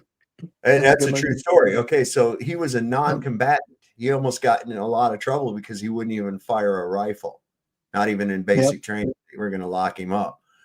And my Uncle Bill was a Seventh-day Adventist as well, and he was a non-combatant medic on the beaches at Anzio when they went into Italy, and he won a Silver Star on that. Yeah, that guy didn't even want to. He didn't even want to carry a gun. No, but he wanted to serve his country. He wanted to help out, but he didn't want to kill. Yeah. Yep. That was pretty. Actually, that was a very inspiring movie, man, to me, because that came out. It's a true story. The guy was from and being in my position, I was like, man, that made me want to do more, even though I was already disabled. Like it really uplifted me, and anyway, it's a true story. that guy, he lived right here, just south of us here, down south in Lynchburg, here in Virginia. That's where he was from. Nice. I think he ended up being a minister. So what was this video about? What were we watching it for? Like, what was it? Oh, it's these geocentric truth. I don't have it up no more. I'm done. Oh, my bad. Okay. Geocentric truth had brought up, he had brought up about the veterans getting hauled out of the Congress during a hearing, and so I reposted. I found it. Is that pretty recent, Geo? Yeah, like today, I think. Oh, cool. Or yesterday. Yeah. Yesterday. Was it today? I'm glad it's making its rounds. Today, we need more. We need videos like this circulating all the fucking time, especially in these times, bro. Like, hey, we need people to really get motivated and see what's happening in this country. You know, and it's going nowhere, bro. It's going to get worse. Trust me. It was yesterday.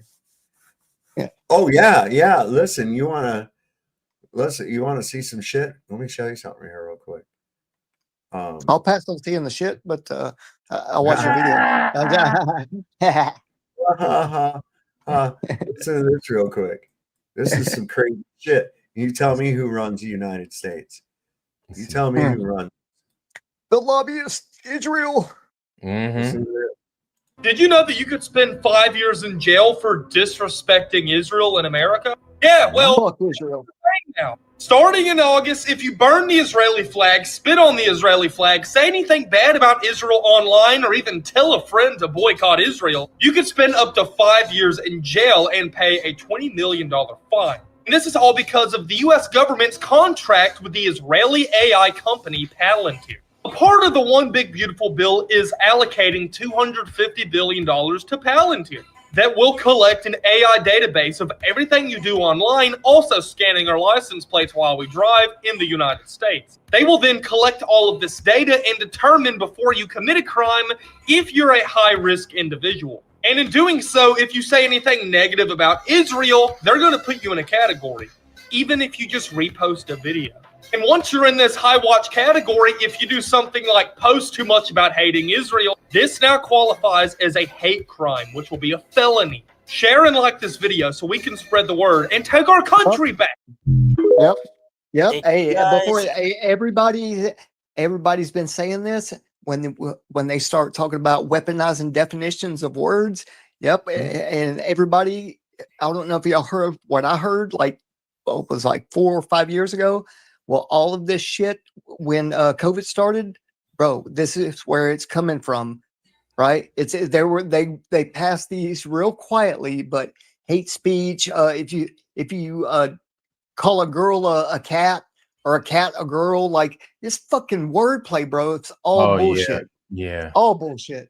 Yeah, but you want to know something? It's the first person that balks at it that's like, hey, I can't say the word cat with these people around, or else I'm going to get thrown in jail. And it's right. What? And then like, you got people that self-police. You know, they'll turn you in. Oh, my neighbor just called me a girl and I'm a fucking cat. Like, that's hate speech, you know? Yeah. And everybody is going to tell on each other. Watch, I guarantee you. We're going to get caught in a crossfire. If your neighbor don't like it, one in every 3 East Germans worked or informed for the Stasi. Yep. That's how they were out there telling on each other. This is a game plan that's being played over and over again. Yep. Same ball game. Yeah. Man. And watch. In 50 years, there's going to be like, oh man, did you know there was 6 million Americans got burned up in these gas chambers? Fucking bullshit, dude. It's going to be the Palestinians. They're going to be like, yo. If we're lucky enough to get the truth out, they're going to be like, yo, like 45 million Palestinians were killed because, and you know what it's going to sound like? It's going to be like, because the Americans agreed with them getting killed. I bet you they're going to spin it like some shit like that. It's going to be, all they got to do is erase some words in the books and fill in with what they want. Yep. So people always talk about, oh, we don't understand how the Germans could let this happen or how people could no, man, like we're living through this time again. It's just a different set of people. If it even happened the way they said it, the way they said it did a couple of like 80 years ago. Yeah, it's happening the same way. Hey, and guys, I just posted a video last night about Palantir. If y'all want to check that out on my page, it's talking about, along the same lines of what we just heard. So, Hey, Vlad, did you ever understood how they got the Germans, the population of Germany, to agree on offing Geo, people? You say that again? You were cutting out. Yeah, did you ever heard like the story, like the mainstream story that on how they got to go? Hitler got the game plan running and got the people, his population, like ready to do all this thing that he wanted to do. Did you ever hear that? Mm-mm. So they placed a Jew after beyond I think it was behind the Reichstag, and he was a disabled guy. He wasn't even like they had all the power to like put him in court and then tell them that, hey, this guy lit up the Reichstag, and because he lit up the Reichstag, we think we should be abolishing all these people, and that's how Hitler got green light. Well, you realize that it was actually Hermann Goering that set fire to the freaking Reichstag, and they staged it with this guy who was like a half-wit. Exactly. Yeah, they set him up like that, and they said, "Oh, look at here, what it was." It was a that Dutch theater, right? communist and all this other bullshit. Like a big, wasn't it like a big theater, public, the where they Reichstag. did it? Where they Well, burnt down? they put him in court the next day, and then you know what? All they got to do, bro, they then just play on the heartstrings. Yeah, you know what I mean?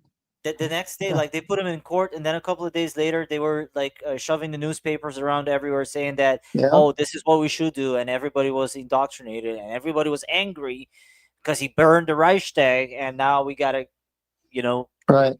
Yeah. And aren't they saying something about, if you burn a Palestinian flag, what I just heard, right? That and that's where it starts, guys. And you know what, man? I'll bet you that what you just described, Gio, that they had them fucking papers printed out like 2 weeks before. And they had that shit ready to go. As soon as that shit went up in flames, all the newspapers were already printed out. Just like they talked about, building 7 just collapsed. And that motherfucker was still up for like 5 minutes behind the lady. Was no, that shit was up until 5 o'clock at night. Then it fell. Speaking, I wanted to tell y'all something. Speaking of building 7, I wanna y'all keep talking. I want to show y'all something. Let's go there. Let's go there. Oh shit! Hit all the conspiracies in one night. Yeah, y'all keep talking. I'm gonna show y'all something. But yeah, man. So what do y'all think about this consolidation of all the data with Palantir and that $5 billion what do you call it, center? Oh, and just to add to it, did y'all know now that most of these quantum and supercomputers are made of human tissue and nerve endings, and they perform like 500 times better than any supercomputer chip. It was going to get to that. Yeah, but that is what do they call that in That's Terminator? crazy. Yeah, Skynet. You talking about? That's Skynet. Yeah, that's Skynet. Yeah, basically, it's Palantir is Skynet because the way that they found the people, the targets was through Palantir in not in Israel but in Palestine, right? They had to pick out about 200 targets every day, and Palantir did that for them. So I don't know the exact number. It was around like 200 targets, and it was supposed. It was called "Where's Daddy." What is that?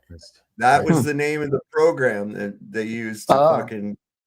Okay. But it was a Palantir's program, right? Yeah, was it "Where's Daddy" or "Is Daddy Home" or something like that, and that way they could track through their phones, through recognition cameras, and all that are all tied in. And then when he would be at home, least expecting it, they'd go in there and wipe out the whole place. Yeah, it was a whole was a whole data collection kind of thing. So it's basically Skynet. What? Yep. If there's any Globers, dude. If a guy yes, already comments, came up, yep. it's called Gideon. And what's really wild is Gideon is not only is a character from the movie Minority Report. Oh yeah. And you know they talk about autonomous like targeting and shit like that. Well, I hate to tell people, but when you got something that's being blown up and talked about like that and beefed up all the time, autonomous vehicles and this and they're gonna blah blah blah. No, bro. People have control of that system and they have input. And it's called a kill chain, a kill box, right? And all they got to do is type in a little command, and at one time, 300 people could be hit just like that. Wow, all at once, right? Fucking crazy, man. It's people control it. It's not autonomous fully, although it does have autonomous surveillance and reconnaissance that it does all the time on people that are on quote unquote lists, right? Yeah. Crazy. What do they call that crime in Minority Reports of? Pre-crime. Pre-crime. Pre-crime. There you go. Yeah, pre-crime. I thought it had a different name. Yeah. That's exactly what this is going to be doing. They're already doing it. Yeah, they're already doing that shit, bro. And they want to adopt it. They want to adopt it to the US. Let me show you guys this shit, right? I was in New York couple of weeks back, and they send this shit. Can you guys see it? Yep. Yeah. All right, so that's it right there. So new towers coming to Brooklyn, right? I'm out here, Brooklyn Tower. Okay, look at this shit. It's kind of small for me. Can you read it? Oh no! Oh, that's not it. Silverstein Properties presents Brooklyn Tower. Yup. Okay. Borough's only super tall, boldly designed by Shop, with artfully crafted interiors by Gachot. Brooklyn Towers office studio to 4-bedroom luxury. Blah blah blah blah blah blah blah. Schedule a tour where horizon meets history. Blah blah blah. Brooklyn Tower. Blah blah blah. The landmark Dime Savings Bank. Not the Hold on, when you're, I'm not following. When you do the blah blah, I can't. I'm trying to follow. I'm just reading. They're just talking about where Brooklyn Tower is going to be. Okay. Oh, this isn't built yet. It's just a model. Silverstein was the owner of Silverstein, as in Larry. Yeah. There he is. Oh shit. That old rich bastard. He old. That motherfucker's still alive, dude. That's him. That's crazy, bro. He looked like that back in 9/11. He did. That motherfucker ain't drinking all that kid blood, man. It looks like every owner of the NBA. Yeah, exactly. Man. Exactly. Silverstein Properties is committed. That's him, yo. I'm like, oh hell no. Like I opened that thing up. I said, what the fuck is this? I look at it. I see his face in there. I said, you got to be kidding me. Hey, bro, that'll be the next one that falls on me. Yep, exactly. I'll be like, you gotta be crazy as fuck to get in this bitch. But that's him, man. This dude's out here still doing his bullshit, man. He's gonna double down on that terrorist insurance specifically for planes. Exactly. So I'm gonna go ahead and I'm gonna go back. I'm gonna give that to y'all. Everybody in Foundry, that's Merry Christmas. Everybody y'all get a bite of that. Here it is right here. Oh God. That's a lot. Oh my Lord. Right.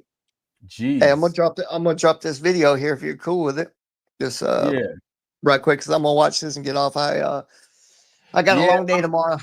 Yeah, I got you, bro. I'm not gonna I think y'all would enjoy this though. I'm not gonna be on long neither. I'm about to cut it loose here for the night, man, because I gotta get my black ass to sleep. It's almost midnight. Yeah, I got it. Hold on, y'all. My bad. I'm gonna go ahead and I'm gonna give it to y'all like this. This is it right there. The BrooklynTowerCondos.com with the slash right there. Y'all go to that. Y'all will see his ugly ass grill, his little crooked ass over there. Let me drop this again. Hey, you guys want to see something really kind of cool though? We was talking about the World Trade Center, right? Yeah. Here's July 17th, 2001. 85th floor of World Trade Center 2. What you got? Let me get sure it's got sound. Oh, yeah. Okay. All right, Saab, you got it. Go ahead and drive. Okay, today is July 17th, Oh, wait, hold on. 2001. Let We're me on undo the this. Hold on. I have the fucking tab muted. That's like twice I've done that. Hold No, on. no. We could hear it. Oh, I could. Oh yeah, that was fine, bro. Yeah, it was Hang good. on, We could hear it. hang on. Let me redo it. Let me just redo it. Yeah.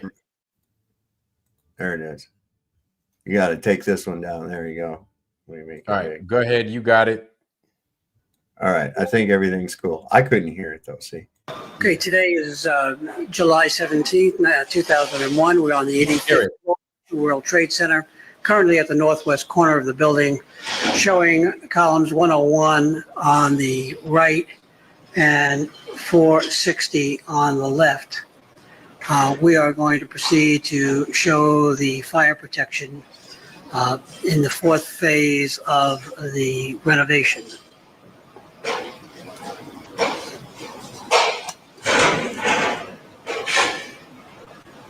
Oh, wow. Looking down at 459. We're going to pause for one moment. All right, we're going to correct that. We're looking at 460, going from westerly to easterly.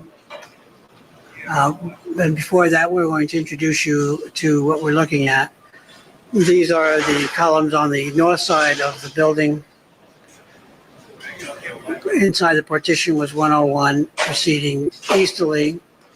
We'll come around to an easterly direction, back to a southerly direction, looking across the floor.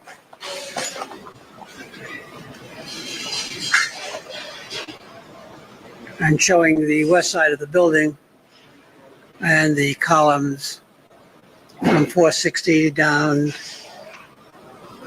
through that doorway and into another section ending with column 409.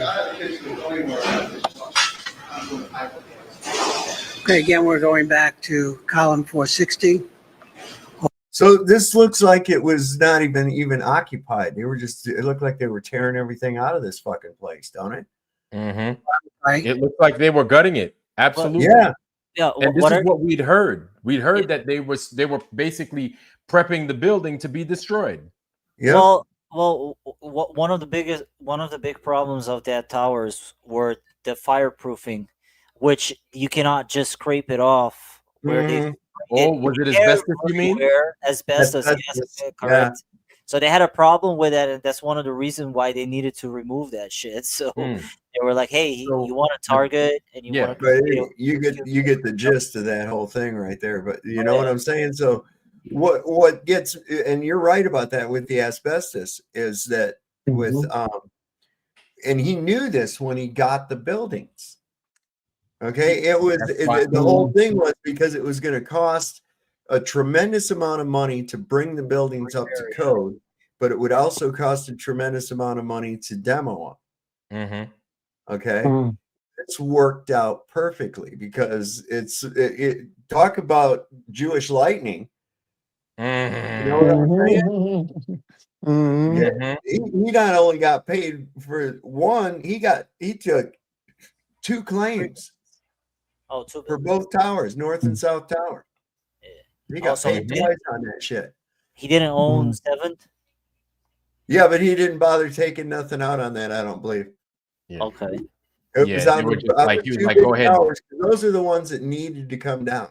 Yes. Now, but the reason building 7 came down. Yeah, building 7 had its purpose too. They said it. Supposedly it was the headquarters where they had everything planned, and Right. that's why It was a staging grounds. Well, it wasn't just that. Okay. Let's think about what happened on September 10th of 2001. The money going missing. Oh yeah. Yeah, Donald Trump. Okay. So where was this being investigated? Okay. Where the Pentagon was hit was where the accounting office was at, where they were investigating the missing money. It's like $1 trillion something, right? Okay. Yeah, something like that. Couple trillion, like 3 trillion. Yeah, that's a fucking All lot, right. bro. Building 7 was where they had like the fusion between the FBI and all the different agencies that were investigating the missing $3 trillion was in Building 7 as well. Mm-hmm. I thought that was in the section of that Pentagon building right there. I don't know. That's and don't forget about the Saudi gold that was under the subway system. All the Saudi gold, or not all of it, but like 2,000 tons of like. You know what was a crazy part? Barry Jennings. I remember that name. I'm never gonna forget that name, Barry Jennings. Oh, the brother, the black dude. Yeah, he did. So before they could have released the 9/11 Commission report, the book #1, because they did 2 books, but before they could have released #1, because that stated all the facts that supposedly happened and why the building collapsed and this and that, yada yada yada. This guy came out and he's like, well, you know what? I'm this type of person that worked here for a long time, and I've never heard bombs blowing up at first and the second floor, but today I heard bombs blowing up, and before, yeah, there you go, bro. But that's the #1. That's #1, right? Yeah. Okay. So right after he gave that interview, it's a conspiracy theory right here. This is a conspiracy theory. They slid him off. Like, he went into the hospital and he died like that afternoon, and they published that book. Like, they had to get this guy out of there in order for it's too late because everybody knows who the fuck he is now. Right. You just can't have him speak further, but it's too late. He said what the fuck he said. I bought that at the thrift store for 99 cents. But you want to know something? You laughing now. Give it 40, 50 more years. That fucking thing's gonna be like 50 grand or some shit. That's true. Yeah, give it some time. It's a joke now. Give it some This time. is another great one I picked up. I go to the thrift store, I check the book section. Who's who in the Bible? And you can look up anybody that's mentioned, and it gives you a pretty detailed account of who that person was, and gives you the scripture where you find them talked about and everything on there. So it's like sometimes somebody will mention somebody, I'm like, what the hell did they do? I look it up in here, and boom, there it is. Hey, man, you guys in the US have so much access to so much old books, bro. Like, exactly. Still, you did the fucking best work with the Monte Urbano map, and I still thank you for that, bro. Because, seeing it, the digital version doesn't tell the true story when you see the real book, bro. Let me show you a book I just found in the thrift shop the other day. Hold on, I'll be right back. All the books between 1500s to 1700s should be investigated and taken into account of all flat earthers. Like, everybody should go hunt books that are from the 1500s to the 1700s, because I believe that that's the time where the information wasn't censored, and then the whole elite started to take over, the Freemasons started to take over the whole educational system. And I even have I have an encyclopedia that was defending the Freemasons. Damn. Like a very old, like 1950s encyclopedia that was saying that, there's a bunch of conspiracy theorists coming out and and talking bad about the Freemasons, and I'm like, wow, man, these people, they're pretty hooked. Because they do some bad shit. Oh, for real, sure. That's why we tend to mention a lot of that shit, But yeah, man. So what kind of studies do y'all get into, man, other than flat Earth and this Geo or Cubby or Saab? Y'all got a favorite subject y'all like to dive into? A little bit of everything, man. We were just talking about Palantir and that kind of thing last night. So, just whatever the mood hits, I guess. Basically, yeah. So yeah, I did after I looked at the Palantir video and posted it, I had been wanting to do like a talk or just a podcast or something on 5 different PDFs and their doctrines, like a warfare doctrine of different branches of the military. Yeah, And I saw your links on YouTube there. That's what's up. But yeah, a lot of the electromagnetic stuff that is the most recent stuff that I've been trying to do some more research on. And I put 5 documents together last night, and I think anybody that's into the military will like that kind of stuff. But go ahead. So this one I found at the thrift shop, right?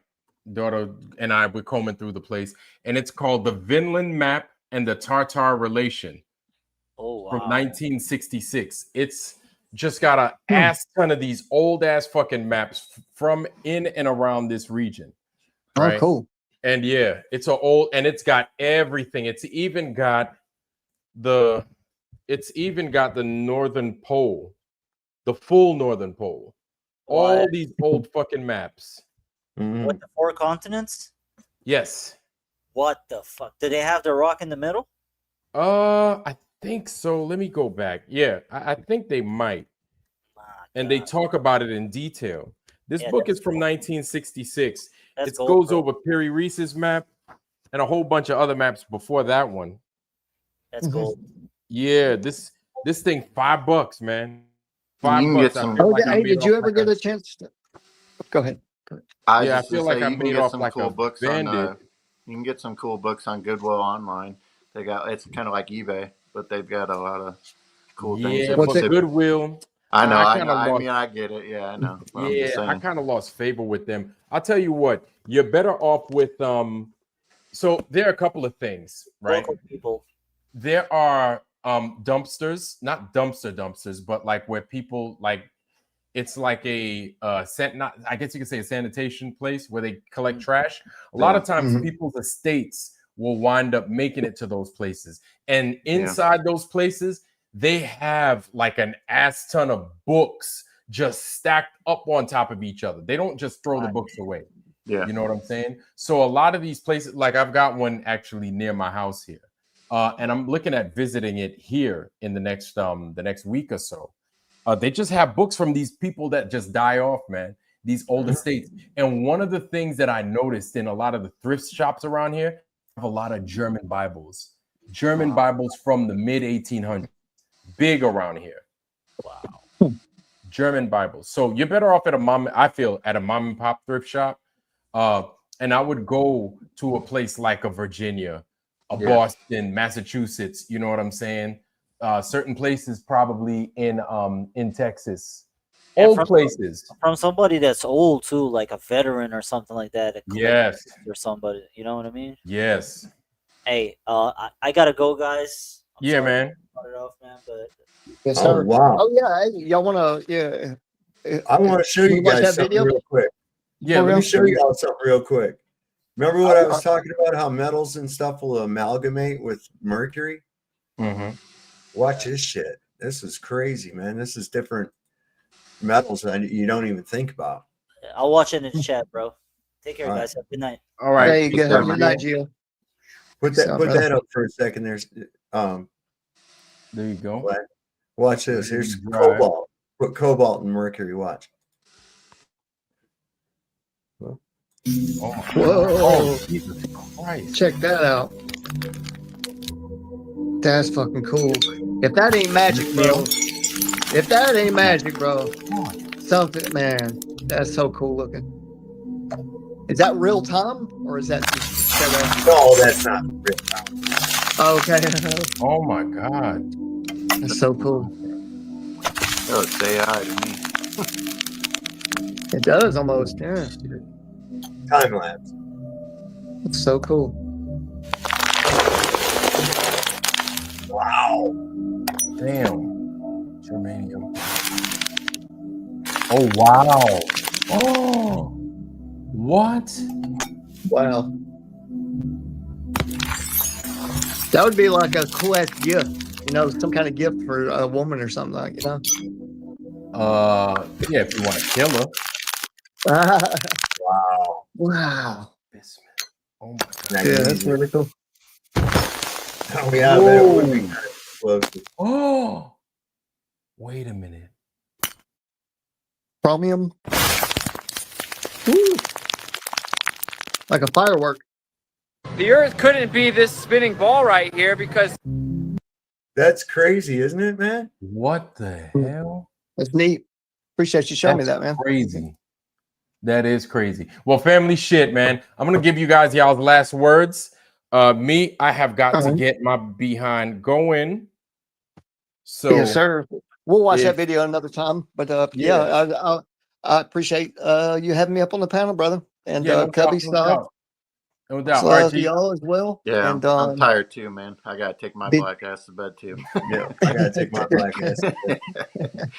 Shit. Damn. RG, last word, bro.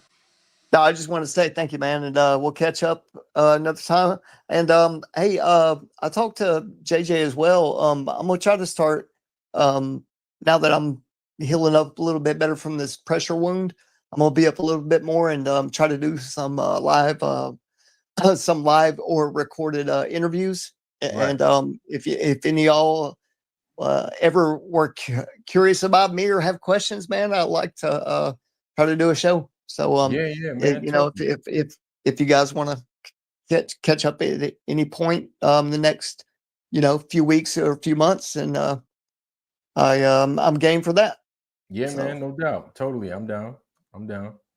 All right, brother. Y'all have a good night, man. Peace and love, man. God bless. You as well, bro. Go, y'all. Appreciate it, All man. right. Have a good one. Yep. Peace. Chi-Town. Thanks for having me up, man. Saab Jet. Saab's gone. Yeah, he's out. All right. That's Saab's.